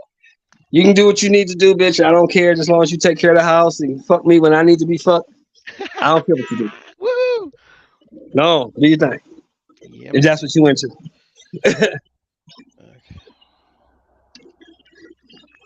So I get it. I see why she with that old dude. She ain't got to fuck all the time. She can fuck if she want to fuck, and she can go out and fuck that young dude if she feel like. I feel you. I mean, like, to be honest, I've never asked her because, like, it's none of my business. But I mean, I've always wondered. Like, I'm like, okay, usually there's some type of trauma. That's why they go over the older. I'm like, you had none of that shit. The older guys ain't my already business, right? I just like, I love her, but she happy. Yeah. He lays a finger on her, he dies. He knows that, so it's all good. Older guys kind of got a set schedule. All they got to do is just, they got their regular shit they doing. Going golfing, chilling with the fellas. They set. They not worried about where you gone. You gone out taking some little dick. They ain't even thinking about that. She knows how to pick them too, bro. The first one that fell through, bro. This guy was like a Fortune 500 CEO and shit. Oh, he was probably too queenies. Puro, he's probably getting on her goddamn nerves. Damn, I hope she's not listening. This is the last tidbit I'll say. You know what got in the way? His former family, bro. Is what really got in the way. Because at the end of the day, and I wanted to tell her this too. I wanted to tell her this. Those are his kids. At the end of the day, Yeah. ain't going nowhere, and it just got in the way. Yeah, but she wasn't feeling that. She wasn't number one, and she wasn't gonna be with nobody where she couldn't be number one. I get that. Yeah, and she was literally trying to like give advice where like literally her advice is not wanted or like Exactly. it's not her business. It ain't her kids. You know? Exactly. But he But was a you cool need dude to look. too. It is what it is. Check this out. You need to mind your business because that's not your kid. Yeah, that's at the end of the day, that's how it goes. Like, cause Yeah. my wife has two adult sons. You know, they 18 and 21. Like, bro, Yeah. like they didn't have to, my dad didn't have to tell me that. I'm like those are your kids. Like, you know, if Yeah, you I got ask for nothing my to do with opinion, that. I will give it to you. But you'll Yeah. never get my opinion unsolicited because it ain't my business. Exactly. I don't. You know, we cool. We talk. We speak to each other. We straight, but that's about the extent of it, right, Piro? Yeah, exactly. No, Yeah. they got a daddy, and they're really cool Yeah. kids, and I could tell Yeah. that the dad did his job. So I don't got. Right. I'm good. I'm straight. Yeah. And that's a beautiful thing to have, man. Your wife's a beautiful lady too, by the way. You know? Thank you, Shelton. I appreciate it. Yeah, she's easy on the eyes. Yeah. In my opinion, yeah. For sure. In my opinion. Nah, she's cool. She's a cool chick too. You know, like Hey, she's real cool people, man. We hung Yeah, out all but you're night. not supposed to She's say real in your cool. opinion. You're supposed to say that your wife is beautiful. You're not supposed to say in my opinion. Like, don't Well, I do mean, that, like man. beauty's in the Well, eye his of the opinion beholder. is the Like only one that literally, really somebody matters, can probably bro. look at her I and be know, like, "That's man. I an just feel like, I ugly don't know. ass bitch." But for me, she ain't ugly. Obviously. Yeah, I mean, you know, look, his opinion is the only one that really matters, bro. I'm just How telling long you you what been I locked see. down? How long you been locked down? Me, let me see. The unexpected bundle of joy happened in 2019. So 2019. Okay, that ain't bad. You just started.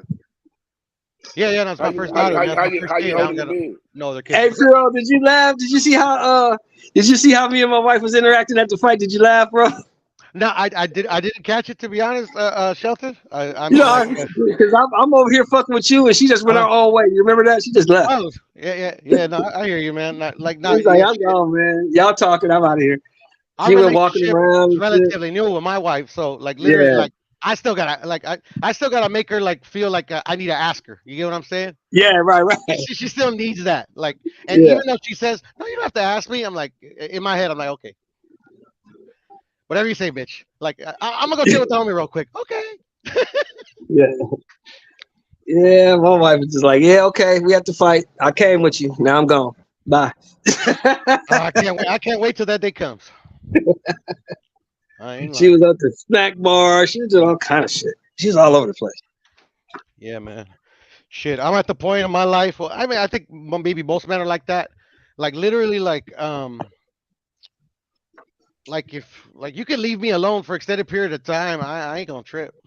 Yeah, exactly. I Exactly. literally I will like pay it. for you and your homegirls, all your homegirls, to go on a weekend Yeah. trip. Just Yeah. ask me. Just so I got can it. sit at home and watch the fight. Yeah, just so I can watch it in peace. So I can watch the fight or watch the game in peace. Here, you want to go shop? Go do something. Get the fuck out of here. Yeah, because I've had some that like literally like when you meet them, they got tons of girlfriends and they're always going out, but then you become serious or whatever, and they gone. It's just you and her, and where you going? Why you always leaving? Like I miss you. I'm like, bitch, you just saw me 15 minutes ago. Yeah, that shit is crazy how that shit happens, man. Yeah, man. That shit crazy. It's good to get to a point where y'all can have a life outside of each other, you know? Yeah, I mean, for me, it's a necessity. Like I couldn't be with somebody and I almost was with that, but like God threw me a lifeline, and that didn't work out. Thank the Lord Jesus, and Yeah. here I am. Yeah. And you in a good place. Yeah. Right now, with me and her, and my daughter, yeah, definitely a good place. You're in a good place, brother. Yeah, man. Because I Oh, they probably made would have the killed the trade. bitch. They made the trade, Puro. Who? They traded that motherfucker to the Jets. Who they traded to the Jets? Aaron Rodgers. Oh, I read about that yesterday. Yeah, you're right. Got rid of that motherfucker. Good. Gone. He a hippie anyways now, bro. His career's over. Yeah, he's taking ayahuasca, smoking weed and shit. He's doing all kind of shit. Ain't done, bro. But they gave that motherfucker $60 million, so he's all right. I'm a He's Bronco all fan, right. bro. Trust me. We've been wasting money on quarterbacks for a cool minute. Yeah, we have. Well, we got Jimmy G now, so we're gonna be all Hey, we got Russell Wilson. Still hasn't worked out a little bit. Hey, y'all be fine. Y'all be fine. I We think got Russell. Peyton I worked think you got. out. We got Peyton that worked out. I think you. I think you just had the wrong coach. That coach didn't know how to use Russ. Mm. Yeah, Russ is good, man. He fucked us up one time. We won Super Bowl when he was in Seattle. Yeah, he was really good. Yeah. He's older now. I was in Vegas for that Super Bowl too, bro. I was like, damn, bro. Like literally, like 10 minutes into the game, it was over. It was fucking over. That shit was over early. But then And we got quickly. that Cam Newton scout, and it was over. Yep. Yeah, you got that scout. Yeah, man. Ooh-wee. So Haney Lomachenko. That's That's gonna right. be a good. That's gonna be a good fight, bro. Yeah, I think so. I hope so, actually. Shit, because I thought Tank and Ryan were gonna be a good fight, and I was fucking wrong. So if this fight is not a good fight, literally, I'm not gonna watch 135 for like a whole year. Let's go put him on the shelf. I'm gonna give him a year to get all the dumbness out the system, and then I'll check him out again. Oh, okay. I got you, bro. Seriously, because at the end of the day, I don't know if you heard me on other channels, bro. I'm getting tired of this generation of boxers, to be honest, bro. All Well, of these them. motherfuckers All ain't of them. moving the right way, bro. I get it. They're not moving the right way. They're not doing what we think fighters should do. Which is fight. Exactly. Ain't that like a weird concept that like we want fighters to fight? I mean, Yeah, like we must there's be crazy. We must be crazy. Yeah, some foreign shit like, well, you gotta fight him. You don't have to fight him. What has he done to deserve a fight? Come on, what are you talking about? I know, bro. He turned pro. That's what he did to deserve a fight. He turned pro. Exactly. I have to pay to watch him fight. That's why he's got to fight.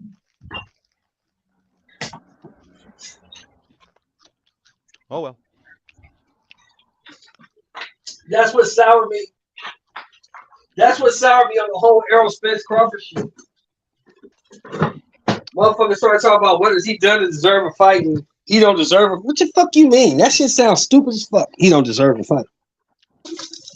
Bruh, Shelton, I've seen 3 lives just today where they're discussing fantasy fights, and these guys are 23 years of age.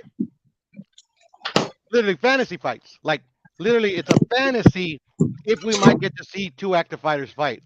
As soon as I started seeing that, I'm like, there's something wrong. Yeah, there's something definitely wrong, bro.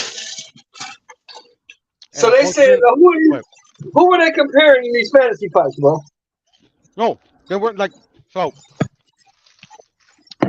Obviously, one of the fantasy fights is the one fight we were talking about is Errol and Bud. Okay. Like to me, it's the height of stupidity to call 2 active fighters that literally their next fight should be them, but it's a fantasy fight. No, a fantasy fight is literally Muhammad Ali versus what's his name? Tyson Fury. Tyson Fury. That is a fantasy fight. Chavez versus Pryor. That's a fantasy fight. No, Right. Bud and Arrow should happen tomorrow. Like, what the fuck we talking about? The motherfuckers calling it a fantasy fight. Exactly. Is there something wrong? Something wrong. Yeah. You know, Tank and Haney, a fantasy fight. If it happens one day, oh my God. Imagine what it could be. Shit, it's probably going to be a piece of shit because they don't fight each other. That is the truth, young brother. And that's the age we live in. That's the age we live in, Pillow. Hey, I'm fellas, hoping it's cyclical and it's just going to pass. What's up? we're gonna shut her down. Oh, all right, brother. All right, Kyle. I Hey, will talk to you soon, brother. Question, Piro. Yeah. Yes, sir. Talk to me. Why don't you ever go live? I do, but usually I go live when nobody else is live, and like the first time I ever went live is because the homie Labania and the homie Kush were like, "Fuck, H fell asleep. We still want to talk." I'm like, "Fuck it, man. I never done a live before. Let's go live." So usually I only go live when motherfuckers like Puro go live. That's the reason. But later on today, after around 4:00, Piro, go live if you off work. Cool. I'm down with it. I don't work today. That's why I've been chilling with the homies. But yeah, I'll try to go live.